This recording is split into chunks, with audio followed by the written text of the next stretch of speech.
If you don't subscribe to the channel, all the stories will happen to you. Get ready for the nightmare.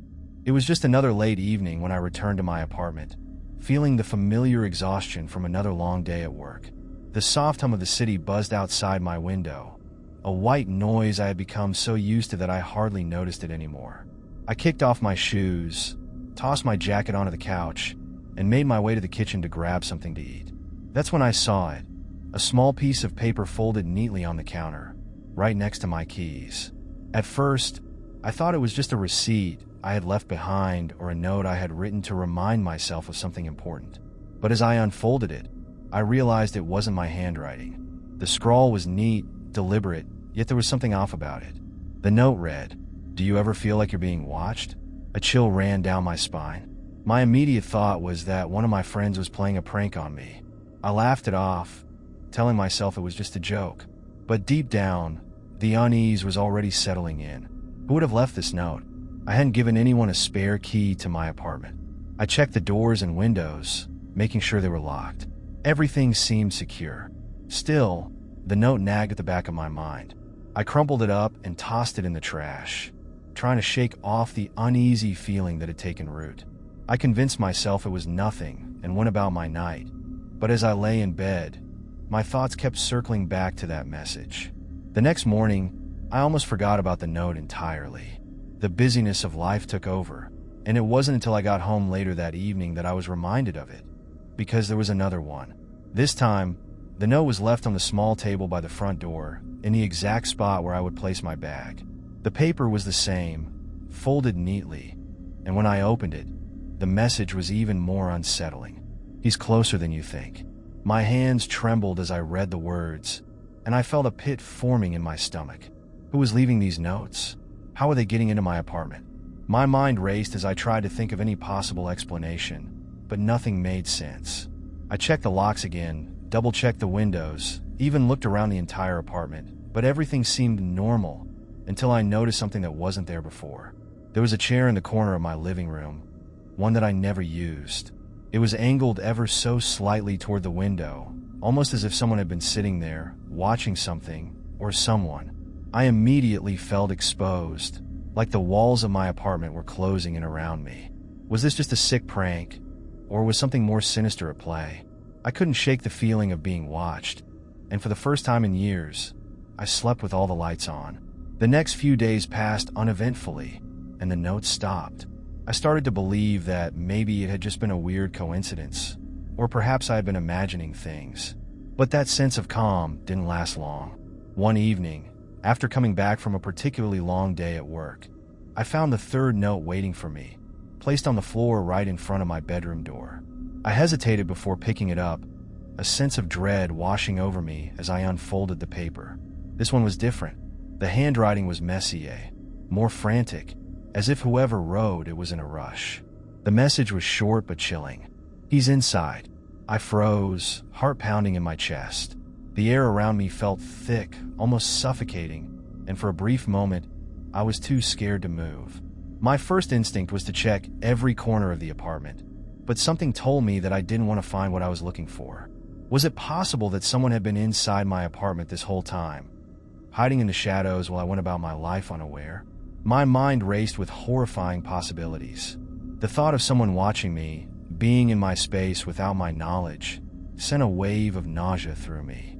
I grabbed my phone and called the building's security, explaining what had been happening. They assured me they would check the security cameras, though I could hear the skepticism in their voices. When they arrived, they did a full sweep of the apartment, but found nothing out of the ordinary. No signs of forced entry, no suspicious activity on the cameras. It was as if the notes had just appeared out of thin air. The security guard gave me a reassuring smile, telling me it was probably just a prank, but I could see the uncertainty in his eyes. I didn't sleep that night. How could I? Every creak, every rustle of the wind felt like a threat. I kept imagining someone standing just out of sight, watching, waiting. Over the next few days, I became hyper-aware of every little detail in my apartment. I started marking the position of furniture, leaving small objects in specific places to see if anything was being moved. I even considered staying with a friend, but the thought of leaving my apartment leaving this unresolved mystery. Felt like surrendering to whoever was doing this. Then came the final note. It was left on my pillow when I came home one night. This time, there was no hesitation. My hands shook violently as I opened it. The message was simple, and it made my blood run cold. Don't look behind you. The silence in the apartment was deafening, and I could feel my heart thundering in my chest. I didn't want to look, but I couldn't stop myself. Slowly, I turned around, my eyes scanning the room, expecting to see something, or someone, lurking in the shadows. But there was nothing, just the stillness of my apartment. Yet, the feeling of being watched never left. That night, I made a decision. I wasn't staying here any longer. Whoever or whatever was doing this had gotten inside my head, and I couldn't live like this anymore. But as I packed a bag and prepared to leave, I couldn't shake the feeling that I was being followed, that whoever had left those notes wasn't done with me yet. The next morning, I left the apartment. But the notes? They followed me. Leaving the apartment felt like a temporary solution, but the unease gnawed at me. I stayed with a friend for a few nights, trying to put some distance between myself and those terrifying notes. But the sense of dread that had settled inside me was impossible to shake. I found myself replaying the events in my mind over and over again, questioning every detail. How did those notes keep showing up? Why hadn't anyone seen anything on the security cameras? Who was behind all of this? My friend, Sarah, tried to convince me that it was all just some twisted prank, that someone was getting inside my head on purpose. But I couldn't accept that. It felt too personal, too specific to be a mere joke.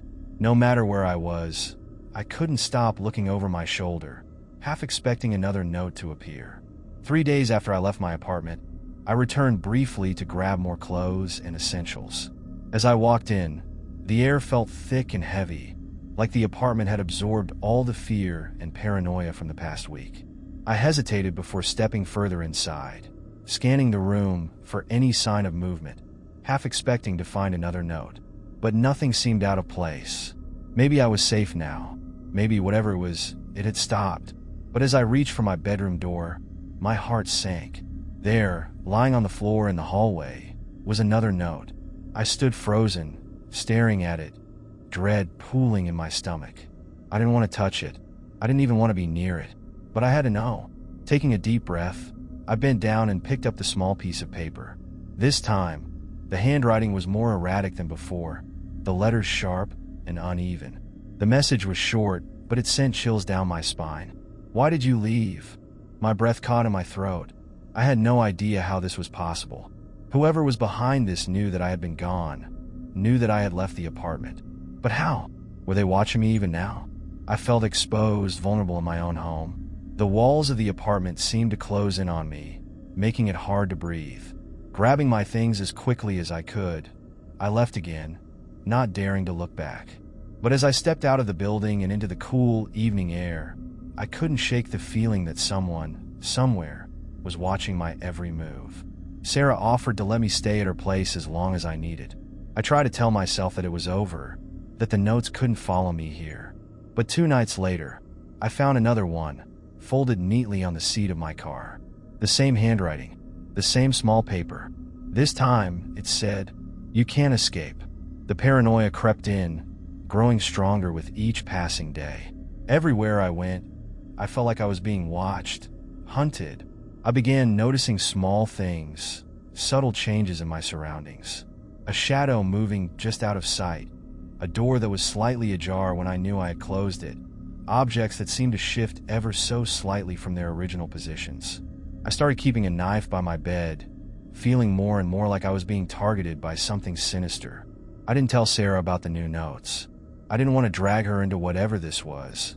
And deep down, I was terrified she might not believe me. But as the days went by, the fear grew stronger. I found myself obsessively checking the windows and doors, pacing through her apartment in the middle of the night, searching for anything out of the ordinary. Then, one evening, as I sat on the couch pretending to read a book, the lights flickered. My heart raced, my mind immediately going to the worst possible explanation. But before I could move, there was a soft knock on the door. I froze. Sarah wasn't home. No one was supposed to be here. Another knock, more insistent this time. I grabbed the knife from the kitchen and crept toward the door, every instinct in my body screaming at me not to open it. But the knock came again, this time accompanied by a voice, low, almost a whisper. "I know you're in there." I backed away, my heart pounding. It wasn't Sarah's voice. It wasn't anyone I recognized. I stood in the middle of the living room, clutching the knife, waiting for the inevitable sound of the door creaking open. But it never did. After what felt like hours, the knocking stopped, and the voice fell silent. I waited for what felt like an eternity, every muscle in my body tense, straining to hear any sound. Finally, I gathered the courage to look through the peephole. The hallway was empty. Whoever had been there was gone. The relief that washed over me was fleeting. As I turned away from the door, I saw it. A new note slipped under the door while I wasn't looking. My hand trembled as I picked it up, my mind racing with questions I didn't want to answer. The note was short, written in the same frenzied handwriting as the others. "You can run, but you can't hide." I didn't sleep that night. The terror was too real now, too close. Someone, or something, was playing with me, toying with my mind. And the worst part? I had no idea how to stop it. The days that followed felt like a blur of paranoia and exhaustion. Every waking moment was consumed by fear, and the notes became my obsession. I couldn't let it go. Someone out there was watching me, tormenting me, and I had no idea why. I started doing research, digging into the building's history, the tenants, even the security staff. But everything I found led to dead ends. There was no explanation for how the notes were getting into Sarah's apartment or my car. And yet, they kept coming. The next one appeared in my bag, tucked between my wallet and keys. "He knows your secret." I froze when I read it. What secret? What could this mysterious watcher know about me that I didn't even know myself? Panic washed over me, but it was different this time, tinged with something darker. I was losing control, spiraling into a pit of questions with no answers. Sarah noticed the change in me. She started asking questions, worrying about my increasingly frantic behavior. But I didn't know how to explain it to her without sounding completely insane. How could I tell her about the notes when I could barely comprehend what was happening myself? Eventually, I couldn't take it anymore. I told Sarah everything. I showed her the notes, explained how they had been following me, creeping into every corner of my life. She stared at me in disbelief, her eyes wide with concern. For a moment, I thought she didn't believe me, until she found one herself. It was late one night, after I had finally managed to fall asleep. Sarah had gone to the kitchen to get a glass of water. When she came back, her face was pale, her hands trembling. She held out a small piece of paper, one I hadn't seen before. "You're next." The words were scrawled in the same familiar handwriting, the letters jagged and hurried. Sarah's face drained of color as she handed me the note, her eyes wide with fear. For the first time, it wasn't just happening to me, it was happening to both of us. We tried everything after that. We called the police, who came and inspected the apartment, but found no signs of forced entry. We had new locks installed, set up security cameras, and even stayed in different hotels for a while. But no matter where we went, the notes followed. At one point, I tried to go back through every detail of my life, searching for anything that could explain why I had been targeted. Had I wronged someone? Was this revenge?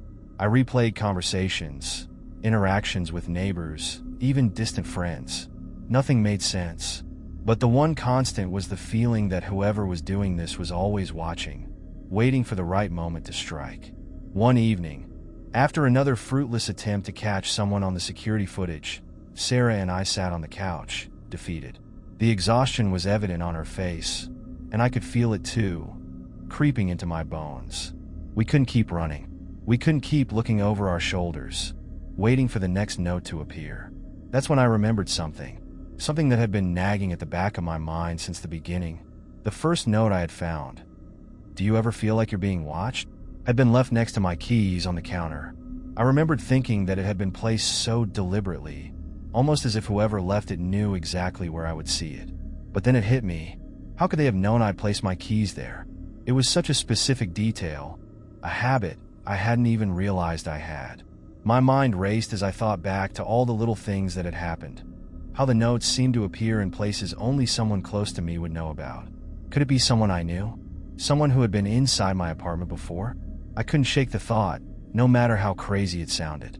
I started thinking about everyone who had access to my space. Friends, neighbors, even the maintenance staff. But no one seemed suspicious. No one stood out, except for one person. A week before the note started, I had met a man who worked in the building as a part-time handyman.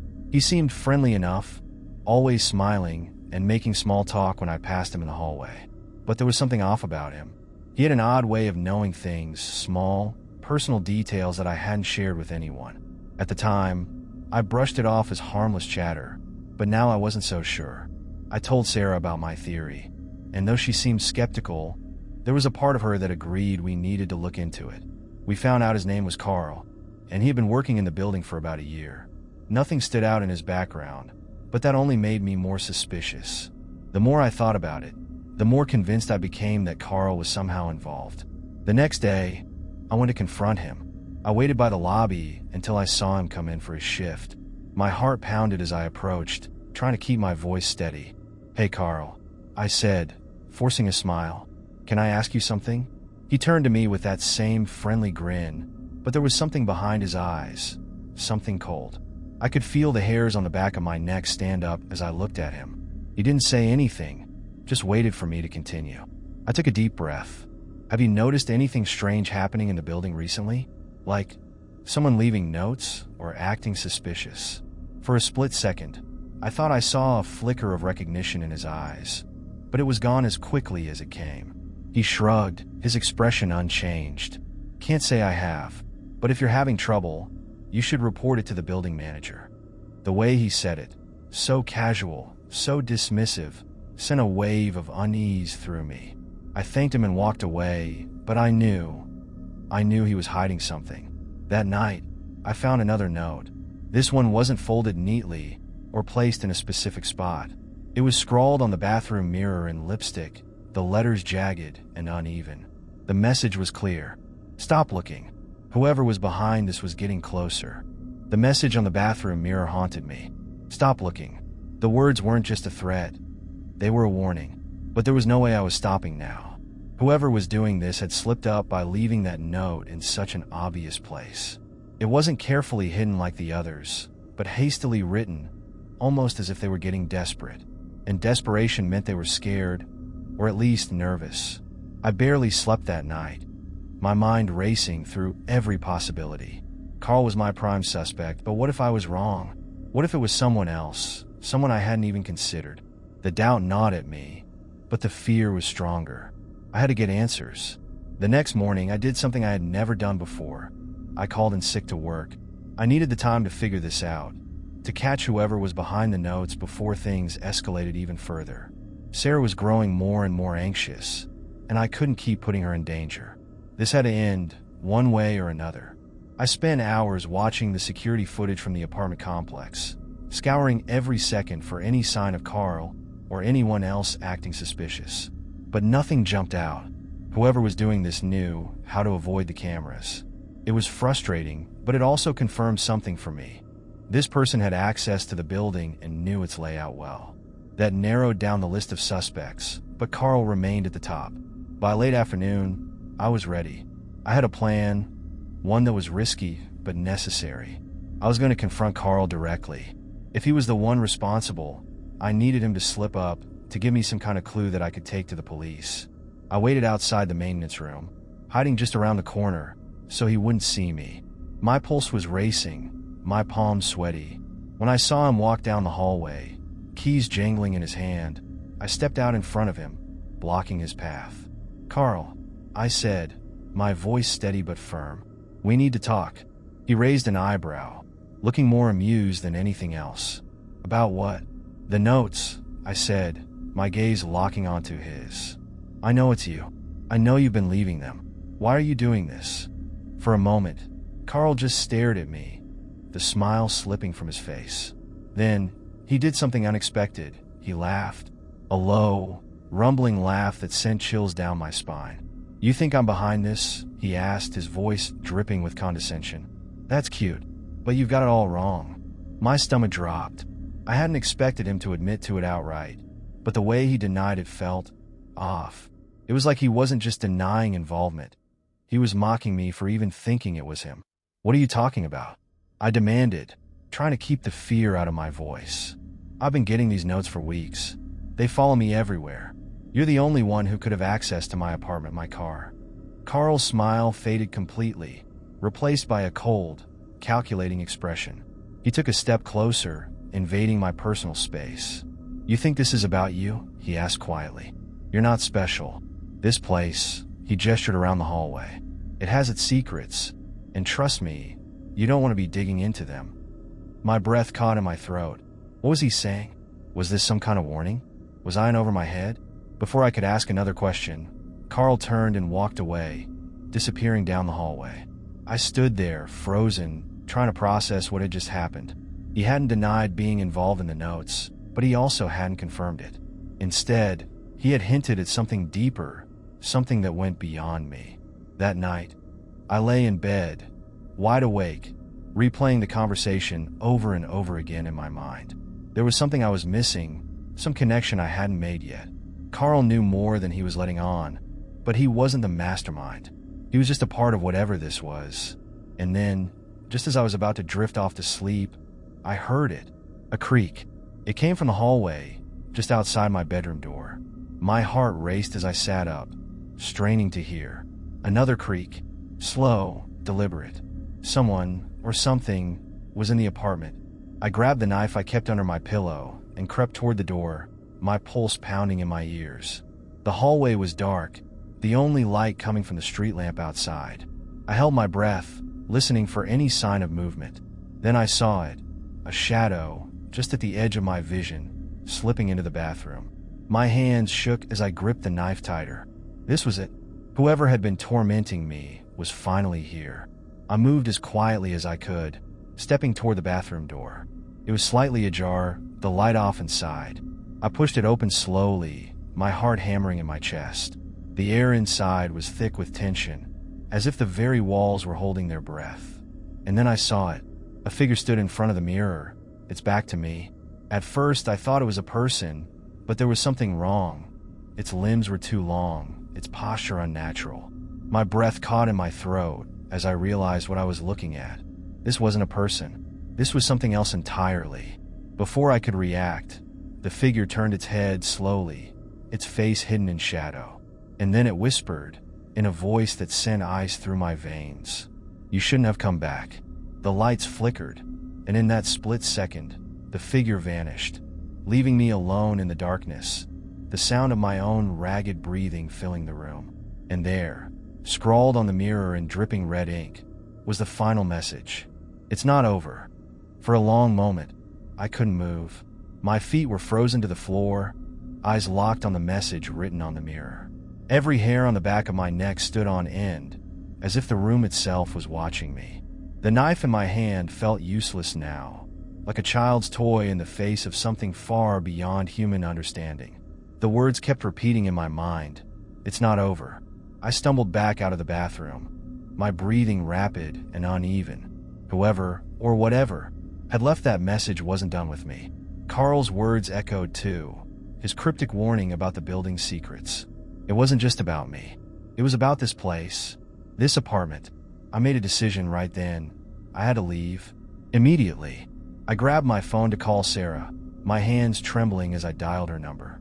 The ringing felt endless, but finally, she picked up. "Hey," she said groggily. "It's late, what's going on?" "Sarah, you need to get here.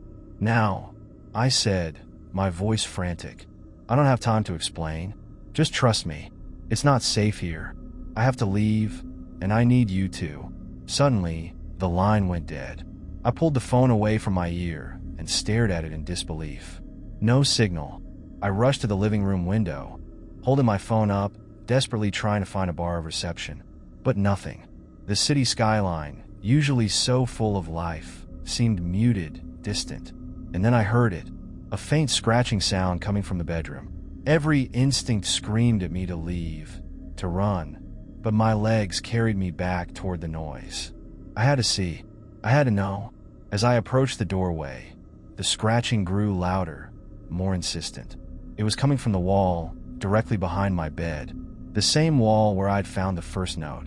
My pulse quickened as I stepped into the room, my eyes scanning the walls for any sign of movement. Then I saw it. The wallpaper, the same faded, yellowing wallpaper that had been there since I moved in, was peeling. A small strip near the floor had curled back, revealing something underneath. I crouched down and slowly pulled the wallpaper back. Beneath it was a message, crudely scrawled into the plaster in jagged, uneven letters. "They are watching."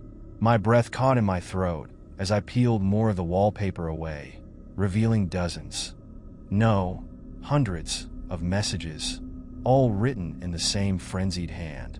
Some were warnings, others were pleas for help, and all of them seemed to come from different times, different voices, all trapped within the walls of this apartment. "I can't escape.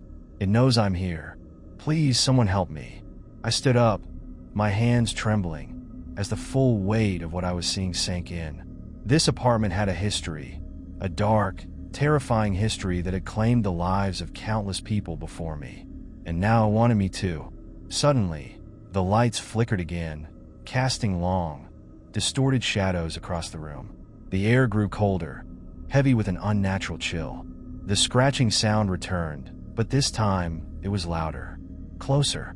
I spun around, knife still in hand, expecting to see the figure from the bathroom.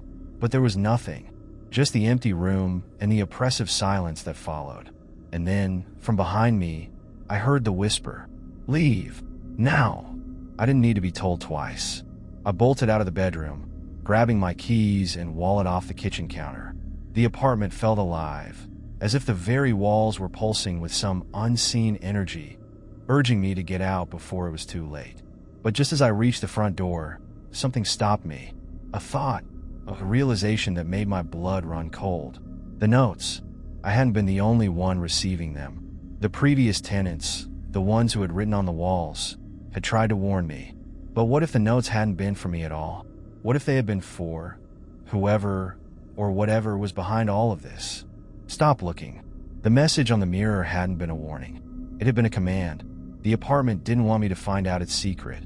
It didn't want me to leave. My hand hovered over the doorknob, the weight of the decision pressing down on me. If I left now, I could be free. I could walk away and never look back. But something told me that wouldn't be enough. The apartment would still be here, waiting for its next victim, ready to start the cycle all over again. I had to end this. With a deep breath, I turned away from the door and headed toward the basement. It was the only place I hadn't searched, the only part of the building I had avoided until now. Carl had mentioned it in passing once, something about an old storage area that no one used anymore. If there were any answers to be found, they would be there. The staircase leading down to the basement was steep, the air growing colder with each step. The dim, flickering lights barely illuminated the narrow hallway ahead. As I reached the bottom, I could feel it, something watching me, waiting for me. The basement door was ajar, creaking slightly as I pushed it open. Inside, the air was thick with dust, and the faint smell of mildew clung to everything. Old furniture and boxes were stacked haphazardly in the corners, long forgotten by whoever had lived here before. And then, in the center of the room, I saw it. A large, weathered chest, covered in thick chains and padlocks. This was it, the source of everything. I approached slowly, the knife still clenched tightly in my hand. The padlocks were old, rusted, but they looked as if they hadn't been touched in years. I hesitated for a moment, wondering what I would find inside, but I had come too far to turn back now. With a swift motion, I struck the chains with the knife, breaking them open one by one. The padlocks fell to the ground with a heavy clatter, and I reached out to lift the lid of the chest. As I did, a cold wind swept through the room, extinguishing the lights. I was plunged into darkness, my heart racing as the lid creaked open. And then, from the depths of the chest, came a voice. Soft, barely audible, but unmistakable. "You should have left." In the pitch-black silence, the chest snapped shut, and I felt the presence surround me, closing in from all sides. It was too late. Thank you for watching. If you enjoyed this chilling tale, make sure to subscribe to our channel and hit the like button below. There are more terrifying stories just like this one waiting for you. But be careful. Sometimes, the things we search for are better left undiscovered. The first time I noticed him, it was just a passing glance. I had pulled back the heavy curtains to let in the last of the evening light. My apartment, which sat on the second floor of a small, unassuming building, offered a clear view of the quiet street below. Normally, nothing of interest ever caught my eye. A few joggers, the occasional car rolling by, but otherwise, the street remained as sleepy as the neighborhood itself. That night was different. At first, it was barely a flicker in my peripheral vision, headlights from an idling car parked directly across from my building. The car seemed innocuous enough, just a beat-up sedan, its dark silhouette blending into the shadows of the tree-lined street.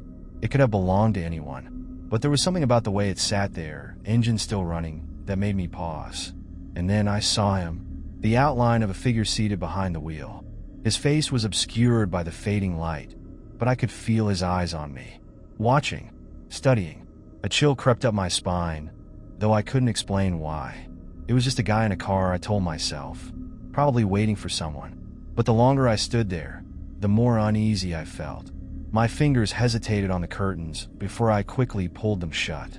Later that night, as I lay in bed, the incident seemed small, insignificant even. I had overreacted. There was no reason to believe the man had been watching me. It was all in my head, a figment of my own paranoid imagination. I drifted off to sleep, convincing myself that I had nothing to worry about. The next night, the car was there again. I hadn't even been looking for it when I pulled back the curtains, but there it was parked in the same spot across the street. This time, the engine was off, the headlights extinguished, but the man was still there.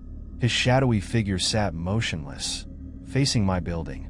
A heavy weight settled in my chest as I stared down at him, my fingers gripping the fabric of the curtain like a lifeline. Was he waiting for someone again? Or had he been watching me the entire time? My heart began to race, thudding painfully against my ribs. I pulled the curtains shut faster than the night before, trying to steady my breathing. Something about the way he sat there, so still, so patient, sent a surge of dread through me. I told myself I should call someone, anyone, but what would I say? There's a man sitting in his car across the street? That hardly seemed worth a phone call. Still, I couldn't shake the feeling that something wasn't right. The nights that followed became a pattern. Every evening, as dusk fell, the car would return, always in the same spot, always with the same man inside. I tried to tell myself it was a coincidence, that it wasn't about me. But with each passing day, my sense of unease grew. I began to change my routine, drawing the curtains earlier, avoiding the windows entirely, hoping he wouldn't notice me. But in the back of my mind, I knew he was out there, watching. I told my best friend, Sarah, about it over coffee one morning. She raised an eyebrow, but offered a reassuring smile. "Maybe he's just waiting for someone," she said, her tone light. "You're probably reading too much into it." "Maybe," I muttered, stirring my coffee absently. But I didn't believe it. Not anymore. That night, I decided to test a theory. Instead of going about my evening as usual, I sat in the darkened living room, careful to keep the lights off, and waited. Hours passed, and the street remained silent. No car, no man. For the first time in weeks, I began to relax. Maybe it had all been in my head after all. Maybe Sarah was right. But just as I was about to head to bed, I heard it. The low hum of an engine, barely audible but unmistakable. My stomach twisted as I slowly approached the window, my hands trembling as I pulled back the curtain. The car was there. This time, the man had stepped out. He stood by the driver's side door, his face still shrouded in shadow, but I could feel his gaze burning into me from across the street. My breath caught in my throat as our eyes met. Or at least, I assumed they did. It was hard to tell from the distance, but his posture was unmistakable. He was watching me, directly, intently. Without thinking, I backed away from the window, heart pounding in my ears. My mind raced with 1,000 possibilities. Who was this man? What did he want? And why? Out of all the people in the building, had he chosen me? I fumbled for my phone, my fingers shaking as I dialed 911. But as I waited for the call to connect, something stopped me. What was I going to say? A man across the street is standing by his car, looking up at my apartment? It sounded ridiculous, even to me, The operator would probably tell me there was nothing they could do unless the man actually tried something. And yet, every instinct I had was screaming at me to get out, to do something before it was too late. As I stood there, frozen in place, the sound of the engine roared back to life. I rushed to the window in time to see the man climb back into his car. For a moment, the vehicle sat there, idling, as if daring me to come outside. And then, slowly, it pulled away from the curb and disappeared into the night. I stood there for a long time, staring at the empty street, my pulse still racing. Something was wrong, very wrong. The following morning, I woke up with an uneasy feeling gnawing at the back of my mind. The previous night's encounter with the man across the street hadn't been a dream, though I wished it had been. The vivid memory of his figure standing by the car, watching, lingered with me as I went through my morning routine. Every glance out the window, every small noise from the street outside, set my nerves on edge. I couldn't shake the sensation that I was still being watched. As I poured myself a cup of coffee, I glanced out the kitchen window, instinctively searching for the beat-up sedan. Nothing. The street was as quiet and uneventful as always. Perhaps he was gone. Maybe he had finally moved on, and the whole unsettling episode was over. I tried to convince myself of that as I sipped my coffee, but deep down, I knew better. People like him didn't just stop. At work, my mind wandered back to the man repeatedly. Every time my phone buzzed, I'd half expect to see a notification about a strange message or missed call, but there was nothing. My coworkers noticed my distracted behavior, but I shrugged off their concerns with vague excuses about not sleeping well. In truth, I wasn't sleeping well at all. The nights felt long and heavy, weighed down by the anxiety that had settled deep in my chest. I couldn't stop thinking about him, about his silent, unrelenting stare. Sarah called me during lunch, asking how I was doing. I hesitated for a moment, unsure if I should tell her what had happened. When I finally did, her response was a mixture of concern and disbelief. "Are you sure it's the same guy every night?" she asked, her voice doubtful. "Maybe you're just freaked out, and it's making you paranoid." "I'm not imagining this, Sarah," I insisted, the frustration building in my voice. "It's the same car, the same man, and he's always parked in the exact same spot. It's not normal." There was a long pause on the other end of the line before she spoke again. "You should tell someone, maybe even file a report." I sighed, rubbing my temples. "And say what? That a guy sits in his car across from my building every night? They'd probably laugh me off the phone." "You don't know that," Sarah said softly. "It's better than doing nothing." I promised her I would think about it, but in truth, I already knew I wouldn't call the police. At least, not yet. I needed more, proof that something sinister was going on. Otherwise, it would all seem like the product of an overactive imagination. That evening, I couldn't help myself. As dusk began to fall, I found myself pacing near the window, peering through the small gap in the curtains every few minutes. My heart raced as the sky darkened, and the familiar hum of anxiety filled my chest. I knew he would be back. I just didn't know when. By the time I saw the car again, it was well past sunset. The street was bathed in the dim glow of streetlights, casting long shadows across the pavement. And there it was, his car, parked in the same spot as always. The headlights were off, but the silhouette of the man behind the wheel was unmistakable. I felt a shiver run down my spine as I realized he was staring directly up at my window again, unmoving. This time, I didn't pull the curtains shut right away. Instead, I stood there, frozen, trying to make sense of what was happening. Who was he? What did he want from me? And why did he keep coming back, night after night, just to sit and watch? Without thinking, I grabbed my phone and snapped a quick picture of the car and the man inside. My hands shook as I captured the image, my heart pounding in my ears. I wasn't sure what I would do with the photo, but it felt like a small victory, a piece of evidence to prove I wasn't losing my mind. After sending the photo to Sarah, I forced myself to step away from the window. Sitting down on the couch, I stared at my phone, waiting for her reply. It didn't take long. "That's creepy as hell," her text read. "I don't like this at all. You need to call someone, seriously." I knew she was right. I couldn't just sit there and hope the situation would resolve itself. But even as I considered my options, I felt an overwhelming sense of helplessness. What was I supposed to do? Call the police and tell them a man was sitting in his car, watching my apartment? They'd probably tell me it wasn't enough to act on. Just as I was about to respond to Sarah, a loud knock echoed through the room. I froze, my breath catching in my throat. The knock came again, this time more insistent. My eyes darted to the front door, and my heart leaped into my throat. Who would be knocking at this hour? I stood up slowly, every instinct screaming at me to ignore it. But something compelled me to move. My feet carried me to the door, and I peered through the peephole. Relief washed over me as I recognized the building's security guard, Mike, standing in the hallway. I opened the door cautiously, my voice shaky. "Mike, what's going on?" "Sorry to bother you," he said, his expression serious. "But a neighbor reported seeing a strange man hanging around outside. Thought I'd check to see if you've noticed anything unusual." My heart skipped a beat. "Yeah, actually, there's been this guy sitting in his car across the street every night. It's starting to freak me out." Mike frowned, glancing over his shoulder toward the street. "I'll take a look. Stay inside and keep your doors locked. If anything else happens, call me, all right?" I nodded, grateful that someone was finally taking me seriously. As Mike walked away, I couldn't shake the feeling that the situation was far from over. Something told me that the man watching me wasn't going to give up that easily. The following night, I couldn't sleep. Every creak of the floorboards, every faint noise from outside, sent me into a state of high alert. I had double-checked the locks on my doors, closed the blinds, and even turned on the small lamp in my living room, but it didn't matter. I couldn't shake the feeling that something terrible was about to happen.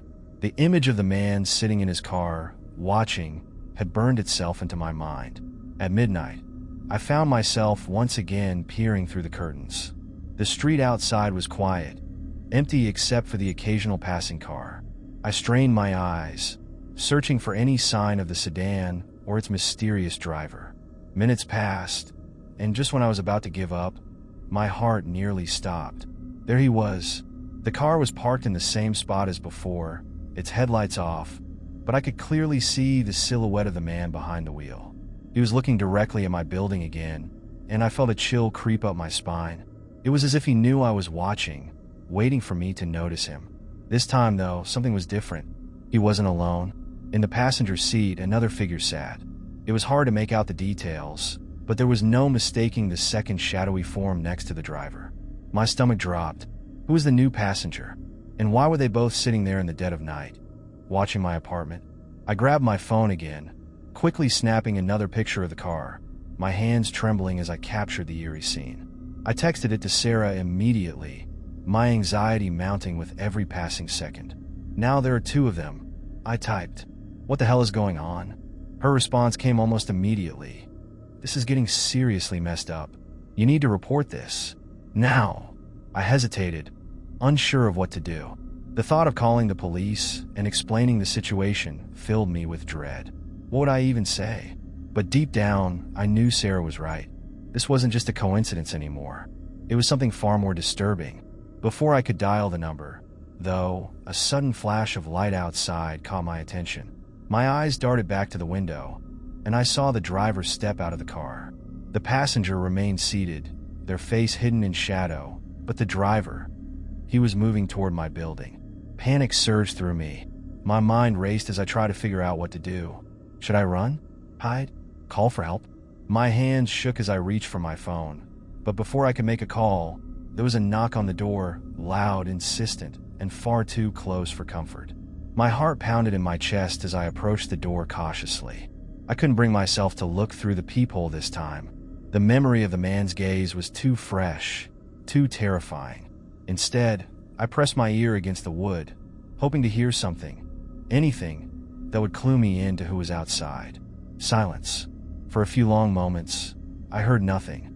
Just as I was about to turn away, though, the knocking resumed, harder this time. It echoed through the apartment, setting my nerves on edge. "Who is it?" I called out, my voice shaky. No answer. "Who's there?" I tried again, this time louder, more forceful. Still nothing. I backed away from the door, my mind racing with fear and confusion. Why wouldn't they answer? And why was the man from the car suddenly at my doorstep? I had so many questions, but I knew one thing for certain. I wasn't going to open that door. Grabbing my phone, I dialed Mike's number, the security guard who had checked in the night before. My hands shook as I waited for him to pick up, but the line went straight to voicemail. Frustrated and terrified, I left a hurried message, explaining that the man was back and now at my door. Then, I called Sarah. She answered on the first ring. "What's happening? Are you okay?" "He's here," I whispered, my voice barely audible. "He's at my door." Sarah's sharp intake of breath was all I needed to hear to know she was just as terrified as I was. "Stay calm," she urged. "Don't open the door. Just stay quiet and call the police." "I'm on my way." I hung up, immediately dialing 911. My voice trembled as I explained the situation to the dispatcher, giving them my address and a description of the man. They assured me that officers were on their way, but even as I hung up, I couldn't shake the feeling that it might be too late.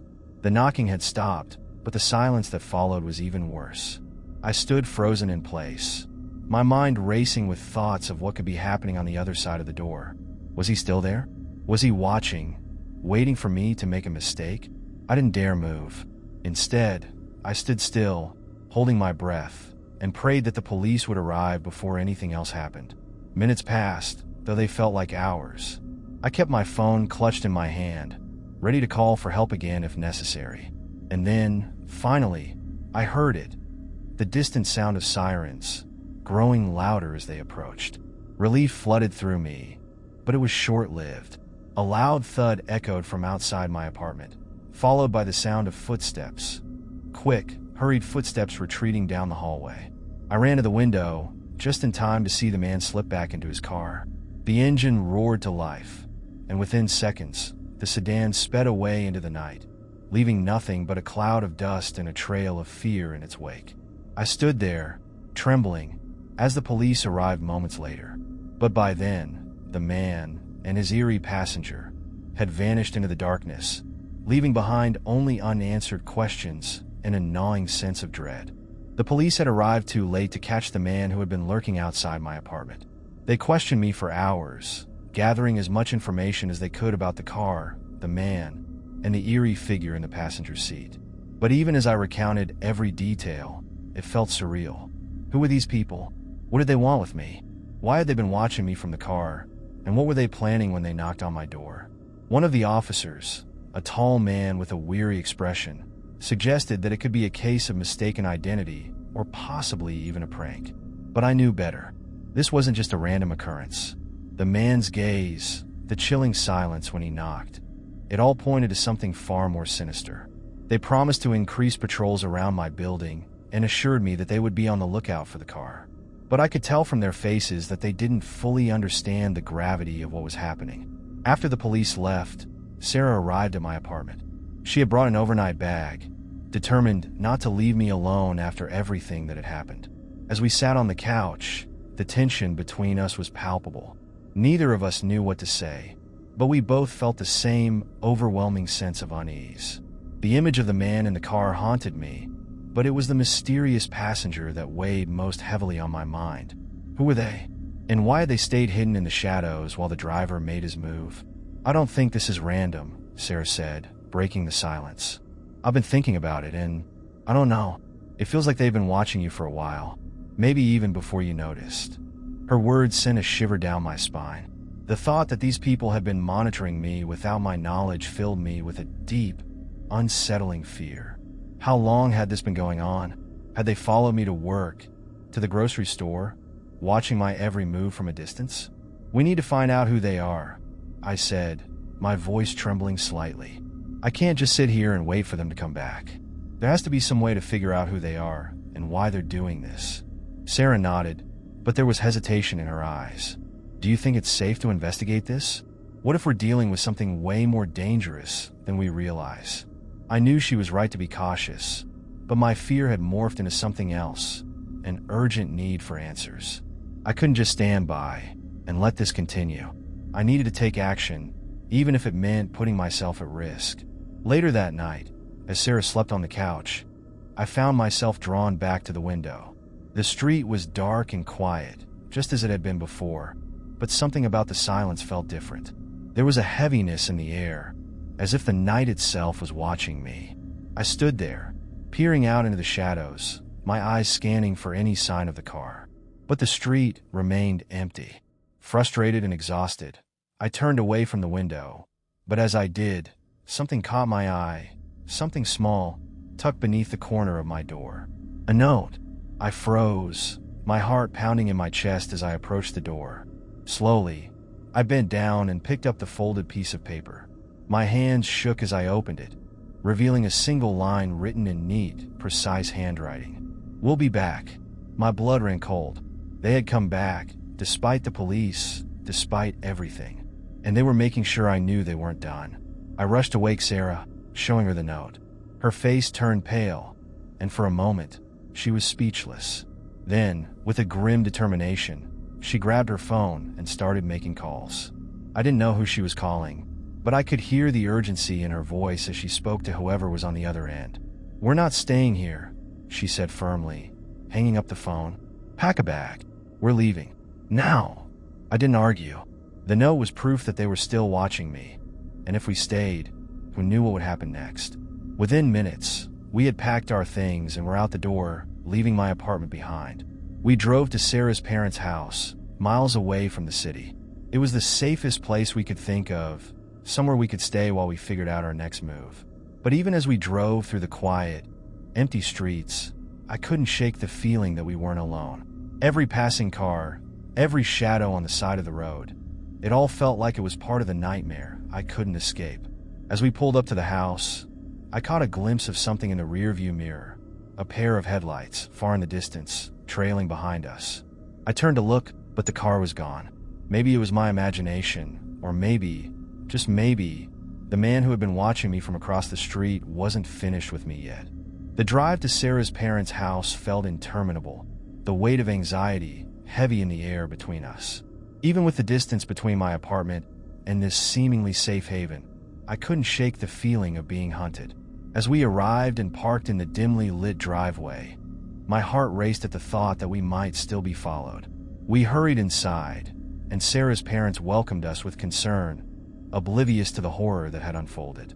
We quickly explained the situation, leaving out some of the darker details. I could see the worry etched on their faces, especially when I showed them the note. It seemed to confirm their worst fears. "Why don't you two take my old room?" Sarah's father suggested. "It's at the back of the house, far from the street. You'll be safe there." Gratefully, we agreed, retreating to the quiet confines of the room. As we settled in, I pulled out my phone, checking for any messages or updates. The world outside felt distant and surreal, but my mind raced with thoughts of the man who had haunted me for days. As night fell, the house wrapped itself in silence. Sarah and I lay on the bed, whispering about what we could do next.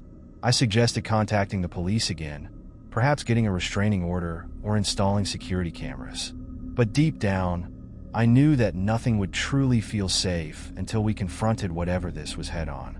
After a few hours of restless tossing and turning, I finally drifted off to sleep, but the nightmares returned. I dreamed of shadows creeping through the streets, a figure lurking in every corner, their eyes watching me, waiting for the right moment to strike. When I jolted awake, I could see that the moon had risen high in the sky, casting a ghostly light through the window.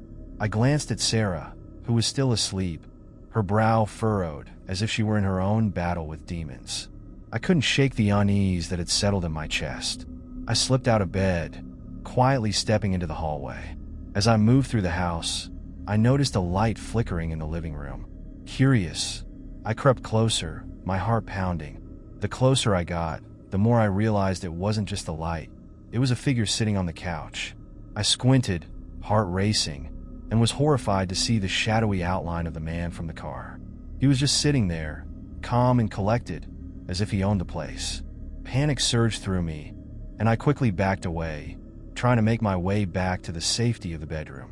But then I heard his voice, smooth and chilling, cutting through the darkness. "Don't be afraid. I just want to talk." I froze. There was something almost mocking in his tone, as if he enjoyed this game of cat and mouse. I had to confront him. With my heart racing, I stepped back into the living room, determination fueling my every move. Who are you? I demanded, my voice steadier than I felt. What do you want from me? He chuckled softly, leaning back into the couch. You should be asking why I'm here. I was simply drawn to your light. Light? I scoffed. You think this is a joke? No, you'll... He leaned forward, eyes glinting in the low light. I'm here because you've been chosen. You see, this isn't just about you. It's about a legacy, a gift that's been passed down for generations. What are you talking about? My heart raced as I realized how close I was to the door, but I couldn't back down now. You possess something very special, he continued, a twisted smile spreading across his face. A connection to a world beyond, and I intend to help you unlock it. I shook my head, feeling a mixture of disbelief and dread. I don't want anything to do with you, or whatever you think I have. His expression darkened, and for a moment, I saw the true menace lurking beneath his calm facade. You don't understand what you're dealing with. The choices you make now will determine your fate. With a sudden burst of courage, I took a step forward. What choices? I don't want any part of your twisted game. I want you to leave me alone. He stood up, towering over me. It's too late for that. You've already chosen by allowing me to enter your life. By being curious, by seeking the truth. You will never be free until you confront what lies within. In that moment, I felt a surge of fear mixed with anger. I had to take control. Get out of my life. I won't let you manipulate me anymore. Just then, Sarah appeared at the threshold, her eyes wide with confusion and fear. What's going on? The man turned, his demeanor shifting instantly to something more charming and disarming. Just having a conversation, dear. I was just telling your friend here how special she is. Get away from her, Sarah shouted, stepping between us. Who do you think you are? He smiled, but it was a cold, predatory smile. Just a messenger, sweetheart. Just a messenger. Before I could react, he lunged for Sarah, but I quickly shoved her behind me. Stay back, I yelled, adrenaline coursing through me as I stood my ground. You don't get to hurt anyone. The man paused, his eyes narrowing. You think you can protect her? You have no idea what you're up against. In that instant, I felt a rush of power coursing through me, as if all the fear I'd been carrying transformed into a fierce determination. Leave us alone, I shouted, my voice shaking the walls of the room. To my surprise, the man recoiled slightly, a flicker of uncertainty crossing his face. It was enough. Seizing the moment, I grabbed Sarah's hand and dragged her toward the front door. We burst outside into the cool night air, not looking back.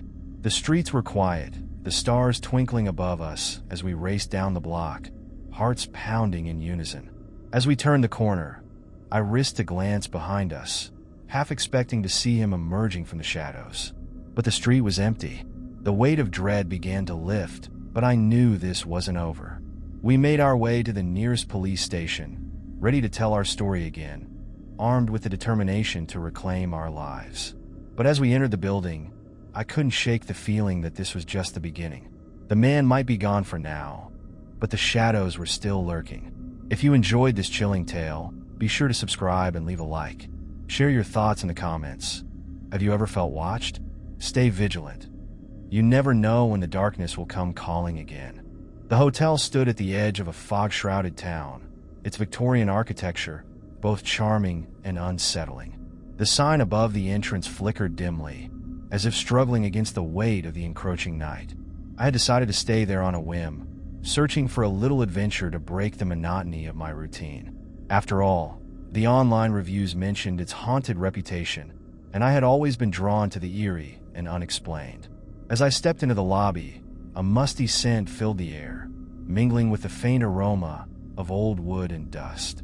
The receptionist, an elderly woman with a thick accent and piercing blue eyes, welcomed me with a smile that seemed a bit too wide. You're in for a treat, dear. Room 307 has the best view of the forest, she said, handing me the key. I smiled back, though a chill ran down my spine at her words. There was something about her demeanor that felt both inviting and unnerving. As I turned to head to my room, I heard her whisper to herself, just like the others. Shaking off the feeling, I made my way down the dimly lit corridor, the worn carpet muffling my footsteps. The flickering lights above cast strange shadows that danced along the walls, making the long hallway feel alive. Finally, I reached my room. The door creaked open with a gentle push, revealing a small but cozy space adorned with antique furniture. The view from the window was stunning, an expansive stretch of forest, dark and dense, with trees that seemed to whisper secrets in the breeze. I set my bag down and took a moment to soak it all in. Despite the unsettling atmosphere, I felt a thrill of excitement. After unpacking, I decided to explore the hotel further. As I wandered through the dimly lit hallways, I noticed a few oddities, paintings that seemed to shift when viewed from different angles, and whispers that echoed softly, though no one else was around. The hotel had a personality all its own, and it felt as if the walls were holding their breath, waiting for something to happen. When I returned to my room, the air felt thicker, charged with an unexplainable energy. I sat on the edge of the bed, staring at the window as the sun dipped below the horizon, painting the sky in shades of deep purple and orange. That's when I noticed it, a faint glow emanating from the forest, pulsing like a heartbeat. Curiosity gnawed at me. What could it be? Against my better judgment, I grabbed my jacket and headed outside, the chill of the night air wrapping around me like a shroud. The path to the forest was overgrown, the trees looming overhead like silent sentinels. As I ventured deeper into the woods, the glow grew brighter, illuminating the path ahead. I stumbled upon a clearing, and what I saw sent a jolt of fear through me. In the center stood a large, gnarled tree, its trunk twisted and blackened as if it had survived some horrific fire. At its base lay a small, weathered dollhouse, intricately carved but covered in dirt and leaves. The glow pulsed from within it, casting an eerie light onto the surrounding area. Something compelled me to approach the dollhouse. I knelt down, brushing away the debris, revealing delicate details: tiny windows, miniature furniture, and even a little porch swing. But as I leaned closer, the light flickered violently, and I heard a soft, chilling laughter echoing through the trees. Panic surged through me, and I stumbled back, but it was too late. The laughter morphed into whispers, wrapping around me, filling my ears with unintelligible words. I felt a cold breath on my neck, a chilling reminder that I wasn't alone. In a frantic rush, I turned and fled back toward the hotel, heart pounding in my chest. The whispers followed me, weaving through the branches and rustling the leaves. I didn't stop until I reached the safety of my room, slamming the door behind me. Breathing heavily, I leaned against the door, trying to steady my racing heart. The room felt different now, charged with an unsettling energy. I glanced at the window, and to my horror, I saw a shadow flit past, dark and fleeting, just beyond the glass. I took a deep breath, forcing myself to rationalize. It was just my imagination, a trick of the light. I sat on the edge of the bed, my mind racing as I replayed the events in the forest. The dollhouse, the whispers, it all felt like a warning. As I lay back, exhaustion overtook me, but sleep eluded me. Every creak of the old building, every rustle of the trees outside sent waves of dread crashing over me. I could feel the weight of the hotel pressing down, as if it were alive, watching, waiting for something to unfold. Around midnight, I was jolted awake by a loud bang from the other room. I glanced at the clock, 2:03 a.m. Heart pounding, I swung my legs over the side of the bed, every instinct screaming at me to run. But curiosity gripped me. I had to know what was happening. I opened my door, stepping cautiously into the dim hallway. The air felt electric, charged with an anticipation that sent chills down my spine. The lights flickered overhead, casting elongated shadows that seemed to dance along the walls. As I moved toward the source of the noise, I caught sight of a figure at the end of the hall. It was a fleeting glimpse, just a shadow, but it was enough to make my blood run cold. I hesitated, my heart racing, but the urge to find out what was happening propelled me forward. Turning the corner, I discovered the door to room 306 ajar, the light flickering inside. I approached cautiously, the floor creaking underfoot. Peering inside, I found the room empty, but the bed was disheveled as if someone had fled in haste. Then I heard it, a soft giggle, echoing from the bathroom. I steeled myself, pushing the door open wider. The air was thick with the scent of dampness, and the mirror was fogged up. I stepped inside, heart pounding, ready for whatever was waiting for me. And that's when I saw it. The reflection in the mirror didn't show just me.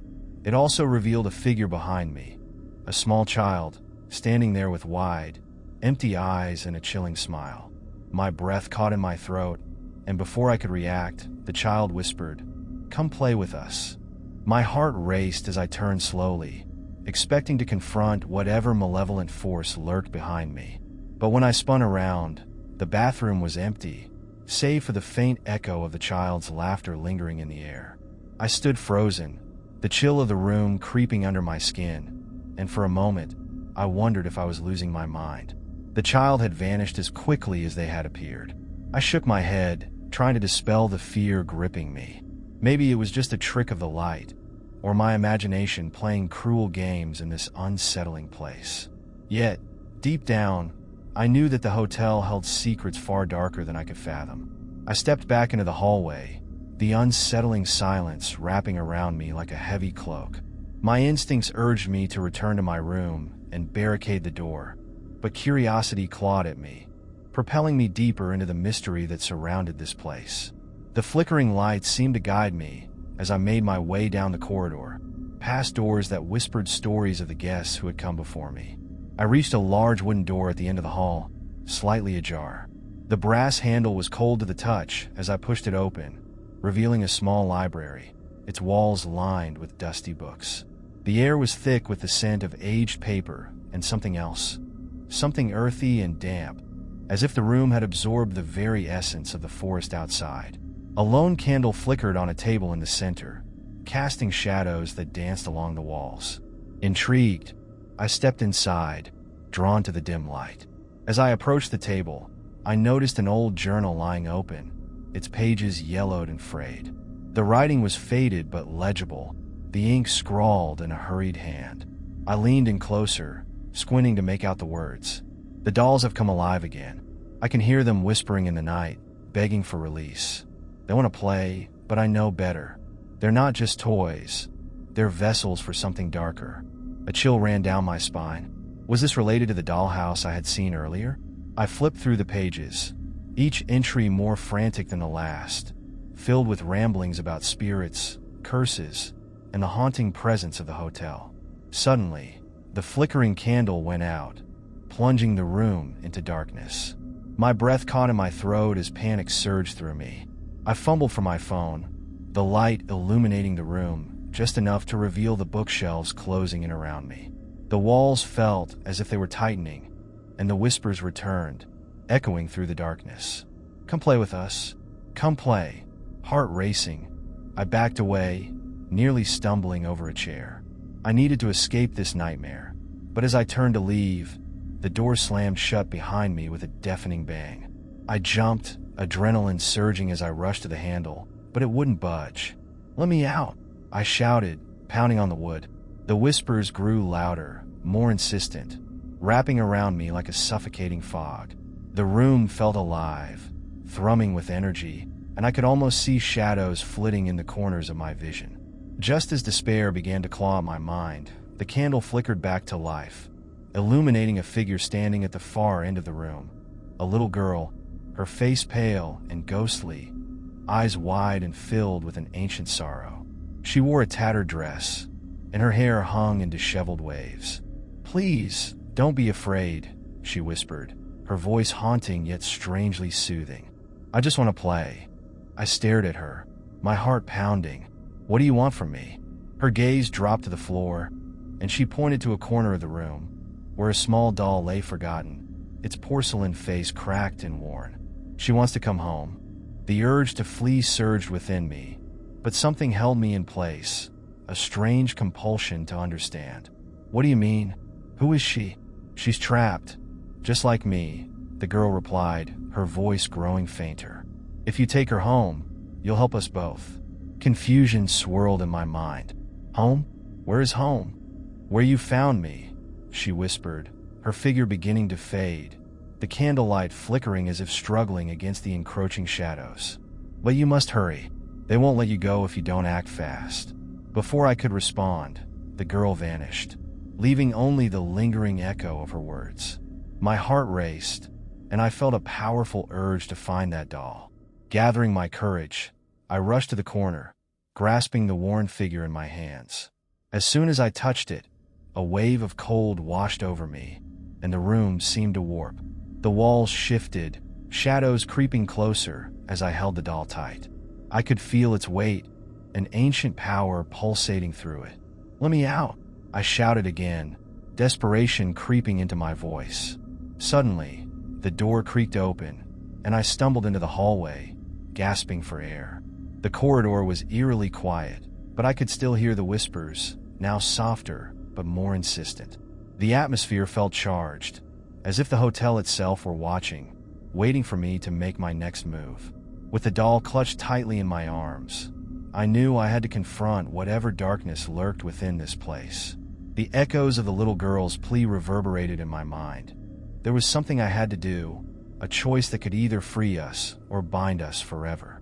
With determination in my heart, I began to make my way back to my room, the air growing heavier with each step.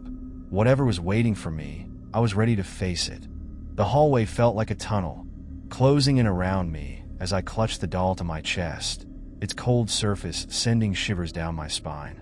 Each step echoed in the stillness, the whispers rising and falling like the tide, urging me forward.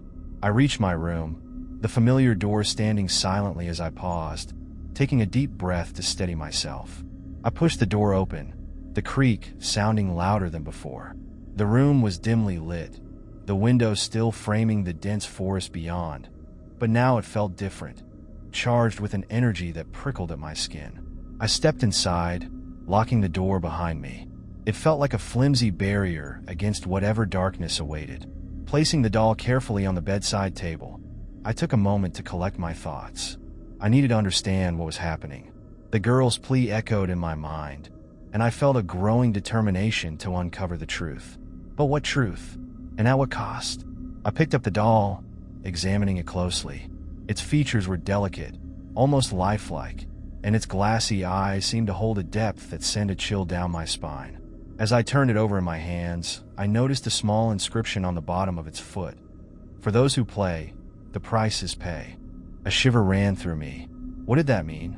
Was the doll a key to something darker?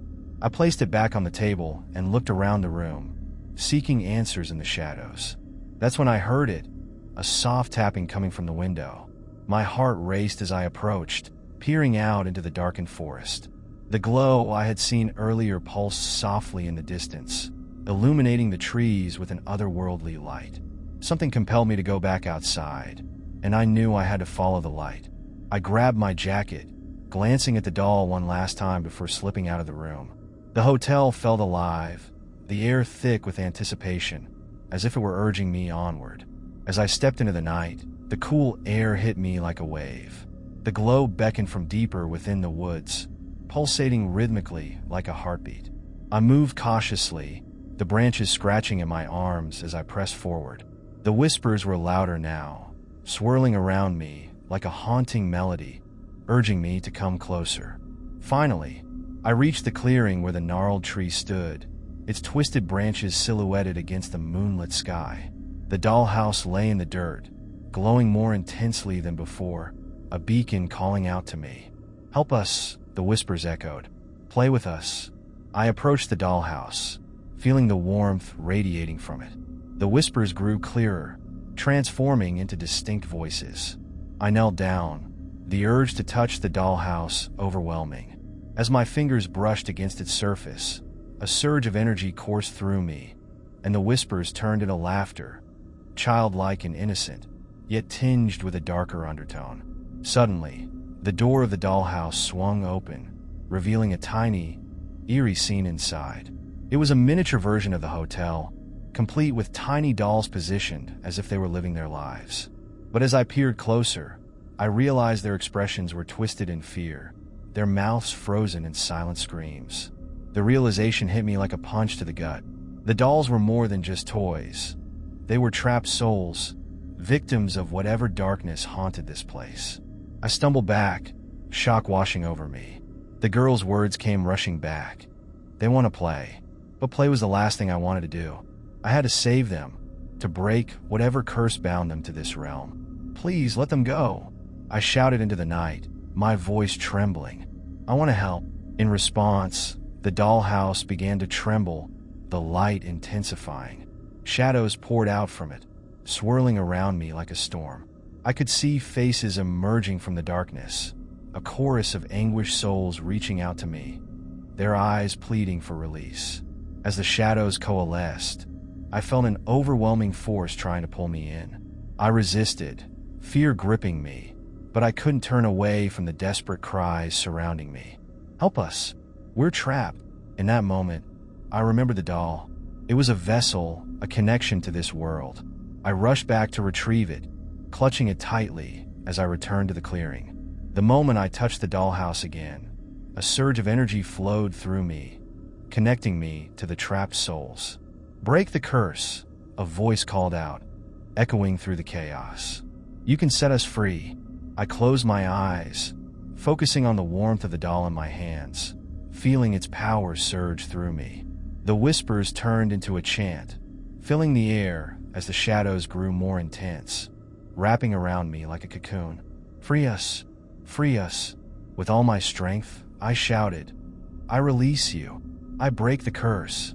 The air crackled with energy, and in a blinding flash of light, everything went silent. The shadows receded, and the dollhouse crumbled into dust, scattering in the wind. I gasped, collapsing to my knees.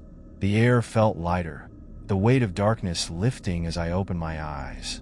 The forest around me was quiet, the pulsing glow extinguished, replaced by the calm embrace of the night. But as I stood there, I felt a lingering presence. The girl, the souls, had they truly been freed? I glanced back toward the hotel, feeling an unshakable connection to the place and its haunting history. With a deep breath, I turned away from the clearing, knowing I would return. The hotel held secrets yet to be uncovered, and while I had broken one curse, I sensed there were more stories waiting to be revealed. The silence of the forest enveloped me as I made my way back toward the hotel, my heart still racing from the intensity of what had just transpired. I felt a mixture of relief and dread. While I had managed to release the trapped souls, a deeper unease settled in my chest. Something told me that this victory was only the beginning. As I entered the hotel, the atmosphere was palpably different. The air buzzed with a strange energy, a residual charge from the events that had unfolded in the clearing. The faint glow of the chandelier flickered overhead, casting long shadows across the walls. I hurried to my room, the urge to hide from whatever darkness lurked in the corners pressing upon me. Once inside, I locked the door and leaned against it, closing my eyes and trying to steady my breath. But even in the sanctuary of my room, I felt a sense of being watched. I opened my eyes to find the doll sitting ominously on the bedside table, its glassy eyes reflecting the dim light. "Why do you still haunt me?" I whispered, feeling the weight of its presence. "I thought I freed you." As if in response, the air around me grew thick and heavy, a tangible pressure that sent shivers down my spine. The doll seemed to pulse with energy, and I realized that while I had freed the trapped souls, I hadn't fully understood the depth of the hotel's darkness. There were still unanswered questions, driven by a mix of curiosity and fear. I picked up the doll and examined it closely. "What are you?" I asked, as if it could answer. But in the silence, I felt a wave of urgency wash over me. The doll was still connected to something, perhaps to the hotel itself. I took a deep breath and made my way to the hotel lobby, determined to confront whatever darkness remained. The atmosphere was thick with tension as I stepped onto the plush carpet, the remnants of the night still clinging to the air. The lobby was empty, the silence echoing off the ornate walls. I felt a chill run down my spine as I approached the front desk, where the receptionist had been earlier. But now, only an unsettling stillness remained. "Hello," I called out, my voice wavering. No response. I glanced around, feeling as if the shadows were creeping closer. Then, from the corner of my eye, I caught movement. I turned quickly to find a shadowy figure standing at the far end of the lobby. My heart raced as I squinted into the dim light. It was a woman, her face pale and gaunt, her eyes dark pools of sorrow. "Why have you returned?" she asked, her voice barely above a whisper, yet cutting through the silence like a knife. "Who are you?" I demanded, feeling a surge of courage. "What do you want from me?" The woman stepped forward, the shadows swirling around her like a cloak. "I am the keeper of the hotel," she replied, her voice echoing with an otherworldly quality. "And you have disturbed the balance." "Disturb it? I freed the souls trapped here." I shot back, anger and fear mixing in my chest. She shook her head slowly. "You think you have one? The darkness is not so easily cast aside. It lingers, feeding on the fear and despair of this place. The doll you hold is a part of that darkness." I glanced at the doll, now feeling a sense of dread creep over me. "What do you mean?" "The doll is a vessel," she explained, her eyes narrowing. "It was created to trap the souls of those who enter the hotel. You may have freed some, but it will continue to seek new victims." A wave of realization hit me. The doll was not just a relic of the past. It was an active part of the hotel's curse. "How do I stop it?" I asked, desperation creeping into my voice. "You must confront the source of the darkness," she replied, her gaze piercing through me. "The heart of the hotel lies in the basement. There, the truth awaits you." Without another word, she dissolved into shadows, leaving me standing alone in the lobby. The weight of her words hung in the air, and I knew what I had to do. I made my way down the dimly lit corridor, my heart pounding with each step. The basement door was heavy, its surface worn with age. As I opened it, a musty smell wafted up, and I felt the temperature drop significantly. The stairs spiraled down into darkness, and I hesitated for a moment, the whispers of the hotel growing louder in my mind. I could feel the weight of history pressing down on me, urging me to turn back. But I couldn't. Too much was at stake. With a deep breath, I descended into the shadows. The air grew thick with an oppressive energy, and I clutched the doll tightly, feeling its vibrations intensify as I reached the bottom. The basement was vast, lined with old, rotting wood, and the dim light cast eerie shadows that danced across the walls. At the center of the room, a large, ornate mirror stood, its surface covered in dust and grime. The whispers crescendoed, swirling around me like a tempest, pulling at the edges of my consciousness. I approached the mirror cautiously, drawn to it despite the fear gnawing at me. "Reveal your truth," I murmured, staring into the murky reflection. As I did, the surface began to ripple, and images flickered before me. Glimpses of the hotel's past, the laughter of children, and the dark events that had unfolded within its walls. Then I saw her, the little girl from the dollhouse. She appeared trapped within the mirror, her face twisted in fear. "Help me," she cried, her voice echoing through the chamber. "Break the curse. Tell me how," I shouted, desperation clawing at me. "The source is in the walls," she screamed, her form flickering. "You must find the heart." With renewed determination, I stepped closer to the mirror, reaching out to touch its surface. As my fingers grazed the cold glass, a shock ran through me, and the whispers reached a fever pitch. Suddenly, the walls around me began to vibrate, the room shaking as if the very foundation of the hotel was coming apart. I stumbled backward, barely maintaining my balance as the mirror shattered, sending shards flying in all directions. "Find it!" The girl's voice cried out one last time before silence engulfed me. The room fell still, the oppressive energy dissipating. But I could feel it, the heartbeat of the hotel, pulsing beneath the floor. I had to find the source and confront it once and for all. The air in the basement felt charged, as if the very walls were alive with anticipation. I steadied myself, the remnants of the shattered mirror glimmering like tiny stars scattered on the floor. The girl's plea echoed in my mind, "Find the heart." The darkness of the hotel pulsed around me, urging me to act. Taking a deep breath, I began to explore the room, my heart racing. I knew I had to uncover the source of the malevolence that had ensnared so many souls. The pounding in my chest matched the rhythm of the hotel's heartbeat, guiding me deeper into the shadows. As I moved cautiously through the space, I noticed a series of wooden panels lining one wall, their surface rough and worn. Something about them felt different, almost alive, as if they were whispering secrets meant only for me. I placed my hand against one of the panels, and it throbbed beneath my touch, sending a shiver up my spine. "Is this it?" I whispered, tracing the grain of the wood. Suddenly, I noticed a small latch hidden in the corner. My heart raced as I pulled it open, revealing a narrow passage leading further into the darkness. Without hesitating, I stepped inside. The corridor was cramped, the air thick with dust and decay. As I moved deeper, the whispers grew louder, swirling around me like a tempest. I felt as though I were moving through a living nightmare, the weight of the hotel pressing down on me. At the end of the passage, I emerged into a cavernous room, the heart of the hotel revealed before me. It was a dark sanctuary, filled with twisted, gnarled roots that pulsed with a sickly green light. In the center stood an ancient altar, covered in layers of dust and grime, surrounded by candles that flickered ominously. On the altar lay a heart-shaped object, dark and pulsating, exuding a palpable energy that made my skin crawl.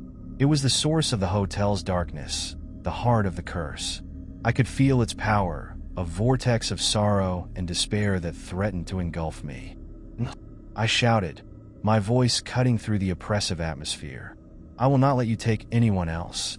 As I stepped closer, the ground trembled, and shadows twisted and writhed around me. The hotel seemed to come alive, its very essence reacting to my presence. "You cannot destroy me," a voice hissed, echoing from the shadows. "I am eternal." The heart throbbed in response, sending shockwaves through the air. I could see faces emerging from the darkness, the lost souls that had been consumed by the hotel's malevolence. They reached out, their expressions twisted in anguish, and I felt their pain wash over me. "No more!" I screamed, the weight of their suffering igniting a fire within me. "I break this curse." I remembered the doll, the connection it had to the souls, the power it held. Gripping it tightly, I raised it high above my head. The whispers surged around me, rising to a fever pitch. "You have no power over me," I shouted, channeling every ounce of strength and resolve into my voice. With a sudden surge of energy, I hurled the doll toward the heart. It struck the pulsating object with a force that sent a shockwave through the room. The darkness roared in anger, but I could feel the balance shifting, the power of the heart faltering. As the doll connected, a blinding light erupted from the altar, illuminating the cavern and dispelling the shadows. The faces of the trapped souls began to materialize, their expressions shifting from despair to hope. They surged forward, drawn to the light, and I felt their collective energy merging with mine. "Free us," they cried in unison, their voices echoing in the chamber. "We are ready." With renewed strength, I focused on the heart, channeling the light from the doll and the souls surrounding me. The darkness writhed, shrieking in agony as I poured everything I had into breaking the curse. The heart began to crack, fissures spreading across its surface as the light surged brighter, pushing against the encroaching shadows. "You cannot," the voice hissed, but I would not let it finish. "Watch me," I roared, my voice echoing through the chamber as the heart shattered, exploding in a cascade of light and energy.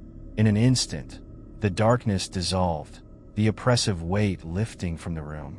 The hotel trembled, and I could feel the walls shuddering in response to the release of the trapped souls. The air cleared, the light enveloping me like a warm embrace. I could hear laughter, joyful, unburdened laughter, as the souls were released from their torment. They swirled around me, their forms glowing with ethereal light, filling the cavern with a brilliance I had never known. And then silence. The darkness that had once clung to the hotel faded into nothingness, replaced by a serene stillness. I stood in the aftermath, trembling with emotion, the remnants of the heart's power dissipating into the air.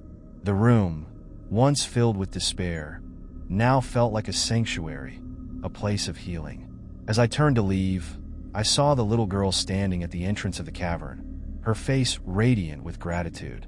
"Thank you," she whispered, her voice soft yet powerful. "You saved us." With a smile, I nodded, knowing that I had finally broken the cycle of torment that had plagued this place. As I made my way back through the passage, the hotel felt different, lighter, free from the darkness that had consumed it for so long. I emerged into the lobby, the air crisp and clean, the once ominous atmosphere transformed into one of peace. I took one last look at the hotel, knowing I would carry the stories of its haunting history with me. The whispers had been silenced, but their echoes would remain, a reminder of the power of courage, compassion, and the enduring light that can emerge from the darkest places. If you've journeyed with me through this tale and want to hear more stories of courage and mystery, don't forget to subscribe and leave a like. Share your thoughts in the comments. What did you think of the hotel's dark legacy? The clock struck midnight, its chime echoing through the stillness of the house. I lay in bed, the sheets tangled around my legs, trying to settle into sleep. It had been a long week, filled with deadlines and endless meetings, and the idea of a peaceful night was all I craved. Just as I began to drift off, my phone buzzed on the nightstand, shattering the quiet. Groggy and disoriented, I reached for the phone. The screen lit up with an unknown number. A pang of curiosity mixed with annoyance stirred within me. Who could be calling at this hour? I considered letting it go to voicemail, but, against my better judgment, I answered. "Hello," I said, my voice thick with sleep. Silence met my ears. For a moment, I thought the call had dropped, but then I heard it, a low, rhythmic breathing on the other end. It sent a chill down my spine. "Hello." I tried again, a hint of unease creeping in. Still no response, just that eerie breathing. My heart raced as I considered hanging up, but something compelled me to stay on the line. Perhaps it was a prank, I thought. Perhaps someone was just messing with me. Then, just as suddenly as it had begun, the breathing stopped. I waited, listening intently.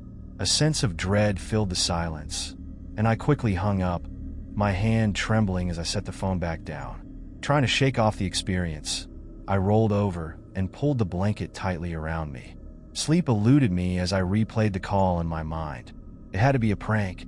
Who else would call at this hour and say nothing? But the thought of it lingered, a shadow creeping into the corners of my mind. I closed my eyes, determined to forget about it. Minutes turned into an hour, and just as I was finally drifting off, my phone buzzed again. This time, I hesitated before answering. What if it was the same caller? What if they were waiting for me to pick up? But the ringing persisted, and I couldn't ignore it. "Hello," I answered, my voice firmer this time. "Are you there?" A whisper echoed back, almost inaudible. "Who is this?" I demanded, trying to mask the tremor in my voice. "Come outside," the voice replied, chillingly calm. Before I could respond, the line went dead. Panic surged through me, my mind racing. The calls were becoming increasingly sinister. I leaped out of bed, heart pounding, and rushed to the window, pulling the curtains aside. Outside, the streetlights cast long shadows across the pavement, but everything appeared normal. Too normal. I couldn't shake the feeling of being watched, an eerie sensation that gripped my chest. I glanced at the clock. It was now 10 past midnight. With a shaky breath, I stepped away from the window, feeling like a fool for even considering going outside. Maybe I just needed to block the number and go back to sleep. I picked up my phone again, heart racing as I opened the settings. Just as I was about to block the unknown number, another call came through. It was the same number.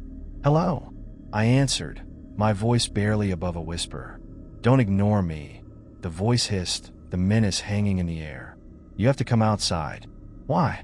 I shot back, anger mixing with fear. "What do you want?" "Something is waiting for you," the voice replied cryptically, sending chills down my spine. "Just look." Before I could respond, the call ended again. I threw my phone onto the bed, panic clawing at my throat. Something waiting for me? I glanced outside again, my heart pounding in my chest. I could feel the weight of the darkness pressing against the house, and the air felt thick, electric. I turned on all the lights in my room, hoping to dispel the creeping dread that settled over me. The calls had to be some sort of prank. Surely, no one would actually come to my house at this hour. But as I sat there, listening to the silence, I heard a faint sound outside, a rustling, almost like whispers carried on the wind. I approached the window cautiously, peering out into the darkness.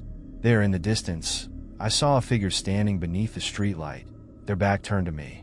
My heart raced as I strained to see better, a mixture of fear and curiosity flooding through me. Who is it? Suddenly, the figure turned, and for a brief moment, our eyes locked. A shock of recognition coursed through me, but it vanished just as quickly. The figure stepped into the shadows, disappearing from sight. I stumbled back from the window, my breath hitching in my throat. Was that the person from the calls? My mind raced with questions. Why had they come? Just then, my phone buzzed once more, the screen lighting up with the unknown number again. I picked it up with shaking hands, fear clenching my stomach. "Hello," I managed to say, my voice barely audible. "You shouldn't have looked," the voice warned, now tinged with a mocking tone. "You've opened the door." "What do you mean?" I stammered, desperation creeping in. "Midnight is when the veil is thinnest," the voice continued, a sinister lilt to its words. "Now it's too late." With that, the line went dead. I stared at my phone in horror, a chill creeping down my spine. The call had taken on a new layer of meaning. Something about it felt deeply wrong, as if I had unwittingly crossed a threshold. What door had I opened? I felt like I was trapped in a nightmare, the threads of reality unraveling before me. As I stood there, the clock ticked on, each second heavier than the last. Determined not to succumb to fear, I decided to confront whatever was happening. I grabbed my coat and slipped on my shoes, adrenaline coursing through my veins. I had to know what was out there, who was behind the calls, and what they wanted from me. I stepped outside into the chilly night, the air crisp and biting against my skin. The street was eerily quiet, the only sound the faint rustle of leaves in the wind. I turned my gaze down the street, but the figure was gone, just shadows lingering in the corners of my vision. "Hello," I called out, my voice echoing into the silence. "Is anyone there?"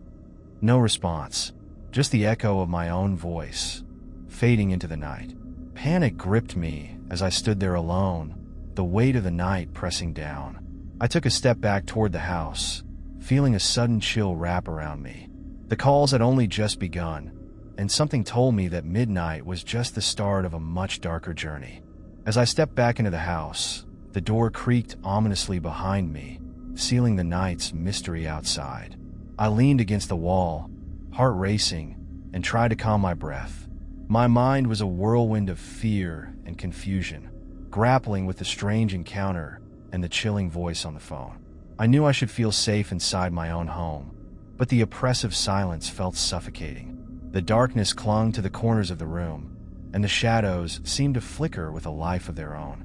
I made my way to the living room, flicking on every light I could find, hoping to banish the unease that had settled over me.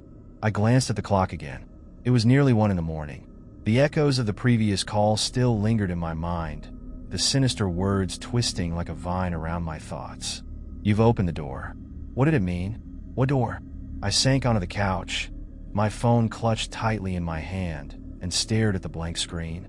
I was debating whether to call the police when the silence shattered once more. The phone buzzed, vibrating violently against the coffee table. Instinctively, I picked it up, dread pooling in my stomach as I saw the same unknown number flashing on the screen. "Hello," I answered, my voice shaky. "Did you see it?" The voice came through, low and gravelly, as if it were scraping against the very fabric of reality. "See what?" I shot back, frustration mixing with fear. "Who are you?" But the voice ignored my question, continuing as if I had not spoken. "You've awakened something that shouldn't be disturbed. Now it's watching you." A cold shiver ran down my spine. "What do you want from me?" I demanded, trying to keep my voice steady. "Only to warn you," it said, almost casually, as if this was a conversation between friends rather than a threatening exchange. "You're not safe here. It knows you're afraid." "What knows?" I pressed, my heart racing. "What have I done?" "The darkness has been stirred," the voice replied cryptically. "It won't stop until it gets what it wants. You need to listen." With that, the line went dead again, leaving me reeling. I threw the phone down, hands trembling. The air felt thick, heavy with an unshakable dread that clung to me like a fog. I glanced around the living room, desperate for some semblance of normalcy. The walls seemed to close in, the shadows stretching ominously toward me. I couldn't shake the feeling that I was being watched, that something unseen lurked just beyond my line of sight. I decided to look for distractions, anything to ease the gnawing fear. I flipped through channels on the TV, but the bright images only seemed to amplify the dark thoughts swirling in my mind. Nothing felt right. Then, just as I began to settle into a new show, my phone buzzed again, another message alert flashing on the screen. I picked it up, hoping it was a text from a friend, something grounding amidst the chaos. But it was another message from the same unknown number. You need to leave the house. It's not safe. My heart dropped. How did they know I was home? My breath quickened as I typed a reply, my fingers trembling against the screen. Who are you? What do you want? I hit send and waited, each second stretching into an eternity. My heart raced as I scanned the room, the shadows now feeling even more oppressive, as if they were closing in on me. Finally, a reply came through. You have to trust me. The longer you stay, the more powerful it becomes. Go to the old oak tree at the end of the street. Now! I stared at the screen, confusion and fear battling within me. What was happening? Who was this person? Why should I trust them? But another glance at the clock reminded me that time was slipping away. The thought of something lurking in the dark, something that had been awakened by my presence, sent a fresh wave of terror coursing through my veins. With a resolute breath, I grabbed my jacket and slipped on my shoes, determination forcing me to my feet. If I was going to face whatever this was, I needed to know the truth. I glanced around the house one last time, feeling the oppressive weight of the darkness and the whispers that seemed to call my name. As I stepped outside, the cold air hit me like a slap, but I steeled myself against the chill. The street was eerily quiet, the night air thick with tension. I could feel every heartbeat in my chest, every rustle of the leaves amplifying my anxiety. The old oak tree stood at the end of the street, its branches twisting like skeletal fingers against the moonlit sky. I quickened my pace, each step echoing in the stillness, the adrenaline coursing through me. As I approached the tree, I felt a strange pull, as if it was calling to me. The trunk was massive, gnarled roots snaking out into the ground like the fingers of some long-buried creature. Hello, I called out, my voice wavering slightly in the night air. Is anyone here? The wind rustled through the branches, a sound that felt almost like laughter, dark and twisted. I glanced around, the shadows dancing menacingly in the moonlight. Just as I was about to turn back, I heard it, a soft voice carried on the breeze, whispering my name, Come closer. The voice was low and haunting, drawing me in like a moth to a flame. I stepped forward, heart racing, as I reached out to touch the rough bark of the tree. Help me, the voice pleaded, echoing in the night. You're the only one who can stop it. I felt a surge of fear and determination wash over me. Who was this? What was happening? But before I could question it further, the ground beneath me trembled, a low rumble resonating through the earth. I stumbled back, eyes wide, as the shadows around the tree began to twist and swirl, forming shapes that felt all too familiar. Don't look away, the voice cried out, desperation lacing its tone. You must face it. In that moment, I realized that whatever I was up against, it was more than just a voice on the phone. The darkness was alive, and it was ready to claim its next victim. My heart raced as I stumbled back from the old oak tree, the ground trembling beneath my feet. The whispers intensified, filling the air with a cacophony of voices that echoed in my mind. I tried to make sense of it all, but the overwhelming dread threatened to consume me. Don't look away, the voice pleaded again, desperation hanging in the air like fog. I took a shaky breath, forcing myself to focus. I had to confront whatever was happening, to find out what this darkness wanted. The shadows around the tree danced wildly, forming indistinct shapes that flickered in and out of view. I felt an odd compulsion to step closer, as if the tree itself were alive and beckoning me with its twisted branches. What do you want? I shouted into the night, my voice trembling but resolute. What are you trying to tell me?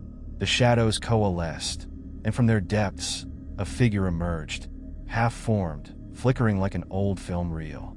The face was obscured, but I felt its gaze boring into me, piercing through the veil of fear.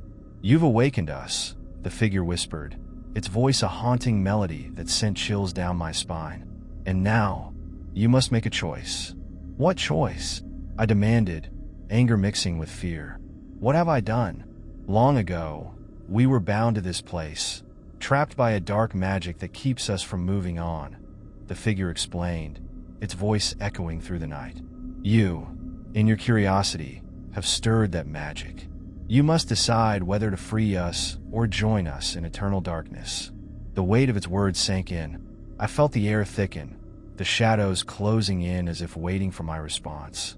The choice loomed before me, and yet I was paralyzed by uncertainty. How could I possibly free them? What would it mean to join them? What happens if I refuse? I asked, dread pooling in my stomach. The figure hesitated, and I could sense the shift in the atmosphere. Refusal comes at a price. The darkness hungers, and it will claim what is rightfully its. Suddenly, the whispers morphed into a chorus of anguished cries, filling my ears with a sense of impending doom. I stepped back, my heart pounding as panic threatened to overtake me. "What is this darkness?" I pressed, trying to regain control. "What does it want from me?" "It seeks to feed on fear and despair," the figure replied, its voice now growing faint, like a candle flickering in the wind. "And it will not rest until it has you." I stood frozen, the realization settling like a heavy fog. This was no ordinary encounter. It was a battle for my very soul. The phone calls, the figure watching from the street, the strange voice, it was all connected. With a newfound resolve, I took a deep breath. If I have to make a choice, then I choose to free you. I refuse to let this darkness win. The shadows writhed in response, a low rumble vibrating through the ground. The figure's features became clearer, its face twisted in an expression of both relief and sorrow. "Very well," it said, voice barely a whisper. "But know this. To free us, you must confront your own fears. Only then will the bonds be broken." As the words hung in the air, the ground beneath my feet shook violently, and the tree's branches began to sway, almost as if they were trying to reach out to me. A surge of energy radiated from the tree, swirling around me like a tempest. "Face the darkness," the figure cried, and the shadows closed in tighter, enveloping me in their cold embrace.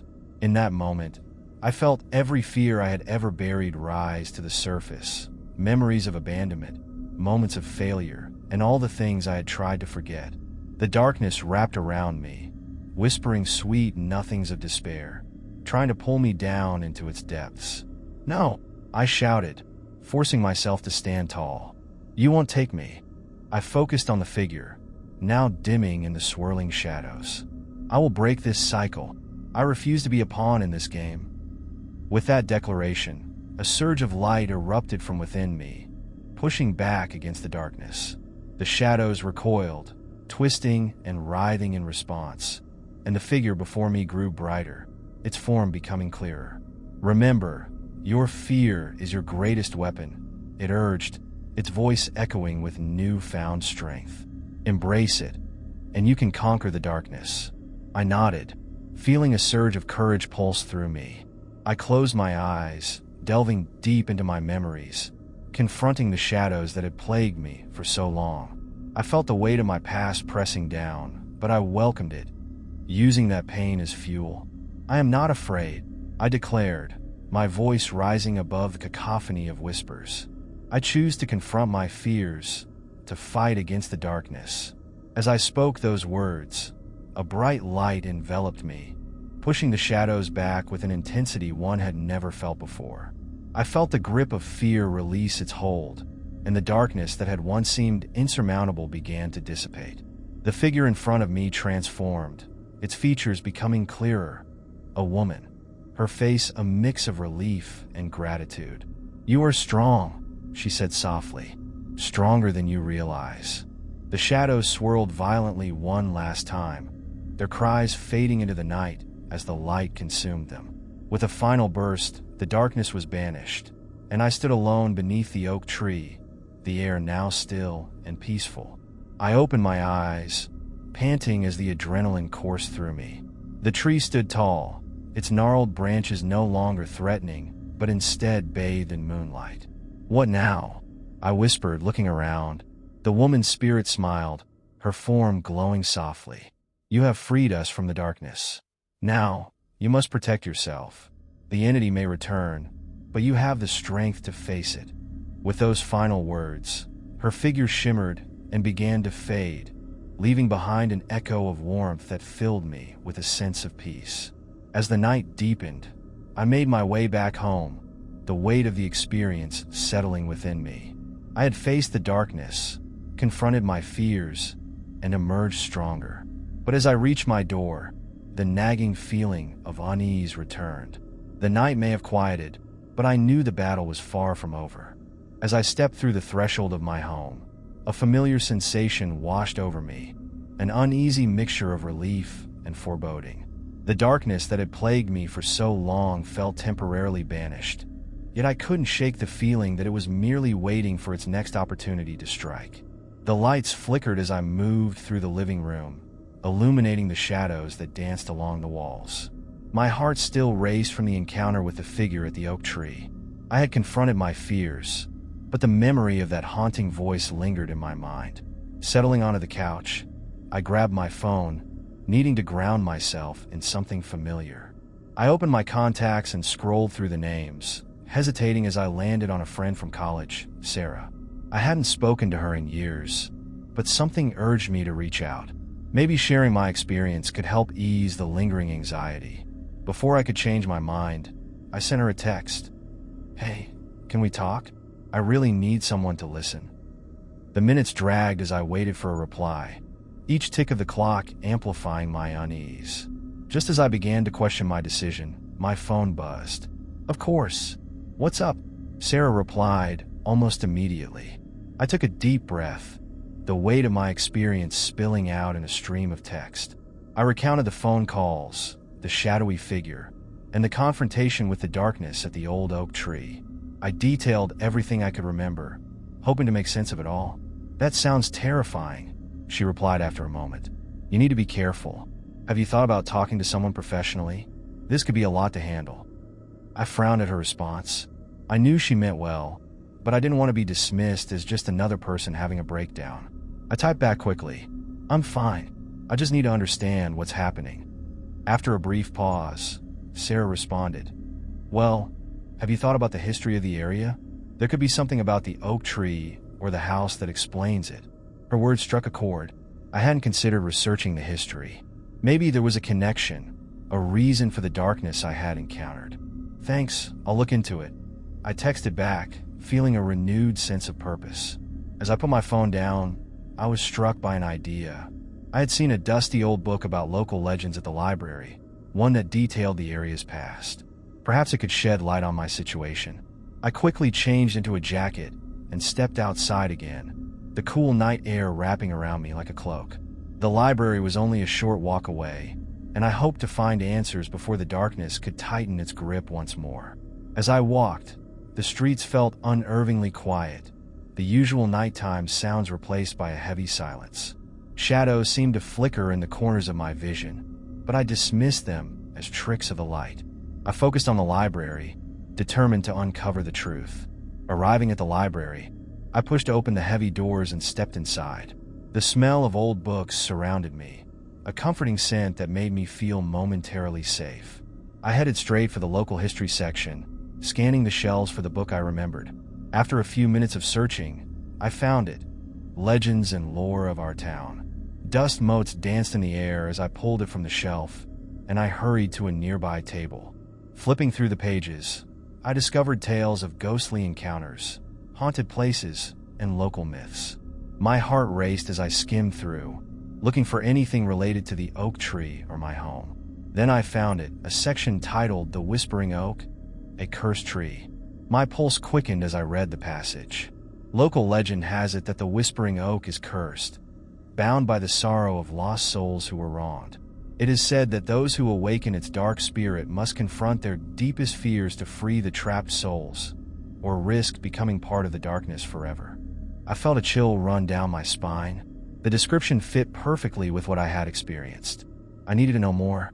Continuing to read, I discovered that the tree had once been a gathering place for a community that practiced rituals believed to ward off evil spirits. Over time, however, the rituals faded into obscurity, leaving the tree unprotected. The passage detailed accounts of individuals who had attempted to confront the tree's spirit, many disappearing without a trace or becoming consumed by madness. It was clear that the darkness I had encountered was not merely a figment of my imagination, but a manifestation of the tree's curse. I felt a knot form in my stomach as I read on. The last line of the section caught my attention. Those who hear the whispers must act swiftly. Time is of the essence, for once the shadows have marked you, it becomes a game of survival. I closed the book, my hands shaking slightly. The realization hit me like a punch. I was running out of time. The darkness wouldn't wait. It would come for me again. With newfound urgency, I made my way back home, the weight of the book heavy in my bag. I had to prepare for whatever would come next. The figure's warning echoed in my mind. The entity may return. As I stepped through my front door, I felt a shift in the atmosphere. The air felt thicker, charged with an energy that set my nerves on edge. I quickly turned on every light in the house, creating a barrier against the encroaching darkness. But as I stood there, breathing heavily, I noticed something out of the corner of my eye, a shadow shifting just beyond the doorway. My heart dropped, and I steeled myself as I turned to face it. The shape solidified into a figure, a tall silhouette that loomed just outside, a stark contrast against the warm light spilling from my home. It didn't move, only stood there, watching. I felt a mix of fear and anger surge within me. "What do you want?" I shouted, my voice trembling but resolute. The figure remained silent, its presence palpable in the stillness of the night. And then, without warning, it began to move toward me, each step slow and deliberate, the shadows dancing around it like tendrils of smoke. I could feel the weight of its gaze, the oppressive aura thickening in the air. In that moment, I realized the darkness had returned, and I had to face it once and for all. The figure stepped forward, its silhouette morphing as it moved into the glow of the light. I could see its features more clearly now, distorted, twisted, as if the shadows themselves were playing tricks on my eyes. Fear gripped my heart, but I steeled myself, remembering the woman's words from the oak tree. "You have the strength to face it. Why are you here?" I demanded, trying to keep my voice steady. "What do you want from me?" The figure paused, an unsettling silence enveloping us. Then, it spoke, its voice a low, echoing rasp that reverberated through the room. "You awakened us, and now you must face the darkness within." "What do you mean, the darkness within?" I challenged, anger flaring as I stepped closer, determined to confront this entity on my own terms. "The fears you hide," it hissed, "the secrets buried deep in your heart. They feed the shadows. Embrace them, or they will consume you." I shook my head, a mix of confusion and defiance bubbling within me. I refused to let fear dictate my life. I've faced enough darkness already. With those words, a pulse of energy surged through me, igniting the embers of courage that had flickered within since my encounter with the oak tree. The air shimmered, and the shadows around me flickered, hesitant as if testing my resolve. "Very well," the figure sneered, its voice thick with malice.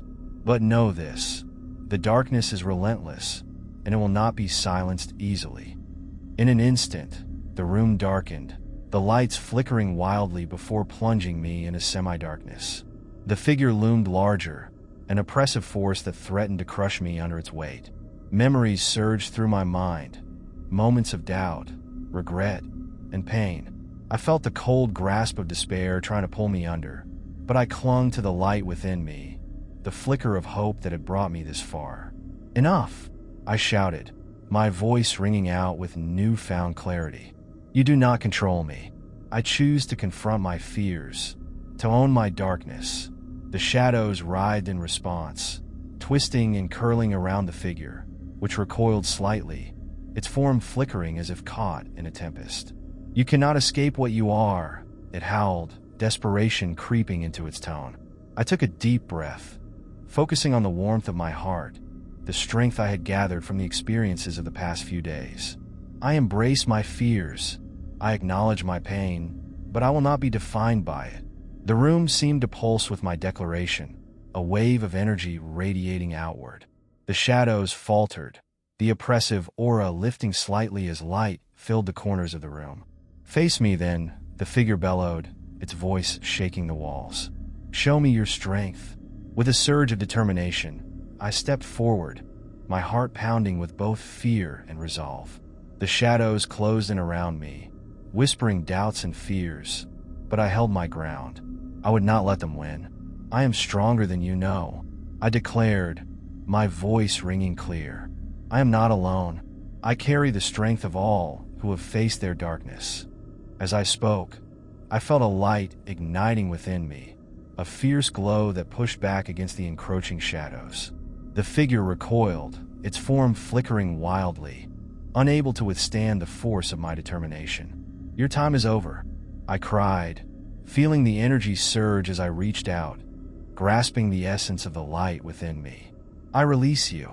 In that moment, I unleashed everything I had, the doubts, the fears, the pain, transforming them into a brilliant beam of light that pierced through the shadows. The room erupted in a cacophony of sound as the light collided with the figure, shattering the darkness like glass.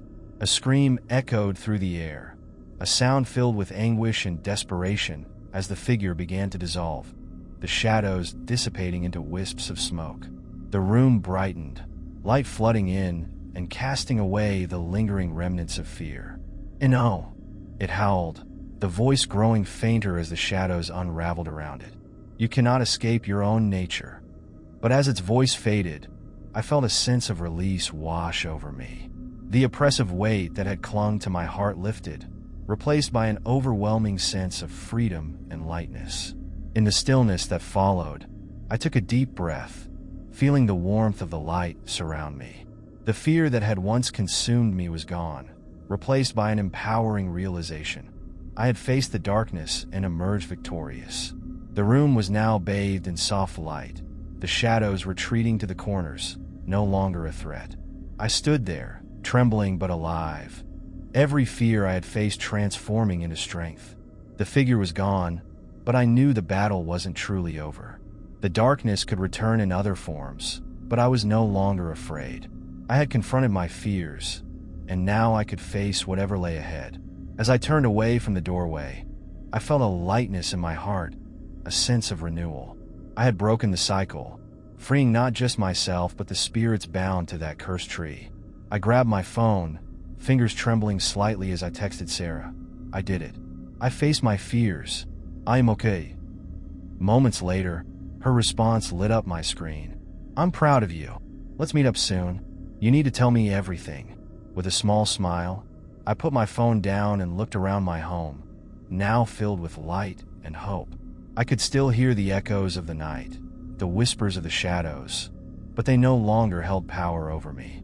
The door to my past had closed, but another one was opening. I was ready to embrace the future, whatever it may bring. As I settled into the warmth of my home, a soft breeze wafted through the open window, carrying with it the faintest whisper of freedom. And in that moment, I knew I was no longer alone. Thank you for joining me on this journey through fear and darkness. If you enjoyed this story, make sure to subscribe for more chilling tales and thrilling adventures. The night may hold secrets, but I'm ready to uncover them all. It was an ordinary Tuesday evening when I first noticed the flickering light. I had just come home from work, exhausted and ready to unwind. The aroma of takeout filled the air, a comforting familiarity that made me feel at ease. I settled onto the couch, ready to binge watch my favorite series, when something caught my eye, a faint glimmer from the corner of the living room. I glanced around, my gaze landing on the decorative shelf above the television. The light pulsed rhythmically, a soft glow that seemed out of place in the otherwise dim room. Curiosity piqued, I stood up and approached the shelf, trying to decipher what could be causing the flicker. As I reached up to touch the shelf, my fingers brushed against something cold and metallic. My heart sank as I recognized the shape. A small, black camera, barely noticeable among the trinkets. My mind raced as I stumbled back, a chill running down my spine. Who had put this here? Why? I quickly scanned the room, searching for more signs of intrusion. The air felt heavy, filled with a sense of dread.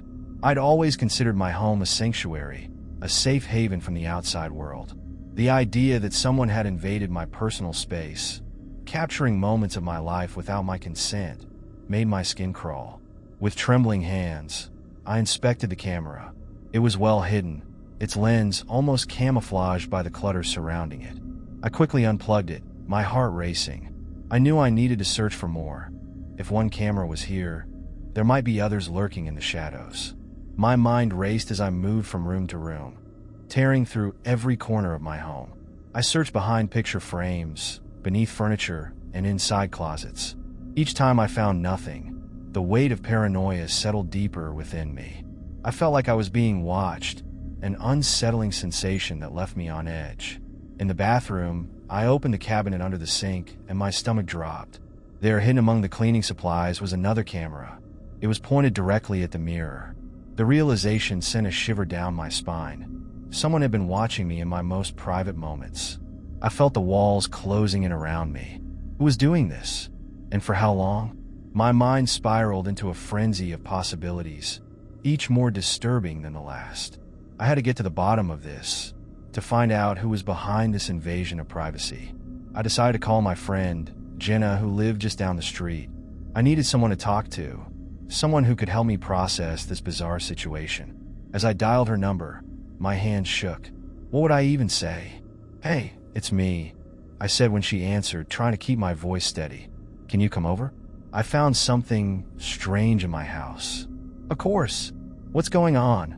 she asked, concern lacing her tone. "I think someone has been watching me.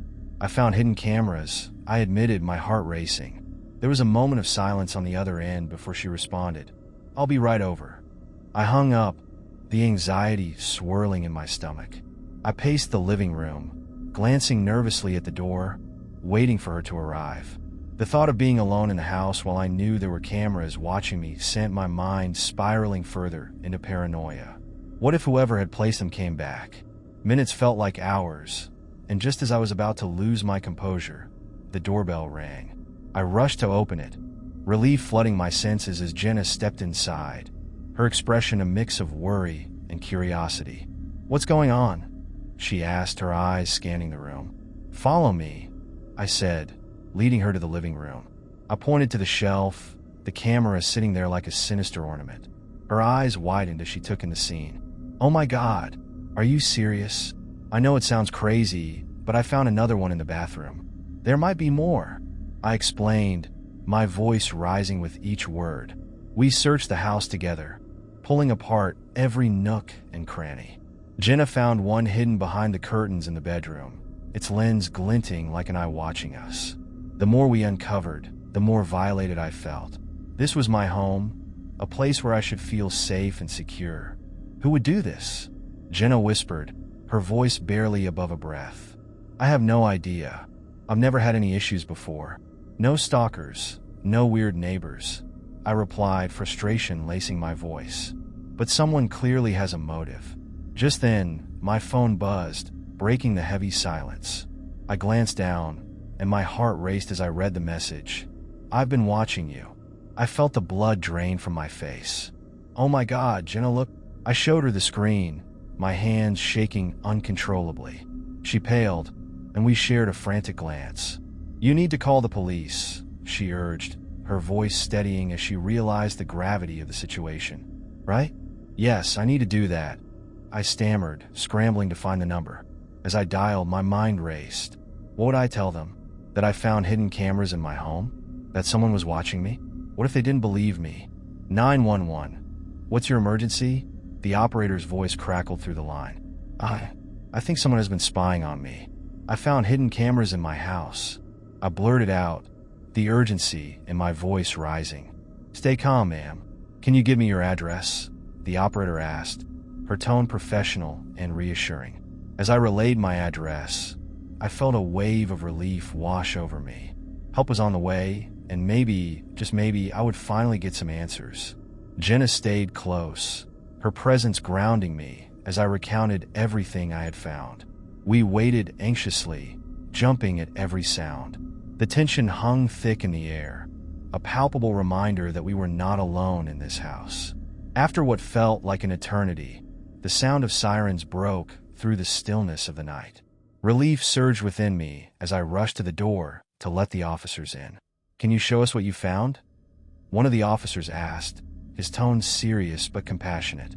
We led them through the house, pointing out each camera and explaining the message I had received. The officers took notes, their expressions grave as they processed the unsettling details. "Have you noticed anything suspicious in the neighborhood?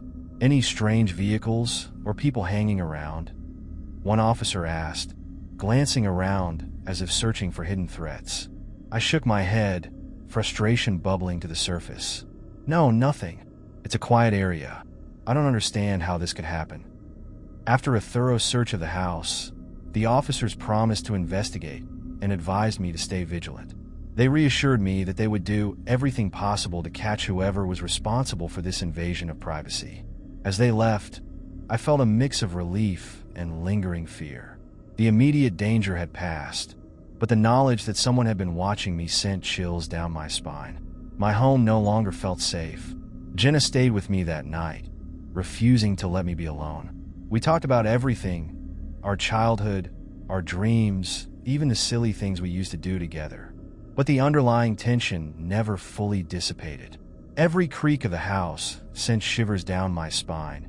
Every flicker of light reminded me of the hidden cameras lurking in the corners. Lying in bed, I replayed the day's events in my mind. I had to figure out who was behind this, to uncover the truth hidden within the shadows of my own home. The flickering lights, the secret cameras, it all felt like a nightmare from which I couldn't wake. But I was determined to take back my life, to reclaim my space, and to find out who was watching from the darkness. The next morning arrived with a weighty sense of dread still hanging in the air. I barely slept, the thought of hidden cameras replaying over and over in my mind. As the sunlight filtered through the curtains, I felt a glimmer of hope. It was a new day, and I needed to take control. After breakfast, I decided to review the footage from the cameras I had removed. Maybe there was something there, some clue as to who was watching me. I set up my laptop on the kitchen table, heart pounding as I connected the first camera. As the feed started playing, I was flooded with a mix of emotions, curiosity, fear, and a strong sense of violation. The camera in the living room showed me going about my daily routine, moments of normalcy tainted by the knowledge that someone had been watching. I scrolled through the footage, eyes glued to the screen. Hours passed as I combed through the recordings. I finally noticed something unusual, a figure moving outside my window. The timestamp showed it was late at night, and the shape lingered for far too long, peering in. My stomach twisted at the thought of someone watching me while I thought I was alone. I paused the video, zooming in on the figure. It was hard to make out details, but the outline was familiar. My heart raced as I tried to place it. Was it a neighbor? Someone from work? "Jenna!" I shouted, urgency in my voice. She rushed into the room, concern etched on her face. "Look at this." I played the footage for her, pointing out the figure lingering outside my window. "Doesn't that look like someone we know?" She squinted at the screen, her brow furrowing in concentration. "I can't quite tell. It's too blurry. But whoever it is, they were definitely watching you." My mind raced. Could it be someone I had crossed paths with? A disgruntled coworker? A neighbor with too much time on their hands? I had to find out. "Let's check with the neighbors," I suggested. "Maybe someone else saw something." Jenna nodded in agreement, and we quickly dressed before heading out. I felt a mix of anticipation and dread as we walked down the street, knocking on doors and asking about any suspicious activity. Most neighbors were sympathetic, but hadn't seen anything out of the ordinary. Just as we were about to give up hope, an elderly woman peered through her window, her expression shifting from curiosity to concern. "I did see something out a few nights ago," she said, her voice shaky. "A man was lurking around your house. I thought he was just a passerby, but he seemed fixated." My pulse quickened. "Did you see what he looked like?" She shook her head, frustration clouding her features. "No, did. just a shadowy figure. I didn't think much of it at the time. After thanking her, Jenna and I walked back home, the weight of her words settling heavily on my shoulders. Someone had been watching me, and they were no longer just a shadow. They were a real threat. That evening, I decided to take a different approach. I would dig deeper into the past, searching for clues about my neighbors and anyone who may have crossed paths with me. I knew it would be a long shot, but I had to try. I spent hours online, scrolling through social media profiles and neighborhood forums, piecing together snippets of information about the people who lived around me. I found nothing particularly alarming, just the usual mundane updates about birthdays, vacations, and home improvements. But then, I stumbled upon a forum dedicated to local crime reports. As I scrolled through the posts, one caught my eye. Strange activity in the area. Neighbors reported a peeping Tom. My heart raced as I read the details. The post described similar incidents that had occurred in my neighborhood, outlining a pattern of stalking that had plagued several residents over the past few months. My pulse quickened as I read through the comments, each one adding to my growing sense of unease. People were sharing their experiences. Someone had watched them through their windows, lingered around their homes late at night. The hairs on the back of my neck stood on end as I realized I was not alone in this. "Jenna, come look at this," I called, pulling her into the room. I shared my findings, my voice filled with urgency. This has been happening to others in our neighborhood too. We're not the only ones. As we discussed the implications, a sense of camaraderie began to build. We could reach out to the others who had experienced similar situations, pooling our resources and knowledge to find the truth. "We need to create a neighborhood watch," Jenna suggested, determination shining in her eyes. "If we all look out for each other, we might catch this person." I agreed wholeheartedly, energized by the idea of uniting with my neighbors against this unseen threat. That night, we drafted a flyer, detailing the incidents and encouraging everyone to be vigilant. We printed copies and planned to distribute them the following day. As I lay in bed that night, a renewed sense of purpose washed over me. I had been violated, yes, but I wouldn't let fear control me. Together with Jenna and my neighbors, we would confront this menace head-on. The following morning, we hit the streets, knocking on doors and sharing our flyer. To my relief, the response was overwhelmingly positive. Neighbors were eager to join our cause, sharing their own stories and encouraging one another to stay vigilant. As we spoke with more residents, a chilling realization set in.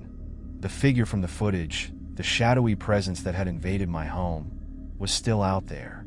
The idea that we were being watched, that someone was lurking in the shadows, sent shivers down my spine. As the sun dipped below the horizon that evening, I felt a palpable tension in the air. We had set up a group chat, allowing everyone to share updates and concerns, and it had quickly become a lifeline for the community. Just as I was about to relax for the night, my phone buzzed with a new message. It was a photo from one of my neighbors, an image captured from their security camera, an unmistakable figure standing just outside their front yard. I gasped as I opened the image, my heart racing. The figure was indistinct, but it was clearly the same shadowy outline I had seen on my footage. "We need to report this to the police," I typed, my hands trembling as I sent the message to the group chat. The responses came flooding in, each neighbor expressing concern and determination to take action. I knew then that we were no longer alone in this fight. We had each other, and together we would uncover the truth behind the hidden cameras and the figure watching us from the darkness. The days turned into a blur of activity as our neighborhood watch took shape. With each passing moment, the sense of urgency grew. We were no longer merely victims. We were a community united against an unseen threat. The police had been alerted, but they seemed overwhelmed by other pressing cases, leaving us to fend for ourselves. We held meetings in my living room, neighbors gathering to share their experiences and brainstorm ways to protect our homes.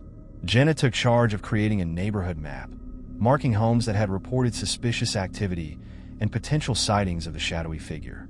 Each pin on the map felt like a tangible connection to our shared plight, a reminder that we were not alone in this fight. One evening, as we discussed surveillance options, the tension in the room was palpable.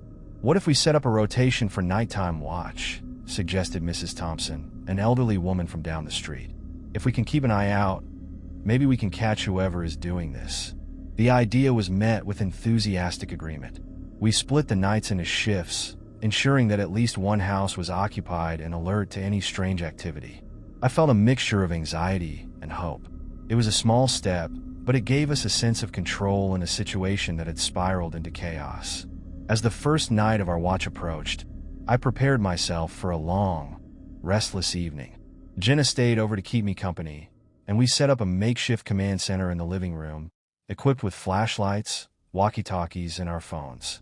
The atmosphere was charged with anticipation, a mix of camaraderie and anxiety, as we exchanged nervous glances. When darkness fell, we took our posts. I stationed myself by the window, peering out into the quiet street. The air was thick with tension, every rustle of leaves or creak of the house amplifying the feeling of unease. I felt like I was in a horror movie, waiting for the moment the antagonist would strike. Hours ticked by, the silence stretching endlessly. We passed the time by talking quietly, sharing stories from our childhoods, attempting to distract ourselves from the weight of our situation. But the undercurrent of fear was ever present, a constant reminder of the threat that lingered just outside our homes. At around 2 a.m., just as I began to nod off, a sudden movement outside jolted me awake. I squinted into the darkness, my heart pounding in my chest. A figure emerged from the shadows, creeping along the edge of my yard. My breath caught in my throat as I watched, frozen in place. "Jenna," I whispered urgently, nudging her awake. "Look!" She turned to follow my gaze, her eyes widening as she spotted the figure. We grabbed the walkie-talkie, our hands shaking as we alerted the others. "We have a possible sighting," I hissed into the device, urgency lacing my voice. As we watched, the figure paused, glancing around as if sensing that it was being observed. My heart raced as I saw a glint of metal in its hand. Was it a weapon? Panic surged through me, and I gripped Jenna's arm tightly. "What do we do?" she whispered, fear evident in her eyes. "We wait for backup," I replied, my voice barely above a whisper. "But we need to stay hidden." The figure moved closer, creeping toward the front porch. I felt a surge of adrenaline. This was no longer a game. The reality of our situation struck me. This person was dangerous. Suddenly, a flashlight beam broke through the darkness, illuminating the figure.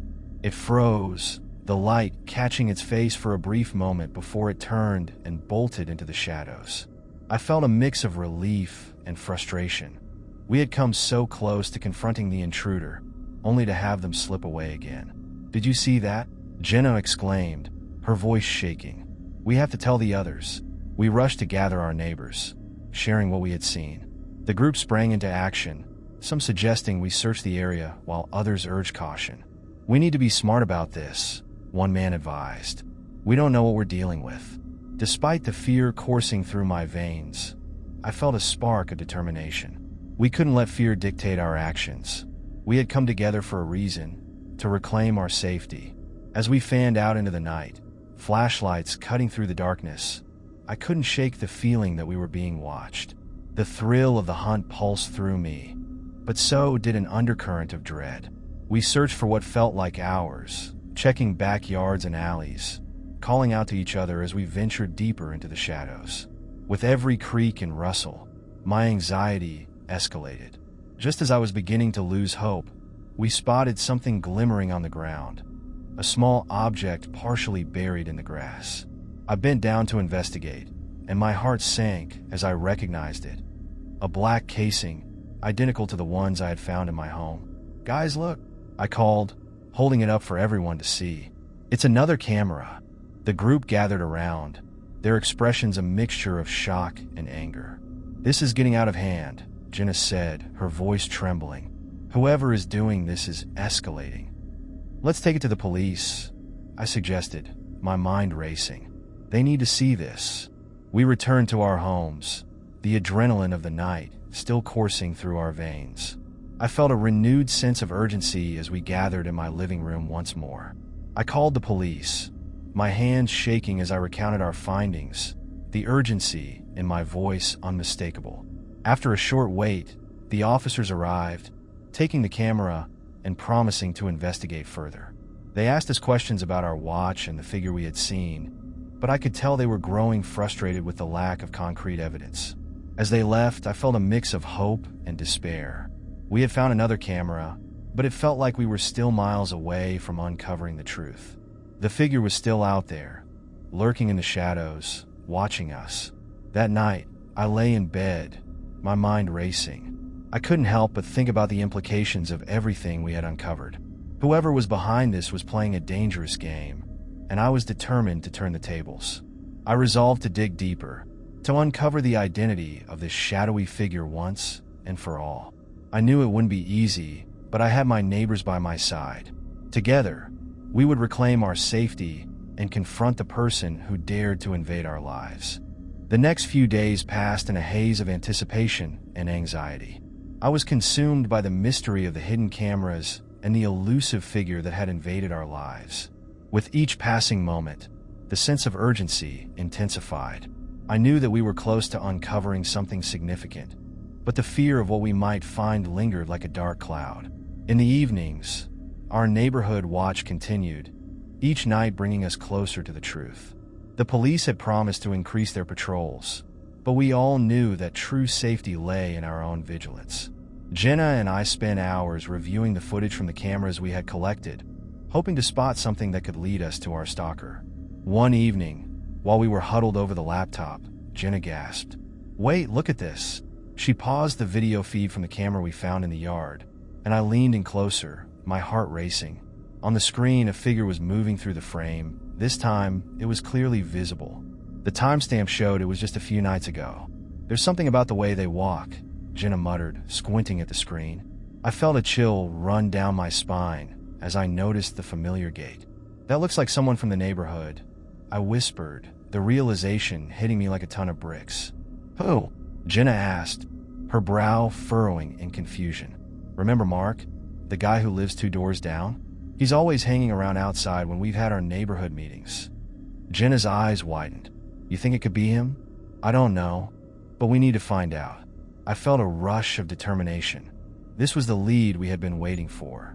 We decided to confront Mark, but not directly. I proposed we gather our neighbors for an impromptu meeting that evening, using it as an opportunity to subtly gauge his reactions and gather more evidence. The plan was risky, but we needed to know for sure. As the sun set, I felt a mix of dread and anticipation in the air. Our neighbors arrived, filling my living room with anxious chatter. I could see the concern etched on their faces, and it fueled my resolve. We were all in this together, ready to face the truth.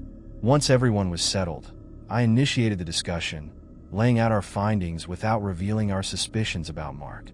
"We need to stay vigilant and keep an eye out for anything unusual," I said, scanning the room. "If anyone sees something suspicious, don't hesitate to report it." Mark shifted in his seat, his expression unreadable. "Yeah, that's a good idea. We have to look out for each other," he replied, a hint of nervousness in his voice. As the meeting progressed, I carefully steered the conversation toward the hidden cameras and our experiences. Each neighbor shared their stories, and the tension in the room escalated. When the conversation turned to the figure seen lurking outside, I observed Mark closely. He was increasingly fidgety, glancing toward the floor as others spoke.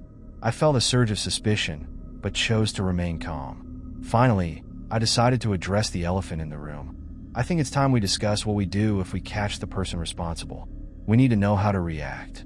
Mark looked up, his eyes darting between Jenna and me. "What do you mean?" he asked, his voice shaky. "If we see someone watching us, we can't just stand by. We need to confront them," I said, trying to keep my tone steady. The room erupted into a heated discussion. Some neighbors were in favor of confronting the figure, while others voiced concerns about safety. Mark seemed increasingly uncomfortable, shifting in his seat as the debate raged on. Just as the conversation reached a fever pitch, a loud knock echoed from the front door, startling everyone. Jenna and I exchanged glances, a silent agreement passing between us. We both felt the tension spike. I opened the door cautiously, revealing a police officer standing on the doorstep, his expression serious. "Good evening. We've received reports of suspicious activity in the area and wanted to check in on your neighborhood watch." "Thanks for coming," I said, inviting him inside. We've had some incidents of our own.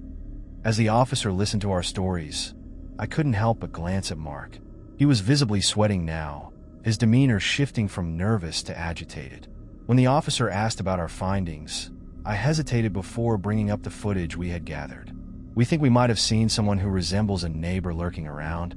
We have video evidence. Mark's face paled as the room went silent. The officer nodded, taking out his notepad. Let's take a look at that footage. It might help us in our investigation. With a sense of urgency, I grabbed the laptop and set it up for everyone to see. I felt the weight of the moment, the tension thick in the air as the officer leaned in to watch. As I replayed the footage, I could sense Mark's anxiety growing. The clip played out, and as the figure moved into view, I held my breath. Would anyone else see the resemblance? The room was silent, all eyes glued to the screen. When the video ended, the officer turned to the group, his brow furrowed. This is concerning. I'll need to follow up on this.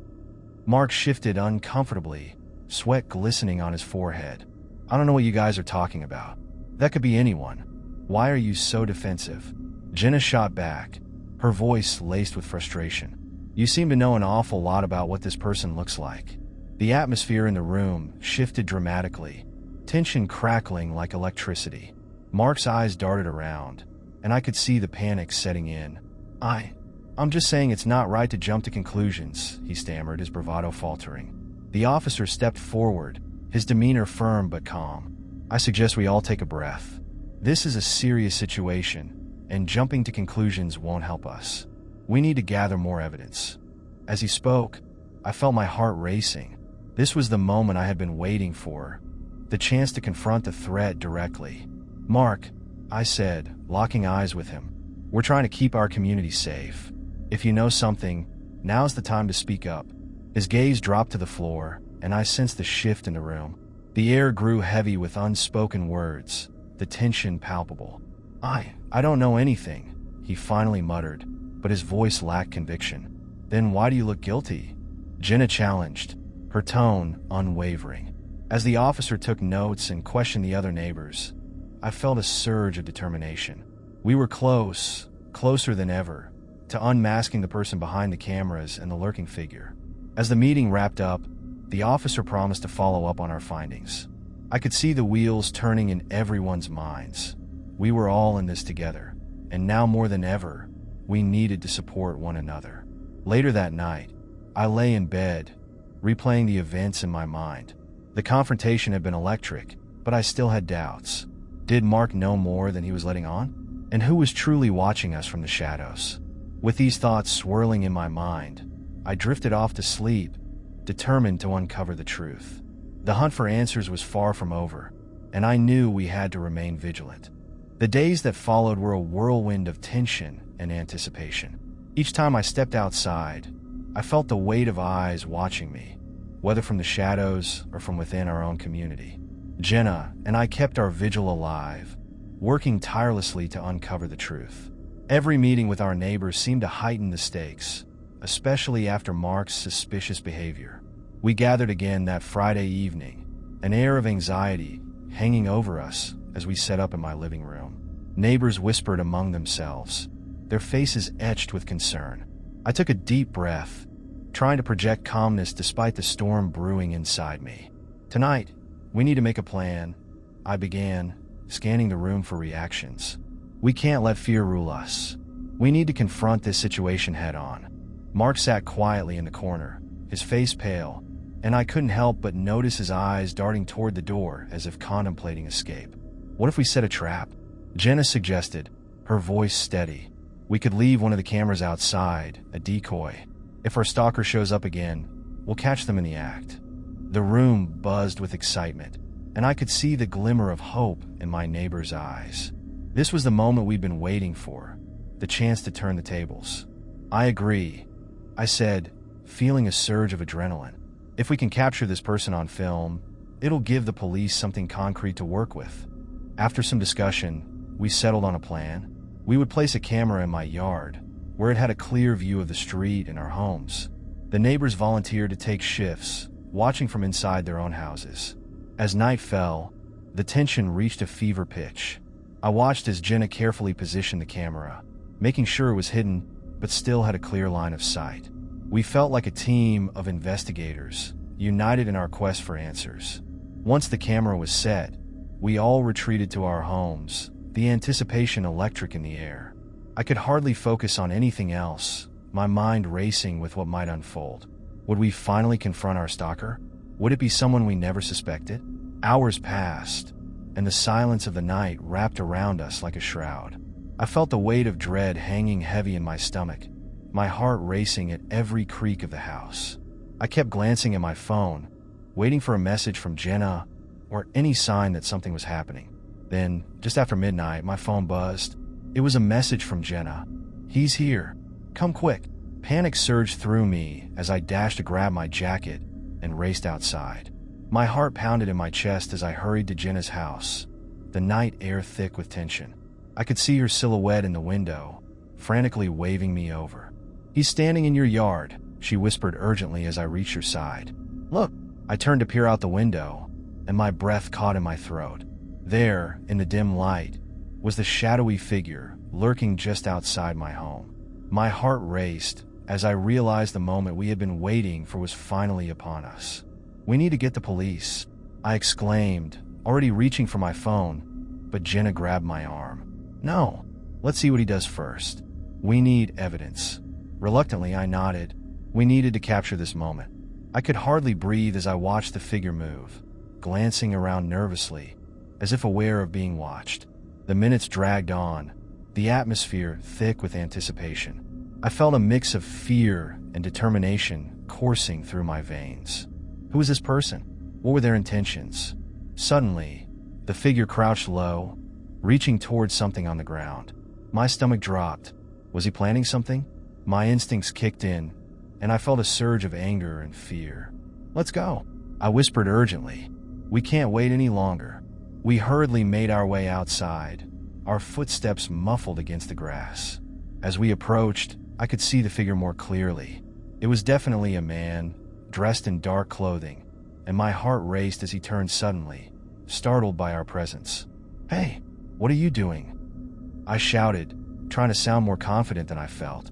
The figure froze, eyes wide as he registered our presence. I was just," he stammered, backing away. Jenna stepped forward, her voice firm. "You're the one who's been watching us, aren't you?" In the dim light, I recognized the fear etched on his face. No, you don't understand. I wasn't." "Then why are you here?" I pressed, feeling adrenaline coursing through me. The man hesitated, glancing nervously around as if searching for an escape. "I just wanted to help. I thought something was wrong." My heart raced as I processed his words. "Help? By spying on us?" "I thought there was someone in the neighborhood who needed to be stopped," he insisted, desperation in his voice. "I saw things that scared me, people acting strange. I thought I was protecting you." "Protecting us? By installing hidden cameras?" Jenna challenged, her voice unwavering. "This is insane." Before he could respond, the sound of sirens pierced the night. Relief washed over me as the police arrived, lights flashing in the darkness. "Stay where you are," an officer shouted, jumping out of the car with his flashlight aimed at the man. The figure's face went pale as the officers approached, weapons drawn. "I didn't mean any harm," he pleaded, backing away. "Sir, put your hands where we can see them," another officer ordered, closing the distance. I watched in a mix of disbelief and relief as the officers apprehended him. The man continued to protest, but the weight of his actions had caught up with him. I felt a strange sense of closure wash over me, as if the clouds of uncertainty that had hung over us were finally lifting. Once the man was secured in handcuffs, the officer turned to us, his expression serious. "Can you identify this man?" "Yes, that's Mark," I replied, feeling a mix of anger and betrayal. "He lives just down the street." The officers exchanged glances, their expressions grim. "We need to ask you all some questions," one said, ushering us to gather around. As we recounted everything we knew, the reality of the situation settled in. Mark had been our neighbor, our friend, yet he had betrayed our trust in the most unsettling way. The shock rippled through our group, disbelief etched on everyone's faces. After the police took Mark away, the remaining neighbors gathered in a circle, exchanging stunned looks. We were united in our relief, but the air was thick with unresolved questions. Why would he do this? Jenna asked, shaking her head in disbelief. What was he thinking? We may never know, I replied, feeling a mix of sorrow and anger. But at least we can finally feel safe again.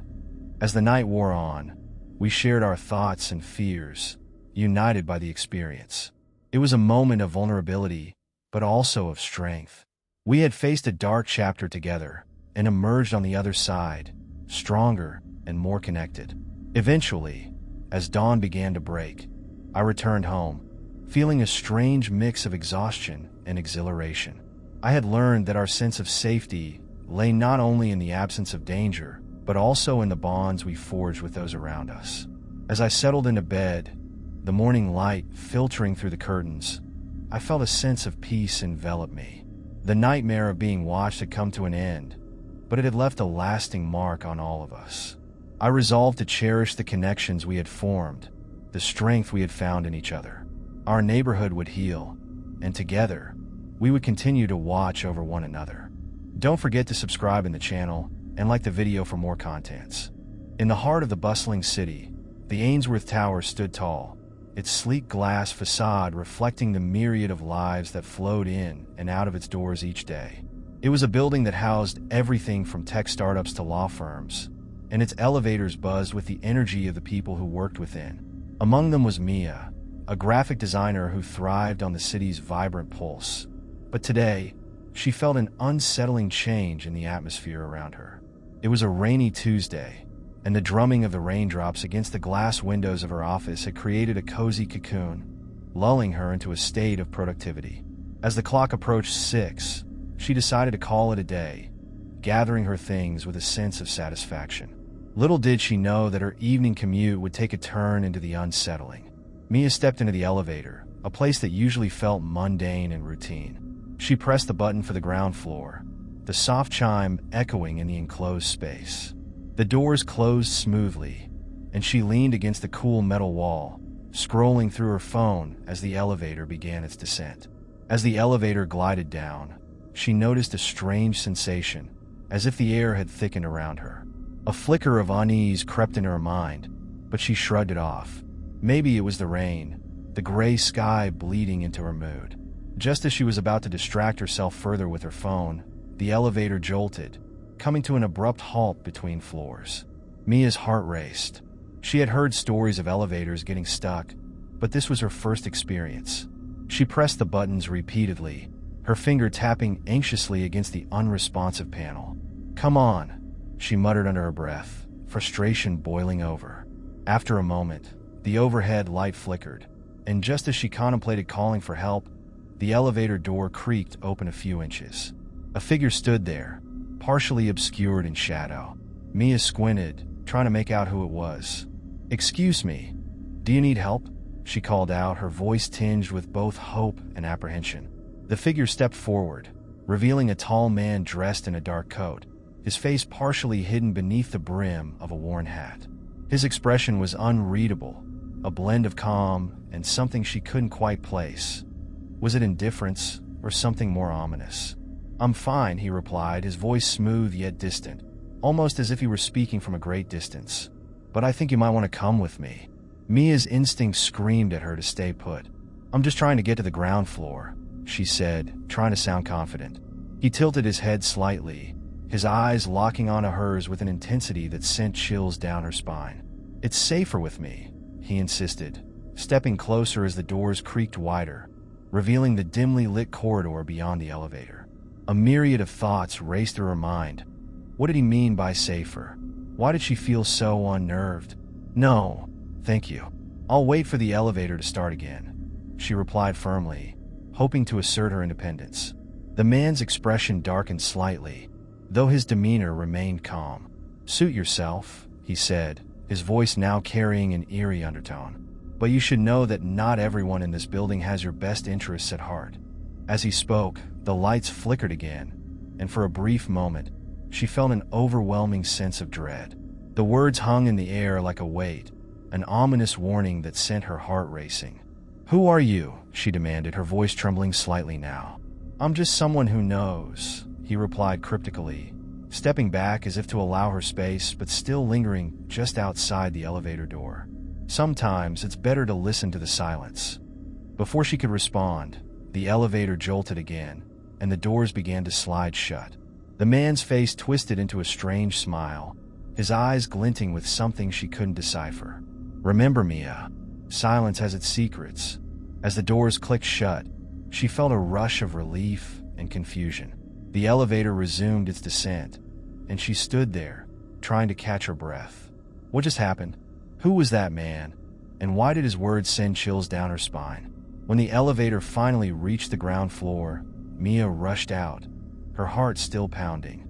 The lobby was bustling with people, the warmth of chatter and movement contrasting sharply with the cold encounter she'd just experienced. She felt a strange pull, as if the man's presence lingered in the air, a shadow of uncertainty that refused to leave her. The drive home was a blur, her mind racing with questions. Had she imagined the whole thing? Or was there truly something sinister lurking in the corners of the Ainsworth Tower?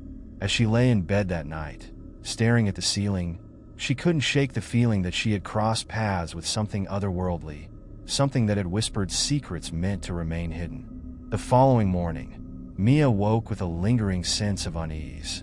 The encounter with the stranger haunted her, replaying in her mind like a broken record. She couldn't shake the feeling that his words carried more weight than mere coincidence. The city outside her window buzzed with life, but inside, she felt like an intruder in her own life, suspended in a haze of confusion. As she prepared for work, she glanced at her phone, hoping to distract herself with the mundane. Yet, the news alerts scrolling across the screen caught her attention. Reports of strange occurrences in the Ainsworth Tower. Several employees had reported unusual events, like flickering lights and unexplained noises. Mia's stomach twisted at the realization that others had experienced the same unsettling atmosphere she had felt. Arriving at the office, she sensed a shift in the air. Conversations halted as she walked by, and a few colleagues exchanged glances laden with unspoken questions. Feeling a mix of paranoia and determination, Mia resolved to confront the situation head-on. She needed answers, not just for herself but for the sake of her colleagues. After settling in, she approached Sarah, a longtime friend and fellow designer. "Have you noticed anything strange in the building lately?" she asked, trying to sound casual. Sarah raised an eyebrow, glancing around before leaning closer. "You mean like the flickering lights and the weird noises?" "Yeah, I thought I was going crazy."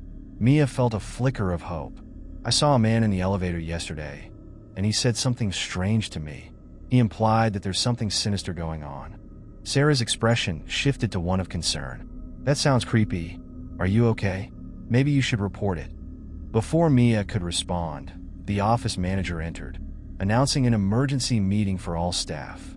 The tension in the room thickened, and a sense of dread washed over her. As everyone gathered, Mia exchanged worried glances with Sarah. The manager stood at the front, a serious expression on his face. "I'm sure many of you have felt the strange occurrences in the building. We want to assure you that we're looking into it. However, we advise everyone to stay vigilant and report anything unusual." Mia's heart raced. "What do you mean by strange occurrences?" she asked, her voice rising above the murmurs. The manager cleared his throat. "Some employees have reported feeling watched, hearing voices, and seeing shadows in the hallways. We're taking these claims seriously, but we encourage everyone to maintain a level of caution." Murmurs of concern rippled through the crowd, and Mia felt a knot tightening in her stomach. The man from the elevator wasn't just a figment of her imagination. Something was truly amiss.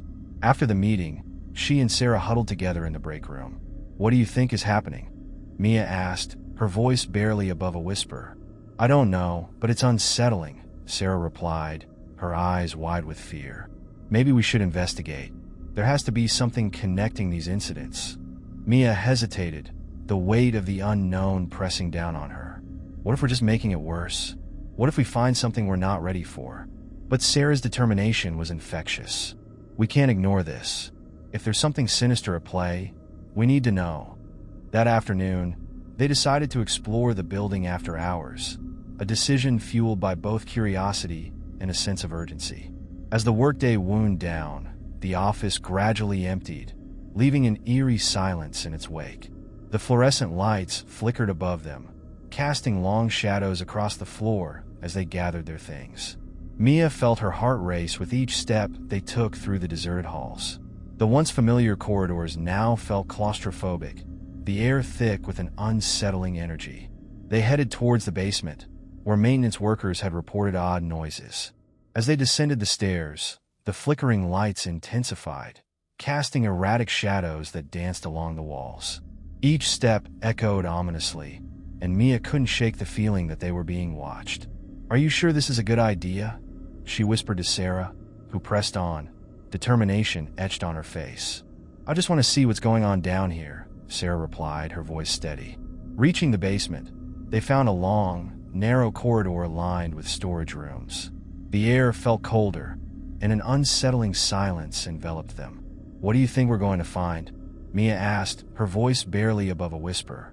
"Hopefully nothing too crazy," Sarah replied, though her eyes betrayed her own unease. They moved cautiously down the hall, peering into the darkened storage rooms. Most were filled with forgotten office supplies, but one door at the end of the corridor stood slightly ajar. A shiver ran down Mia's spine as they approached the door. "Should we check it out?" she asked, her heart pounding. "Why not?" Sarah shrugged, pushing the door open slowly. It creaked ominously, revealing a small room cluttered with old furniture and boxes. In the corner, a flickering light bulb cast a dim glow, illuminating the dust motes swirling in the air.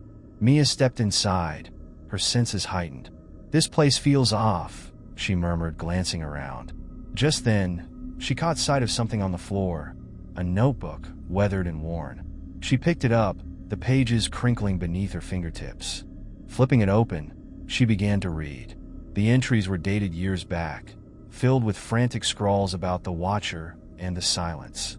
Each page dripped with fear and paranoia, recounting experiences of employees who had felt a presence lurking in the building, especially in the basement. "What is this?" Sarah asked, peering over her shoulder. Mia's breath quickened as she turned another page. "It's like a diary of someone who worked here." They were convinced they were being watched. Suddenly, the overhead light flickered violently, and the door slammed shut with a resounding bang. Startled, they spun around, heartbeats quickening. "What just happened?" Mia gasped. "Let me try to open the door," Sarah said, her voice trembling. She pulled on the doorknob, but it wouldn't budge. Panic began to creep in as the air around them felt thick with dread. "Hello? Is anyone out there?" Mia shouted, pounding on the door. "Let us out." But the only response was silence. Just then, Mia felt a chill sweep through the room, and she turned to see shadows flickering across the walls, coalescing into vague, indistinct shapes. Her breath hitched as a low whisper filled the air, echoing around them. "Leave now." Mia's heart raced as the temperature dropped, her instincts screaming at her to escape. "We need to get out of here," she cried, pushing against the door in a panic. Finally, with a sudden burst of energy, Sarah slammed her shoulder against it. The door gave way, and they stumbled back into the corridor, gasping for breath. "We need to go," Mia urged, adrenaline fueling her movements. They raced up the stairs, the whispers following them, a haunting reminder of the fear they had unearthed. Bursting into the lobby, they didn't stop until they reached the safety of the street outside. The cool air hit them like a wave, grounding them in reality. They stood there for a moment, panting, trying to process what had just happened. "What the hell was that?" Sarah exclaimed, her eyes wide with shock. "I don't know, but we need to tell someone," Mia replied, still trembling. "This place is not what it seems." As they walked back towards their cars, the city lights flickered to life around them, but the shadows of the Ainsworth Tower loomed behind, a reminder of the darkness they had encountered. The following days dragged on like a heavy fog, each moment laden with the weight of their encounter in the basement. Mia couldn't shake the feeling that something terrible lurked just beneath the surface of her everyday life. Despite the chaos of the office, she felt a growing compulsion to uncover the truth behind the shadows and whispers that haunted the Ainsworth Tower.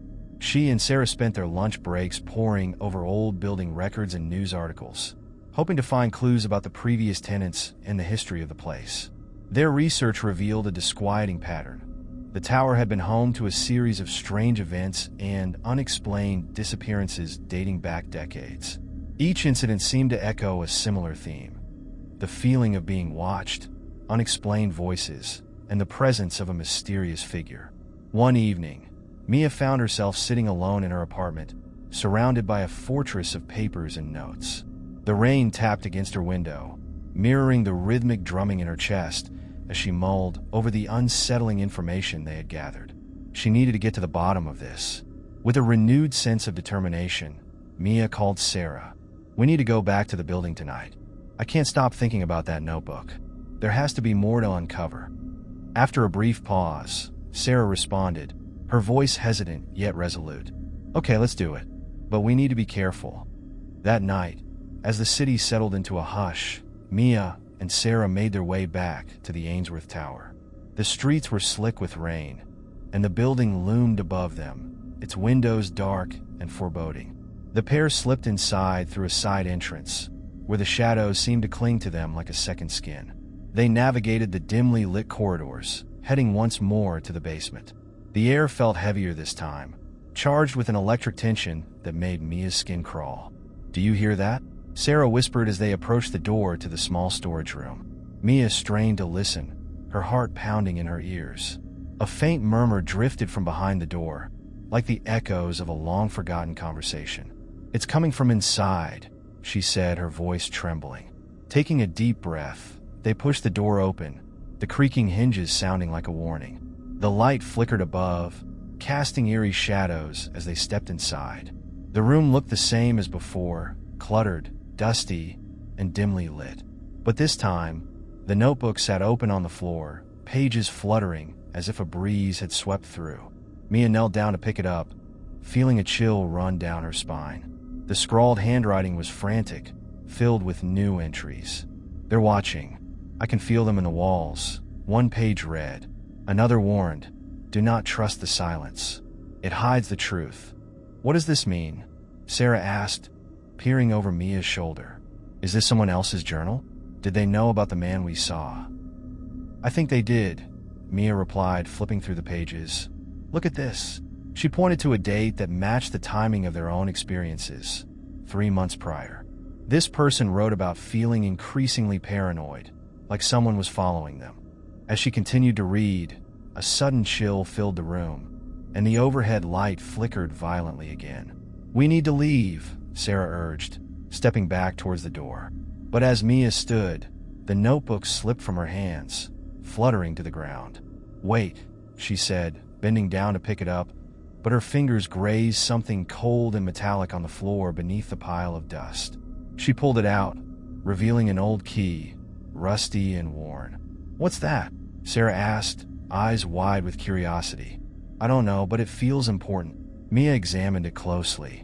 "What if it unlocks something? We should look for a locked door or storage unit."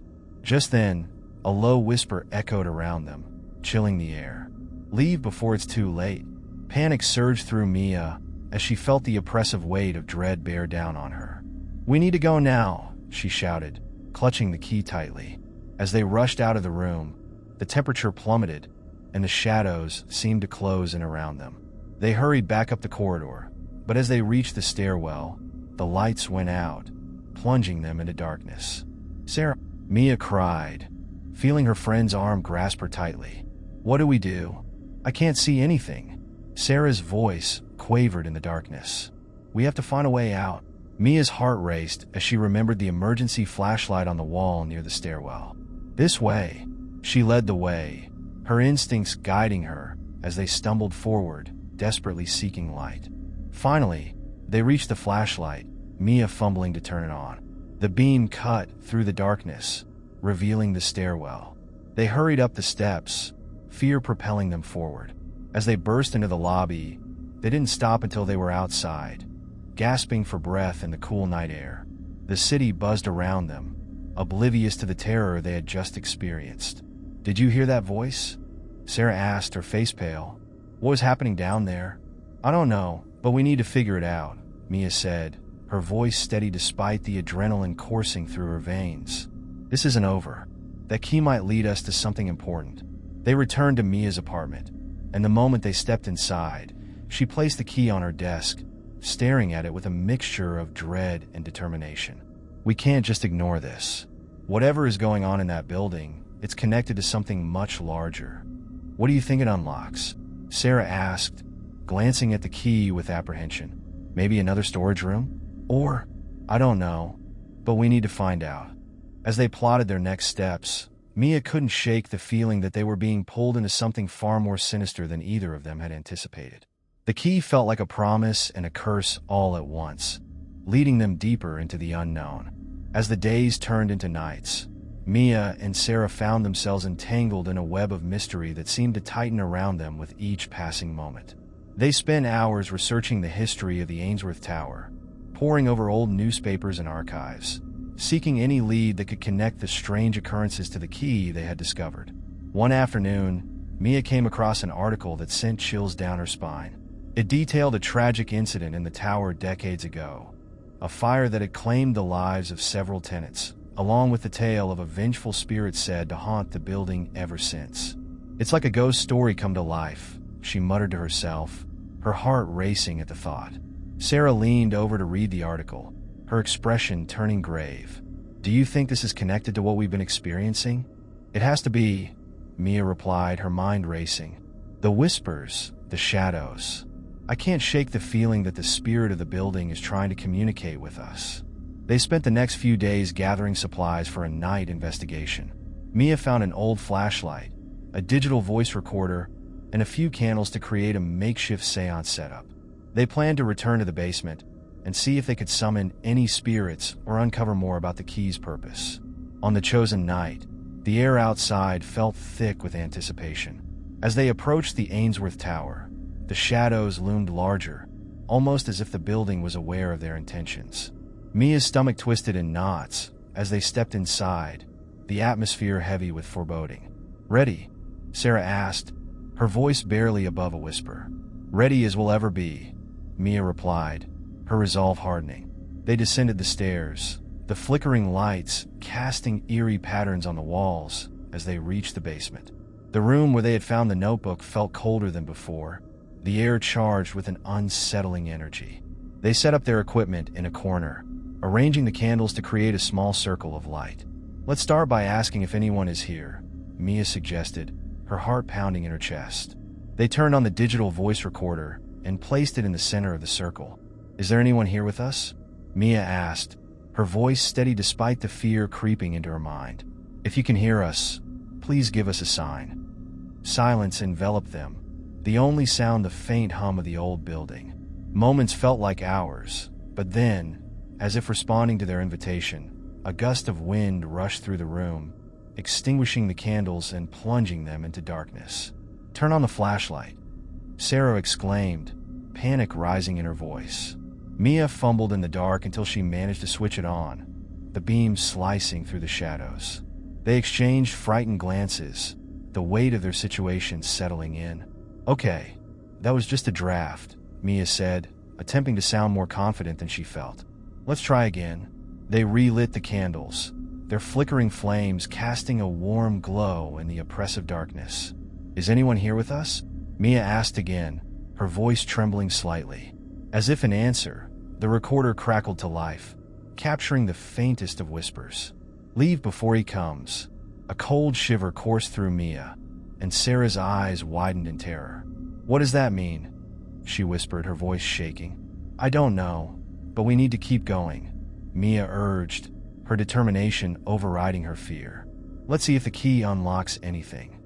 They both stood, the urgency of the moment propelling them to search the room for any locked doors or boxes.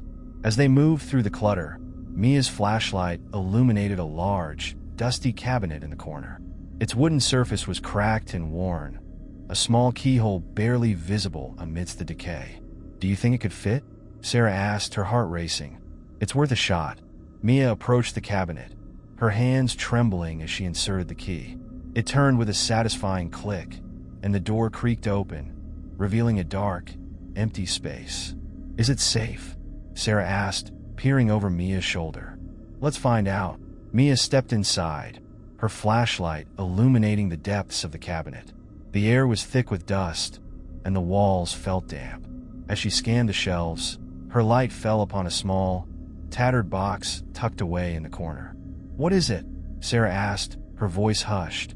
Mia retrieved the box, feeling an eerie weight in her hands. "I don't know, but it feels significant."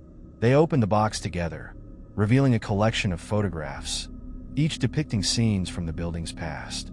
Mia flipped through the pictures, her breath hitching as she recognized some of the faces, people who had gone missing over the years.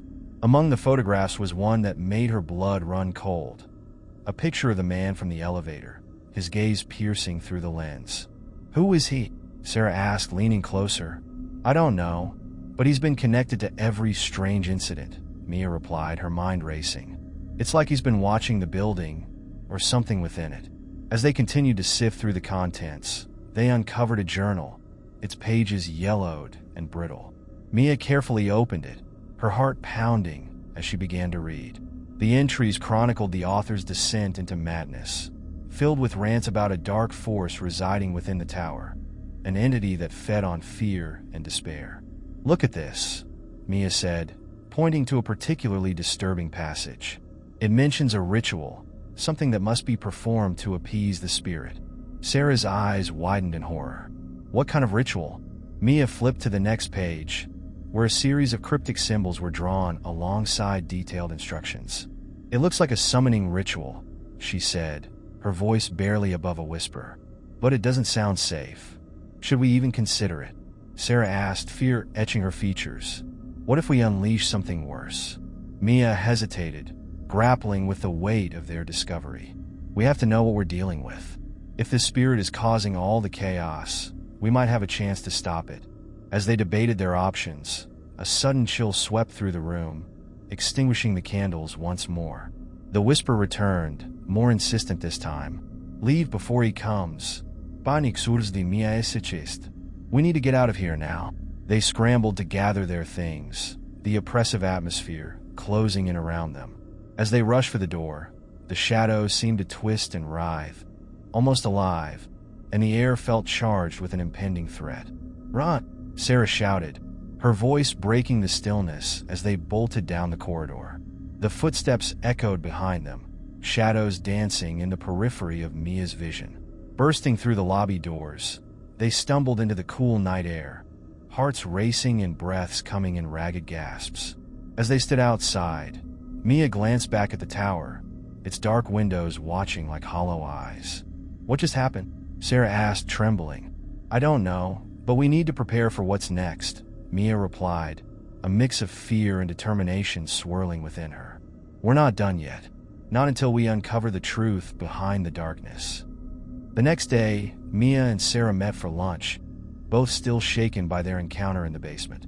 Over coffee, they reviewed their plan to investigate the key further. "We have to be smart about this," Sarah said, her brow furrowed with concentration. "We don't want to get caught snooping around." Mia nodded, her mind racing. "What if we start with the building's archives? There might be records of the rooms and what they were used for. If we can find out where the key fits, we'll be one step closer." After lunch, they headed to the Ainsworth Towers management office, located on the ground floor. The receptionist, a middle-aged woman with tired eyes, greeted them with a forced smile. "Can I help you?"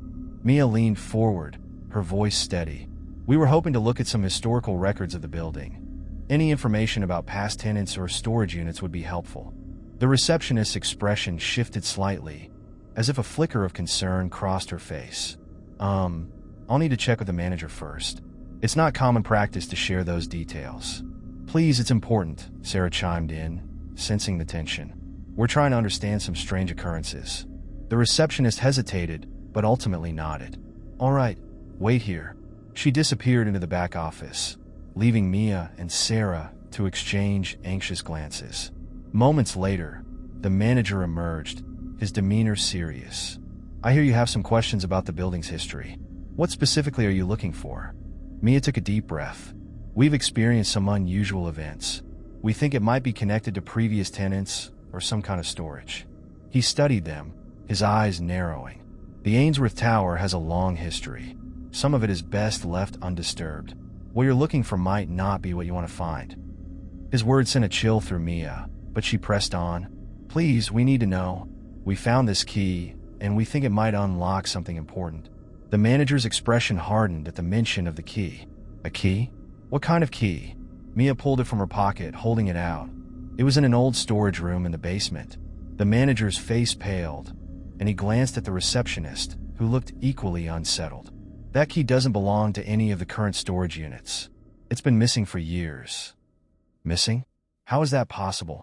Sarah asked, her curiosity piqued. "There have been rumors about that room. A long time ago, it was sealed off after some strange incidents occurred. People reported feeling watched, similar to what you described. But we don't discuss it openly." Mia exchanged a worried glance with Sarah. "What kind of incidents?" The manager hesitated, then sighed. "People would go in, and some didn't come out the same. It's as if something in that room changes you. We sealed it off to protect future tenants." "Where is the room?" Mia pressed, her heart racing. "It's on the 3rd floor, at the end of the hall. But I advise you not to go there. It's been off limits for a reason." Determined, Mia said, "We need to check it out. If this key belongs there, we can't just ignore it." The manager's expression softened slightly. "You might not understand what you're getting into. Please think this through." But Mia and Sarah had made up their minds. They thanked the manager and left the office, adrenaline coursing through their veins. The two friends climbed the stairs to the 3rd floor, their footsteps echoing in the silence. As they reached the end of the hall, they found a heavy door with a rusted lock. The air grew thick with anticipation and dread. "This must be it," Sarah whispered, her voice trembling. Mia inserted the key into the lock, and to her surprise, it turned smoothly. With a deep breath, she pushed the door open, revealing a darkened room that felt untouched by time. Dust motes danced in the slivers of light filtering through grimy windows. Stepping inside, they were greeted by an eerie stillness. The room was filled with old furniture, covered in sheets that looked like ghosts of the past. In the center stood an imposing cabinet, its doors closed tight, almost as if guarding a secret. "What do you think is inside?" Sarah asked, eyeing the cabinet warily. "I don't know, but I have a feeling it's important," Mia replied, moving closer. As she reached for the cabinet doors, a sudden chill swept through the room, and the lights flickered ominously. The sensation of being watched intensified, sending a wave of goosebumps across her skin. "Maybe we should go back," Sarah suggested, glancing around nervously. "This feels wrong." But Mia was resolute. "No, we need to find out what's in here." She pulled open the cabinet doors, revealing a collection of old journals and photographs, all meticulously arranged. "Look at these," she exclaimed, flipping through the yellowed pages. Each journal chronicled the lives of previous tenants, strange occurrences, unsettling experiences, and feelings of being watched. The deeper they read, the more the entries resonated with their own experiences. Suddenly, Sarah gasped, pointing to a photograph pinned to the wall. It depicted a group of people standing outside the Ainsworth Tower, all of them wearing expressions of fear. "Who are these people?" she asked. Mia studied the photograph closely. "I don't know, but they look terrified. We need to take this with us." As Mia reached for the photograph, the temperature plummeted. The door slammed shut behind them, and the sound echoed like thunder. "What just happened?" Sarah shrieked, panic rising in her voice. "Stay calm," Mia urged, her heart racing. "We can't let fear take over." Just then, the journals began to rattle violently on the shelves. The whispers returned, louder and more insistent. "Leave now. Mia ese instinct kiktin. We need to find a way out." She yanked on the cabinet door, hoping to create a diversion. As the cabinet creaked, the whispers intensified, swirling around them like a storm. "You shouldn't have come here." Mia felt a force pulling at her, a cold grip that seemed to seep from the very walls. "Sarah, help me." Together, they braced against the cabinet, pushing with all their might. Finally, the door burst open, sending journals flying across the room. The shadows writhed, and the whispers crescendoed into a deafening roar. "Get out! Get out!" With a surge of adrenaline, Mia and Sarah rushed to the door, flinging it open. They bolted down the hall, the oppressive darkness clawing at their backs. They stumbled down the stairs, the shadows swirling behind them, whispering threats and warnings. Bursting into the lobby, they pushed through the front doors, gasping for breath as they stepped out into the cool night air. "What was that? What just happened?" Sarah gasped, shaking. "I don't know," Mia replied, her heart pounding. "But we need to figure this out. Whatever is happening in that building, it's more than just a haunting." As they stood on the sidewalk, the Ainsworth Tower loomed behind them, shrouded in darkness. It felt alive, as if the whispers still echoed within its walls. Mia and Sarah stood outside the Ainsworth Tower, hearts racing as they processed the chaos they had just escaped. The weight of their discovery pressed heavily on them, a mixture of fear and curiosity. They knew they couldn't turn back now. They had uncovered a thread in a larger tapestry of terror, and it demanded to be unraveled. "We need to go to the library," Mia declared, determination igniting within her. "If these journals are connected to past tenants, there might be newspaper articles or other records that can shed light on what happened." "Right," Sarah agreed, her eyes wide with resolve. "Let's find out everything we can. We're not leaving this mystery unsolved." They headed to the nearest public library, a quaint building filled with the musty scent of old books and the comforting hum of fluorescent lights. Mia felt a sense of relief wash over her as they entered, a welcome contrast to the oppressive atmosphere of the tower.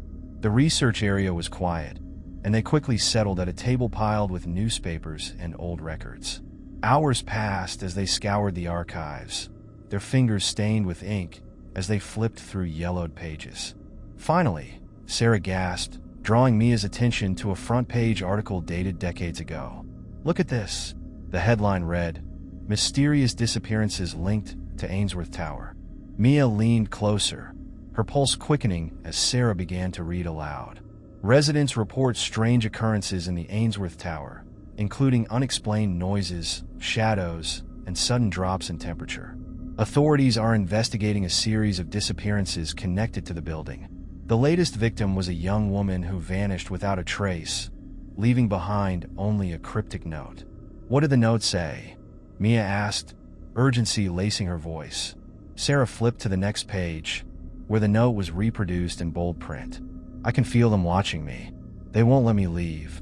I need to find the key." Mia's heart sank. "The key," she whispered. "It's always been about the key." They spent the next few hours gathering as much information as they could, uncovering a disturbing pattern of tenants who had experienced the same chilling phenomena. Each entry echoed their own experiences, voices, shadows, and a sense of being watched. As they pieced together the fragments of history, a dark picture emerged. The Ainsworth Tower was a nexus of fear, and the whispers in its walls were the remnants of those who had come before. Mia se risolve solidifed. They needed to return and confront whatever entity was tied to the key. That evening, they stood outside the Ainsworth Tower once more. The sun dipped below the horizon, casting an eerie glow over the building. Shadows stretched unnaturally across the pavement, as if beckoning them inside. "Are you ready?" Mia asked, her voice steady despite the butterflies in her stomach. "As ready as I'll ever be," Sarah replied, determination shining in her eyes. They entered the tower, the familiar chill enveloping them. This time, however, Mia felt a strange sense of purpose guiding her. They climbed the stairs to the third floor, the air growing heavier with each step. As they approached the locked room, the atmosphere thickened. The whispers swirled around them, more insistent this time. "Leave before it's too late." Ignoring the warnings, Mia inserted the key into the lock. The door creaked open, and the darkness inside seemed to pulse with life. "Let's get the journals and photographs," Mia urged. "We need to confront this head-on." They stepped inside, the room alive with shadows. As Mia gathered the journals, a sudden gust of wind slammed the door shut behind them. The lights flickered ominously, casting erratic shadows across the walls. "What's happening?" Sarah gasped, fear creeping into her voice. "I don't know, but we need to stay focused," Mia said, her heart racing. "Let's find out what this place wants from us." As they rifled through the papers, the temperature dropped sharply, and a chilling voice echoed through the room. "You shouldn't have come back. You're not welcome here." Mia felt a surge of defiance. We're not leaving until we understand what's going on." Suddenly, a figure materialized in the shadows, a woman with hollow eyes and a sorrowful expression. "You must listen," she whispered, her voice a haunting melody. "The tower holds secrets that must remain buried. You cannot break the cycle." "Who are you?" Mia asked, her heart pounding. "Are you one of the missing tenants?" "I was like you," the woman replied, her voice filled with regret. "Curiosity brought me here. I tried to uncover the truth, but I became trapped in the whispers, a prisoner of my own desire for knowledge." Mia felt a chill run down her spine. "What do we have to do to stop this?" The woman raised her hand, and the shadows swirled around her. "You must face the source of the darkness. The key unlocks more than just a door. It opens a pathway to the truth. But be warned, the truth is a double-edged sword." Before Mia could respond, the room began to tremble. Books flew from the shelves, and the air crackled with energy. "Get out," the woman cried, her form flickering. "You must leave now." Panic surged through Mia and Sarah as they clung to each other. "We need to go," Sarah shouted, her eyes wide with fear. They bolted for the door, but as they reached for the handle, a force pushed them back, sending them sprawling to the ground.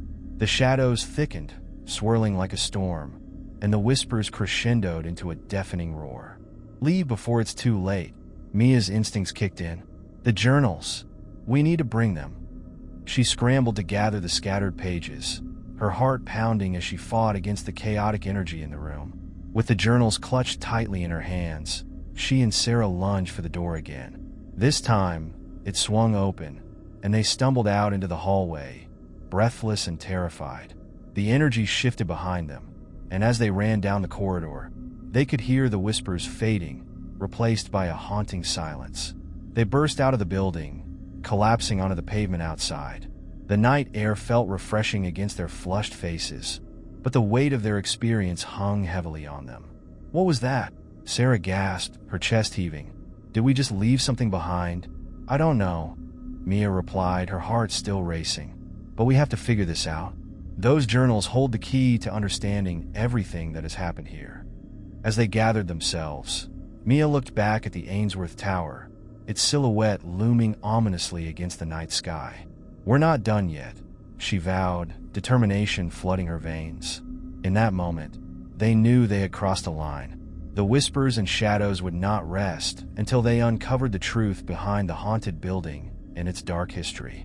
They were caught in a web of fear and mystery, and there was no turning back. Don't forget to subscribe in the channel and like the video for more contents. The coastal town of Windermere had always been a place draped in mist and whispers. Nestled on the edge of the cliffs, the town seemed caught between the churning sea and the dense forest that surrounded it. It was a place of old houses, each one bearing the weight of countless stories, secrets locked within their creaking walls. Some said that Windermere was alive. Its bones were the ancient stones of the cliff, its voice the howling winds that blew in from the ocean. For those who had spent their entire lives there, the place held an air of familiarity. For outsiders, however, it was unsettling, as if the town itself was watching. At the heart of this eerie town was an old Victorian house, known as the Windermere Manor, perched like a sentinel on the highest point of the cliffs. Its silhouette was jagged against the perpetual gray skies, the once glorious estate now a hollow shell of faded grandeur. Tall, narrow windows looked out across the sea, like eyes that had witnessed centuries of stories, some best forgotten. Ava Morgan had never intended to return to Windermere, but life has a way of pulling people back to the places they thought they had left behind. After the sudden death of her estranged father, she was now the sole inheritor of Windermere Manor, a house she had not seen in over 20 years. Her childhood memories of the place were murky, half-remembered dreams of endless rooms and cold corridors. She had left the town with her mother when she was just 10 years old, fleeing a life that had become unbearable. Now, standing before the wrought iron gate, Ava felt a wave of apprehension. The house loomed before her, dark and still, as if it had been waiting for her all this time. The trees that lined the driveway twisted like skeletal hands, their branches scratching at the sky. She hesitated before pushing the gate open with a screech that echoed into the fog. The gravel crunched under her boots as she made her way toward the front door, her breath visible in the crisp air. Windermore had always been a strange place, and even as a child, Ava had sensed that something was off about it. There were stories, of course, small-town legends of the supernatural, of ghosts that wandered the halls at night, of a mysterious face that would sometimes appear in the windows. But those were just stories. At least, that's what she had told herself when she was younger. Now, as an adult, Ava wasn't so sure. The key was cold and heavy in her hand as she slipped it into the lock. The door resisted at first, swollen from years of neglect, but with a sharp push, it creaked open, revealing the dim interior of the manor. The air inside was stale, the scent of dust and old wood enveloping her as she stepped across the threshold. The hallway stretched out before her, dark and seemingly endless, its high ceilings casting deep shadows. Cobwebs clung to the corners, and the flicker of her flashlight illuminated the faded wallpaper, peeling at the edges. For a moment, Ava stood still, listening to the silence that filled the house. It was an oppressive silence, the kind that weighed heavily on her chest. She could hear nothing but the faint sound of the wind outside, rattling the windows in their frames. Her footsteps echoed as she moved through the house, each room more decrepit than the last. The once opulent furniture was now covered in white sheets, ghostly shapes lurking in the gloom. She hadn't yet found the courage to pull any of them back, not wanting to disturb the stillness that had settled over everything. As she made her way up the grand staircase, her hand trailing along the banister, she couldn't shake the feeling that she wasn't alone. Every creak of the floorboards, every whisper of the wind seemed amplified in the empty house. She stopped in front of a large window on the landing, one of the few that still offered a view of the ocean. Outside, the sea was a vast, gray expanse, churning under the darkening sky. In the distance, she could see the faint outline of the lighthouse, its beam cutting through the fog.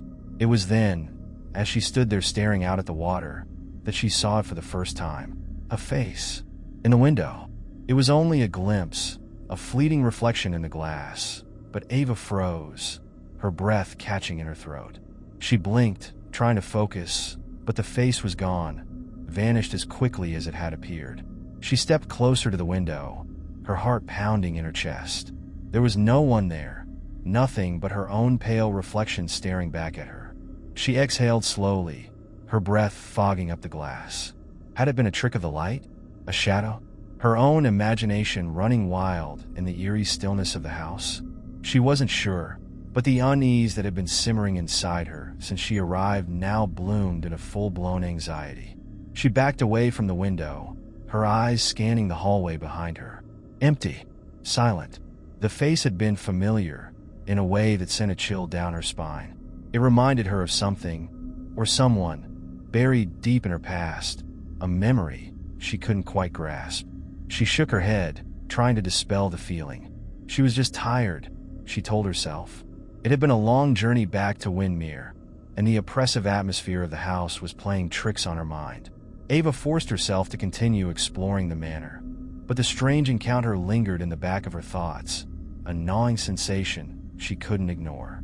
Every room she entered felt heavier, as if the walls themselves were watching her, waiting for something. She had come back to Windermore with the intention of selling the house, clearing out her father's things, and putting the past behind her once and for all. But now, standing in the heart of the manor, she wasn't so sure if it would let her go that easily. By the time she reached the master bedroom on the second floor, the daylight had faded into the bleak, twilight glow of the overcast evening.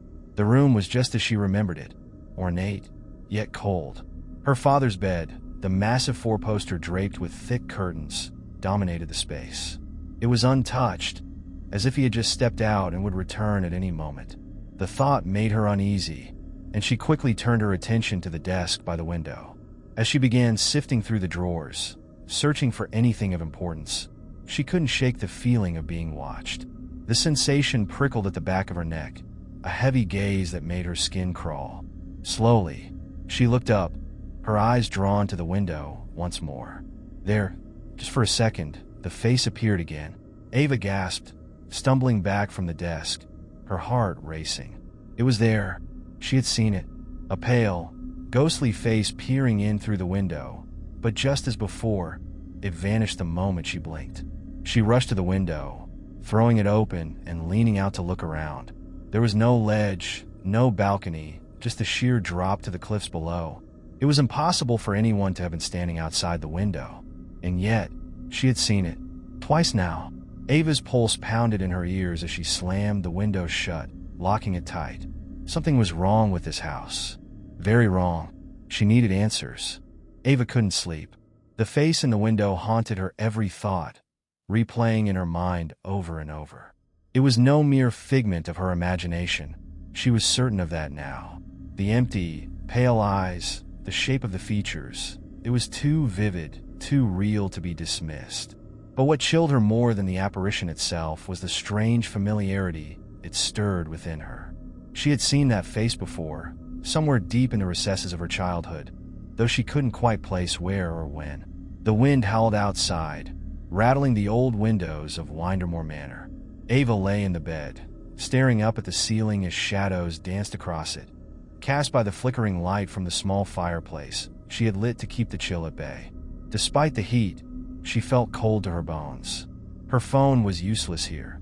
No signal reached this far into the cliffs, and she hadn't had time to connect to the house's old landline, assuming it even still worked. She was utterly isolated.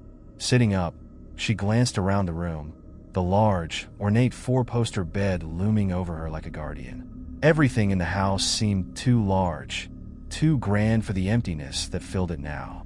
The room had once been her father's, a stern, domineering figure who had loomed over her childhood much like the manor itself. They had never been close, and after she and her mother fled Windermere, her father had become little more than a distant shadow, a man she rarely thought of until she received the call about his death. Ava swung her legs over the side of the bed and stood, pacing to the window again. The vast expanse of the ocean stretched out beyond the cliffs, the waves crashing violently against the rocks below. The lighthouse in the distance blinked its steady, unwavering light through the fog, a lone beacon in the stormy night. Her reflection hovered in the glass, her own tired, anxious face staring back at her. But there was no sign of the other face now, no sign of anything out of the ordinary. Yet, she felt it. The house felt alive, as if something had woken up with her return. She couldn't shake the sensation that she was being watched.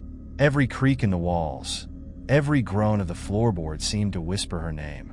Determined not to let the eerie atmosphere get the better of her, Ava decided to focus on the reason she had come back in the first place: to settle her father's affairs, sell the house, and leave Windermere behind for good. The attorney who had handled her father's will mentioned a box of important papers left behind in the study. If she could just find it, maybe she would get a better sense of what had really happened in the years since she had left. She hadn't been back to the study yet. It was the one room in the house she had always avoided, even as a child. Her father had spent long hours there, shutting himself away behind the heavy oak doors, the smell of cigars and old books filling the air. She remembered the faint light from under the door late at night, her father's silhouette shifting behind the frosted glass. It had always seemed off-limits, as if it were a place where secrets were born and kept, locked away from the rest of the world. Gathering her courage, Ava picked up her flashlight and made her way through the dimly lit hallways of Windermere Manor. The wooden floors creaked beneath her feet, and the heavy silence of the house pressed in on her, thick as fog. As she approached the study, she could feel her pulse quicken. The door loomed before her, much the same as it had all those years ago, a dark, imposing barrier between her and the answer she sought. She pushed it open with a low creak, the sound echoing down the hallway. Inside, the room was much as she remembered it. Dark wood paneled the walls, bookshelves lined with dusty volumes stretching up toward the high ceiling. The massive desk, with its green banker's lamp, sat in front of the window, its surface cluttered with papers and old trinkets that seemed untouched by time. Ava felt a strange heaviness as she stepped inside, as though the room itself were watching her. The musty scent of old paper and leather filled her nose, mingling with the faint scent of her father's long-dead cigars. She approached the desk, running her fingers over the surface, feeling the cool, smooth wood beneath her fingertips. The box the lawyer had mentioned was there, sitting on one of the shelves behind the desk, almost hidden among the rows of books. It was small, covered in cracked brown leather, with a brass lock that had long since tarnished with age. Ava took it down carefully, her hands trembling slightly. She had no idea what she would find inside, but some instinct told her it was important. Setting the box on the desk, she tried the lock, but it wouldn't budge. Frowning, she searched the drawers for a key, finding nothing but old pens, scattered papers, and a few yellowing photographs of her father with men she didn't recognize. Her frustration mounting, Ava leaned back in the leather chair and stared at the box. Something about it felt off. Then, in the dim light from the flickering fire, she noticed a faint scratch along the surface of the desk, almost hidden in the grain of the wood. It was a message, hastily carved as if in desperation. She squinted, tracing the letters with her fingers. "Find me." A chill ran down Ava's spine as she read the words. Who had written it? Her father? Someone else? The message was carved in such a way that it looked like it had been done recently, but the room had been untouched since his death. Her heart pounding, Ava felt an overwhelming urge to leave the study, to get out of the house altogether. She stood up quickly, backing away from the desk as the room seemed to close in around her.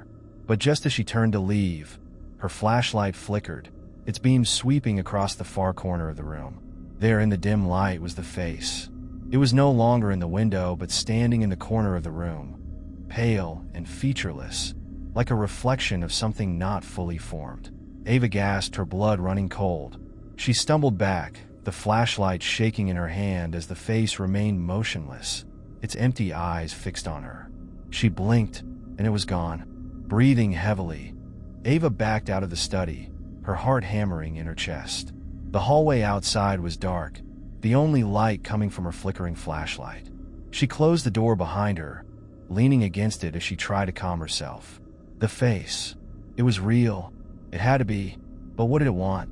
Suddenly, a memory flooded back to her, sharp and vivid. She was a child, running through the halls of the manor late at night, her small feet slapping against the cold floor. She was looking for her mother, who had disappeared into the fog after another fight with her father. Ava had wandered into the study, where her father sat, the firelight casting long shadows across his face. But there had been another figure in the room, standing behind her father's chair. A pale face, watching from the corner of the room. Ava's breath caught in her throat as the memory surged forward, the pieces falling into place. The face she had seen in the window, in the study, it wasn't just a ghost. It was the same figure from that night, all those years ago.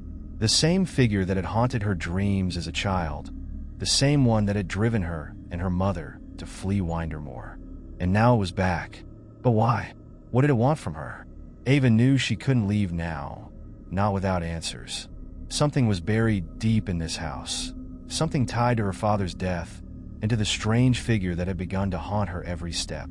She had come back to Windmere to escape her past, but now it was clear that the past wasn't done with her.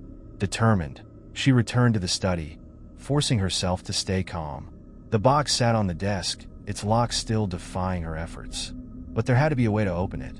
If the face had returned, then it was trying to show her something, trying to lead her toward the truth. And she would find it. Ava stood in the cold air of the study, her hands trembling as she gripped the edges of the desk. The box sat in front of her, locked and resistant, but its presence was more than just a physical object. It felt alive, as if it was pulsating with the secrets it contained. The flicker of her flashlight cast eerie shadows across the room, making everything seem larger and more ominous. The memory of the face, the same face that had haunted her childhood, loomed over her thoughts like a ghost she could never fully exorcise. There was something in the box that held the key to everything. The unsettling visions, the strange familiarity of the face, the haunting presence in Windermore Manor. It all led back to her father, to the life he had lived in secret after her mother and she had left. Ava stood, pacing slowly around the study, her mind racing as fragments of her past began to slip into place. Her mother had always been distant about their time in Windmere. She would never speak of the reasons for their sudden departure, only telling Ava that they had to leave for her safety. Ava had been too young to understand the details, but the fear in her mother's eyes had been unmistakable. Now, standing in the house that once belonged to her father, Ava knew that something had happened here. Something her mother had feared, something that her father had kept hidden. And the face in the window, in the study, was it connected to him, or was it something else entirely? A sudden, sharp knock echoed through the house, making Ava jump. It was a deep, rhythmic sound like someone rapping on a hollow door far away. She stood frozen, her ears straining to hear where it came from. Silence. Then, the knock came again, louder this time, reverberating through the empty halls. Ava's pulse quickened. She hadn't seen anyone else on the property, and the manor was isolated, far from the nearest town. Who, or what, could be knocking at this hour? She grabbed her flashlight and cautiously made her way down the long, dark hallway. The knock continued, steady and unrelenting, leading her down toward the lower levels of the house. She descended the grand staircase, the beam of light sweeping across the large windows, the fog pressing against the glass like something alive, swirling in thick, ghostly tendrils. The knock seemed to be coming from the back of the house, somewhere near the kitchen. As Ava approached the rear door, she saw the large wooden panels shuddering slightly with each knock. The door wasn't fully closed, as if it had been left ajar, allowing the cold night air to seep in. She hesitated, her fingers hovering over the doorknob. Whoever, or whatever, was knocking, there was no telling what waited for her on the other side. With a deep breath, Ava pulled the door open. No one stood on the other side. The empty backyard stretched out before her, the tall trees swaying ominously in the wind.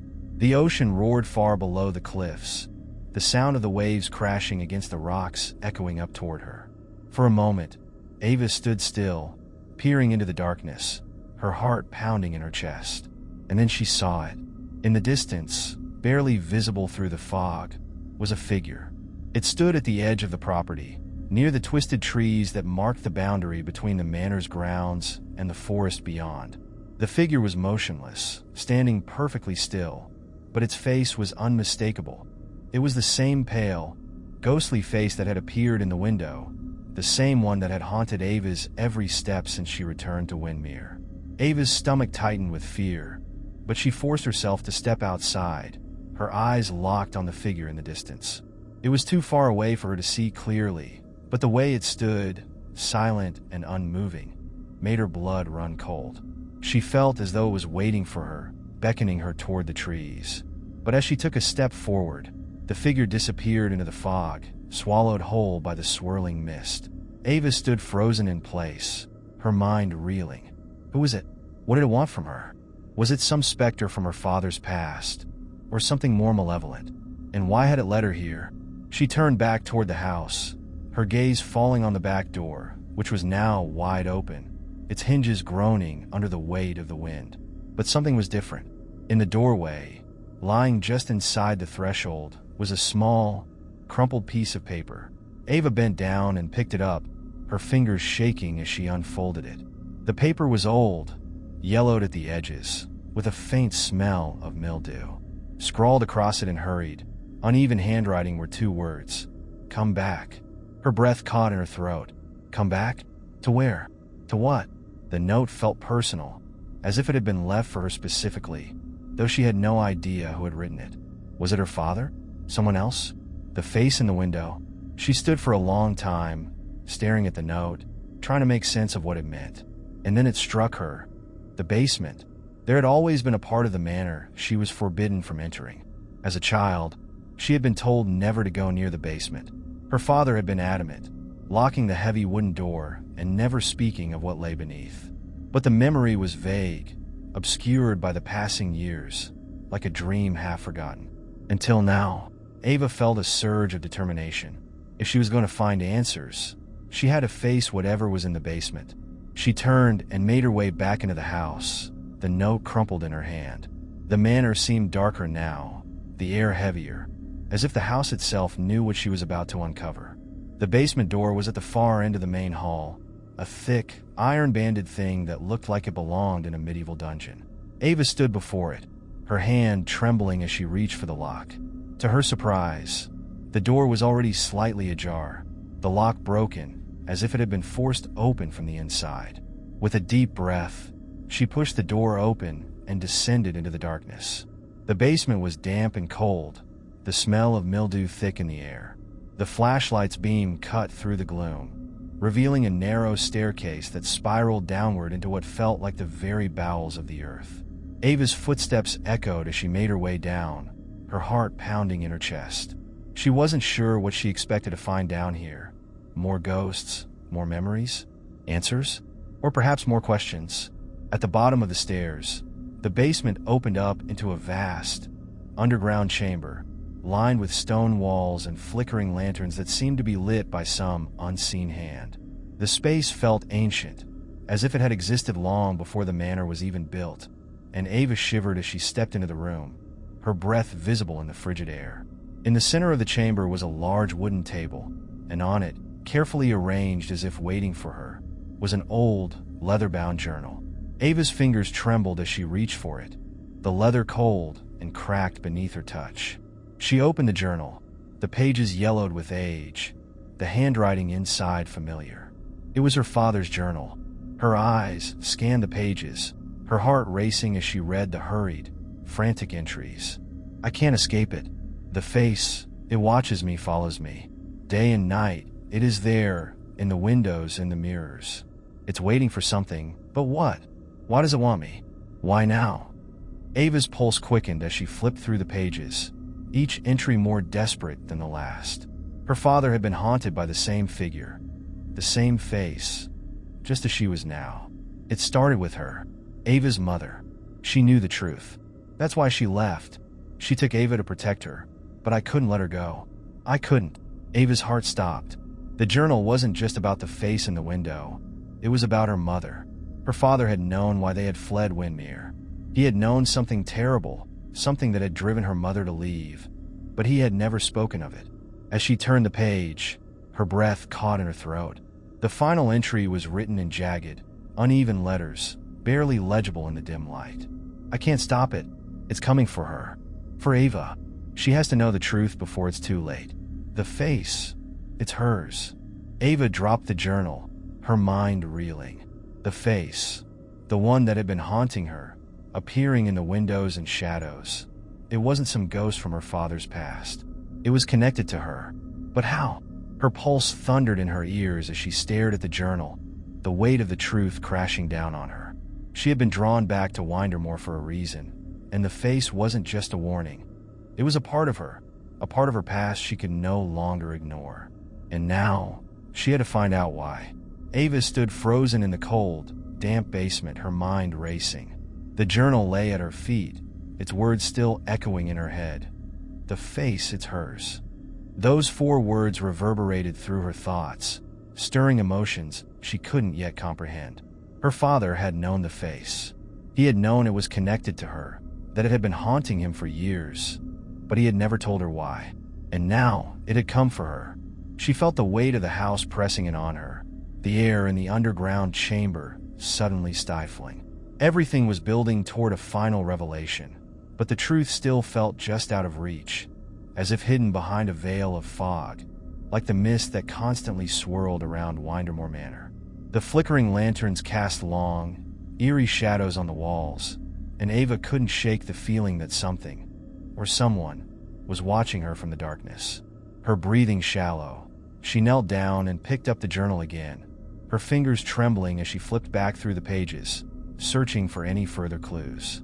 The final entry, written in her father's desperate, uneven handwriting, was a warning, a plea, almost, but there was nothing else. No explanation, no deeper insight into the terrifying connection between the face and her past. But Ava knew where she had to go next. The face wasn't just an apparition haunting the manor. It was a manifestation of something buried deep within her past, something tied to her mother and the reason they had fled all those years ago. And there was only one place left in the house that might hold the answers: the attic. As a child, the attic had always been forbidden. Her father had kept it locked, claiming it was dangerous and filled with old junk. But Ava now knew that it wasn't just a storage space for forgotten relics. It was hiding something far more sinister, something her father had tried to keep from her. The climb back up from the basement felt longer than before, the weight of the revelations from her father's journal slowing her down. Each step on the wooden stairs creaked louder than the last, as though the house itself was growing more agitated, its secrets closer to being uncovered. By the time she reached the main hallway, the oppressive atmosphere of Windermore was almost suffocating. The shadows seemed to shift and writhe around her, and the howling wind outside rattled the windows as if something was desperately trying to get in or out. The attic door stood at the far end of the third-floor corridor, half hidden in shadow. It was an old, narrow door with a rustic keyhole and thick wooden planks bolted together with iron nails. Ava had always been afraid of it as a child, avoiding it whenever she could.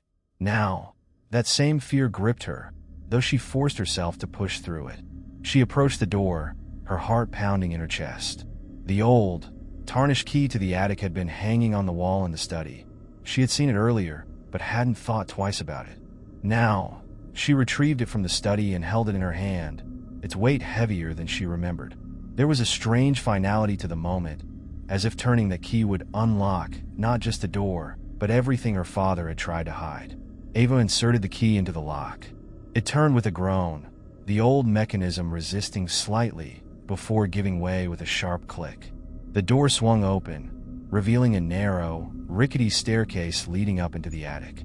The darkness beyond felt thicker, more oppressive, as though something was waiting for her at the top of the stairs. Steeling herself, Ava took a deep breath and began to ascend. The attic smelled of old wood and dust, the air thick with the scent of forgotten memories. As she reached the top of the stairs, the beam of her flashlight illuminated the space before her. A large, open room filled with dusty furniture, old trunks, and boxes stacked haphazardly along the walls. The sloped ceiling made the room feel cramped, and the only window, a small, round porthole, was covered in grime, allowing in just the faintest sliver of moonlight. But what immediately caught Ava's attention wasn't the clutter. It was the large, ornate mirror standing in the center of the room. The mirror was massive, its gold frame intricately carved with swirling patterns that seemed to move in the dim light. It was covered in a thin layer of dust, but even through the grime, Ava could see her reflection, pale, tense, and unnerved. Her pulse quickened as she approached the mirror, drawn to it in a way she couldn't explain. There was something wrong with the reflection. Ava stared into the glass, her breath catching in her throat. Her reflection seemed off. It wasn't just the way the dim light played tricks on her eyes. There was something else, something subtle, but unmistakable. Her reflection was watching her, not mimicking her movements, but observing her, as if it had a life of its own. She took a step back, her heart pounding in her chest. The face in the mirror, though it was hers, seemed to shift slightly, the edges blurring and distorting, until it wasn't quite her face anymore. It was the face, the same face she had seen in the window, in the study, and in her memories. The pale, ghostly visage was staring back at her from the mirror, its empty eyes locked onto hers. Ava gasped, stumbling backward, her flashlight dropping from her hand and clattering to the floor. The mirror seemed to hum with energy, the reflection warping and shifting, as if the glass was a living thing, bending and breathing with a life of its own. Ava's mind raced. The journal had warned her. The face wasn't just a ghost. It was tied to her past, to her family. And now, standing in front of the mirror, she understood. Her mother had fled because of this. The face in the window wasn't just a haunting. It was a manifestation of something much darker, something that had been passed down through her family. Her father had tried to protect her, to keep the truth hidden, but the face had always been there, watching, waiting. Ava reached for the mirror, her hand trembling as it hovered just inches from the glass. She didn't want to touch it, didn't want to confront the truth that lay just beyond the surface. But she had no choice. She had come too far to turn back now. Her fingers brushed the glass, and suddenly, the room around her seemed to shift. The mirror's surface rippled like water, and for a moment, Ava felt as though she were being pulled into it, dragged into the reflection itself. The face in the mirror grinned, a wide, unnatural smile that sent a wave of terror crashing through her. And then, everything went black. When Ava opened her eyes, She was no longer in the attic. The room around her was unfamiliar, dark, cold, and filled with shadows that seemed to stretch and twist unnaturally. The walls were bare, and the air was thick with the scent of mildew and decay.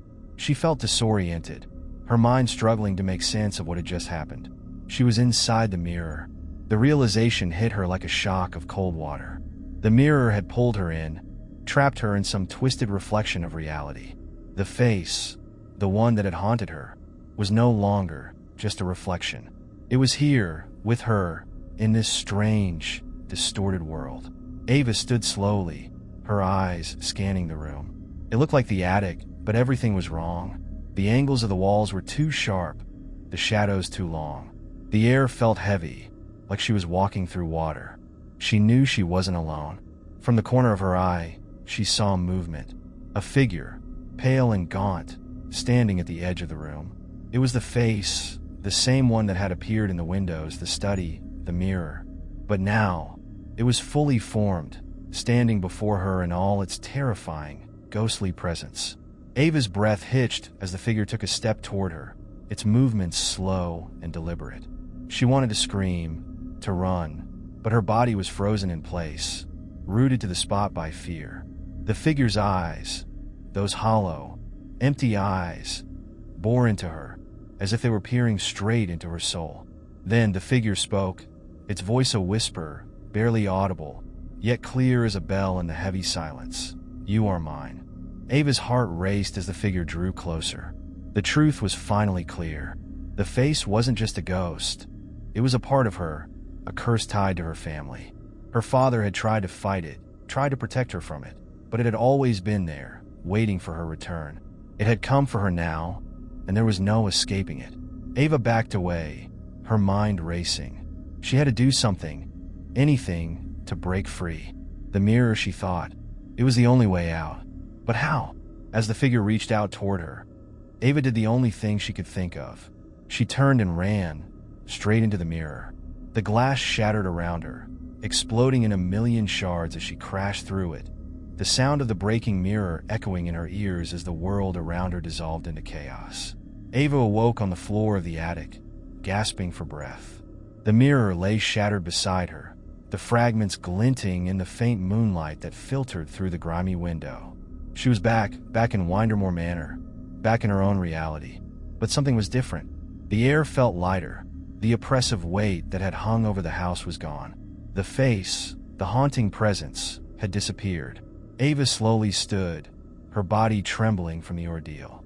The mirror was broken, the face was gone, and for the first time since she had returned to Windmere, she felt free. The curse had been broken. Ava sat on the floor of the attic, the jagged shards of the shattered mirror scattered around her like pieces of a broken past. Her heart still raced from the encounter, and her hands trembled as the weight of the ordeal pressed down on her.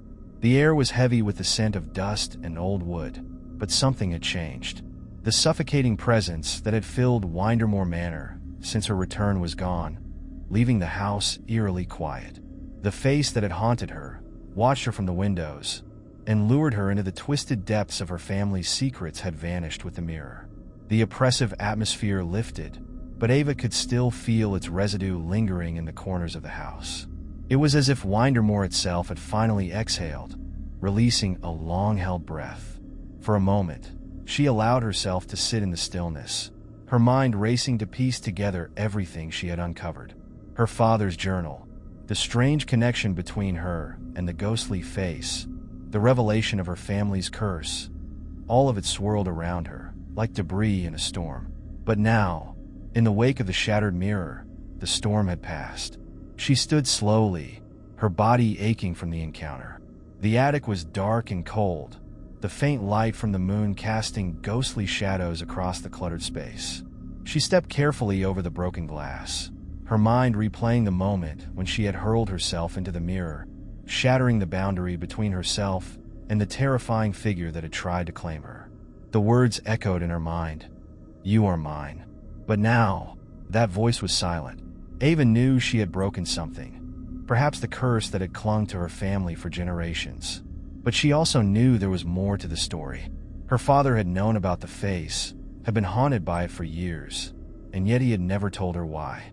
Her mother had fled the house when Ava was just a child, taking her away to escape the shadow that loomed over Windermore, but her father had remained behind, seemingly unable to free himself from its grip. Now it was over, but the answers still eluded her, and a part of her wasn't sure if she would ever truly understand what had happened. She left the attic behind, her footsteps echoing in the empty halls as she made her way downstairs. The house seemed different now, as though the very walls had loosened their grip on her. The thick, oppressive silence that had once filled every corner was now replaced with a lighter stillness, like a forgotten melody that had faded into the background. Ava walked through the house, her eyes scanning the rooms she had once feared to enter. The dark shadows that had seemed so menacing earlier now felt empty, as though they no longer had the power to hold her captive. As she entered the study, the familiar sight of her father's desk greeted her, its surface still cluttered with papers and trinkets. The box that had held her attention earlier remained locked, its secret still hidden inside. She knew that whatever had happened in Windermore, this box might hold the final piece of the puzzle. Sitting down in her father's old leather chair, Ava stared at the box for a long moment, her fingers brushing its cracked surface. She had been unable to open it before, but now, after everything that had transpired, she felt a strange sense of clarity. The lock seemed less imposing, the mystery less threatening. Her father's journal had led her this far, and now it was time to finish what he had started. She searched the desk drawers once more thoroughly this time, and after a few moments, she found what she had been looking for, a small, brass key, hidden beneath a pile of old photographs. The key felt warm in her hand, as if it had been waiting for her all along. With a deep breath, she inserted the key into the lock and turned it. The box opened with a soft click, revealing its contents, a collection of old letters, bound together with a faded ribbon, and a small velvet pouch. Ava's fingers trembled as she lifted the letters from the box. The paper was yellowed with age, the ink faded but still legible. The handwriting was familiar, her mother's. She opened the first letter, her heart pounding as she began to read. "My dearest Ava," the letter began, "I write this in the hope that one day you will understand why I had to leave. I never wanted to keep the truth from you, but your father and I had no choice. The house, the face, it is tied to our family in ways I cannot fully explain, but you must know this. It is a curse, passed down from generation to generation, and it has haunted our bloodline for centuries. Your father thought he could control it, that he could protect you from it, but he was wrong. I took you away because I couldn't bear to see it claim you, as it claimed him and those who came before us." Ava's breath caught in her throat as she read the words. Her mother had known. All this time, she had known about the curse, about the face that haunted their family, and she had tried to save Ava from it. The letter continued, "The face you've seen, Ava, it is a reflection of our darkest fears, our regrets, our guilt. It manifests in those who bear the weight of the curse, and it will not rest until it has claimed what it believes is rightfully its own. Your father tried to fight it, but in the end, he was consumed by it. I fear that one day, you will face the same fate. That is why I left, to give you a chance to live free from the curse, away from Windermore. But now, if you are reading this, I fear it may be too late." Tears welled up in Ava's eyes as she reached the end of the letter. Her mother had sacrificed everything to protect her, but in the end, the curse had drawn her back to Windermore, just as it had claimed her father. The other letters in the box were similar, each one filled with warnings and explanations, each one a plea for Ava to understand the danger she had inherited. Her mother had fought for years to break the curse, but it had proven too powerful, too deeply rooted in their family's history. Ava set the letters down and turned her attention to the velvet pouch. She opened it carefully, tipping its contents onto the desk. A small, silver locket fell out, its delicate chain gleaming in the dim light. Ava picked it up, her fingers tracing the intricate design on the front. Inside the locket was a photograph, one of her mother, smiling softly, holding a young Ava in her arms. Ava closed her eyes, a wave of emotion washing over her. The locket felt warm in her hand, a final gift from her mother, a symbol of the love that had driven her to protect Ava from the curse that had haunted their family for so long. She stood, clutching the locket tightly in her hand, and walked to the window. The fog had cleared, and the full moon cast a pale light over the cliffs and the churning sea below. The house felt different now, lighter, as though the weight of the curse had lifted with the breaking of the mirror. Ava knew that she could never truly escape the past, Windermore, the face, her family's curse, but she also knew that she had broken its hold over her. The face in the window was gone, the curse shattered along with the mirror, and for the first time in her life, Ava felt free. She slipped the locket around her neck and made her way to the front door of Windermore Manor. As she stepped outside, the crisp night air filled her lungs, and she took a deep breath, feeling the weight of the house fall away behind her. The moonlight illuminated the path that led away from the manor, and as Ava walked down it, she didn't look back. Ava's journey had come to an end, but it was only the beginning of a new chapter in her life. A life free from the haunting face in the window, free from the shadows of her past. She had uncovered the truth, faced her family's curse, and survived. And as she stepped into the future, she knew that whatever came next, she would face it on her own terms.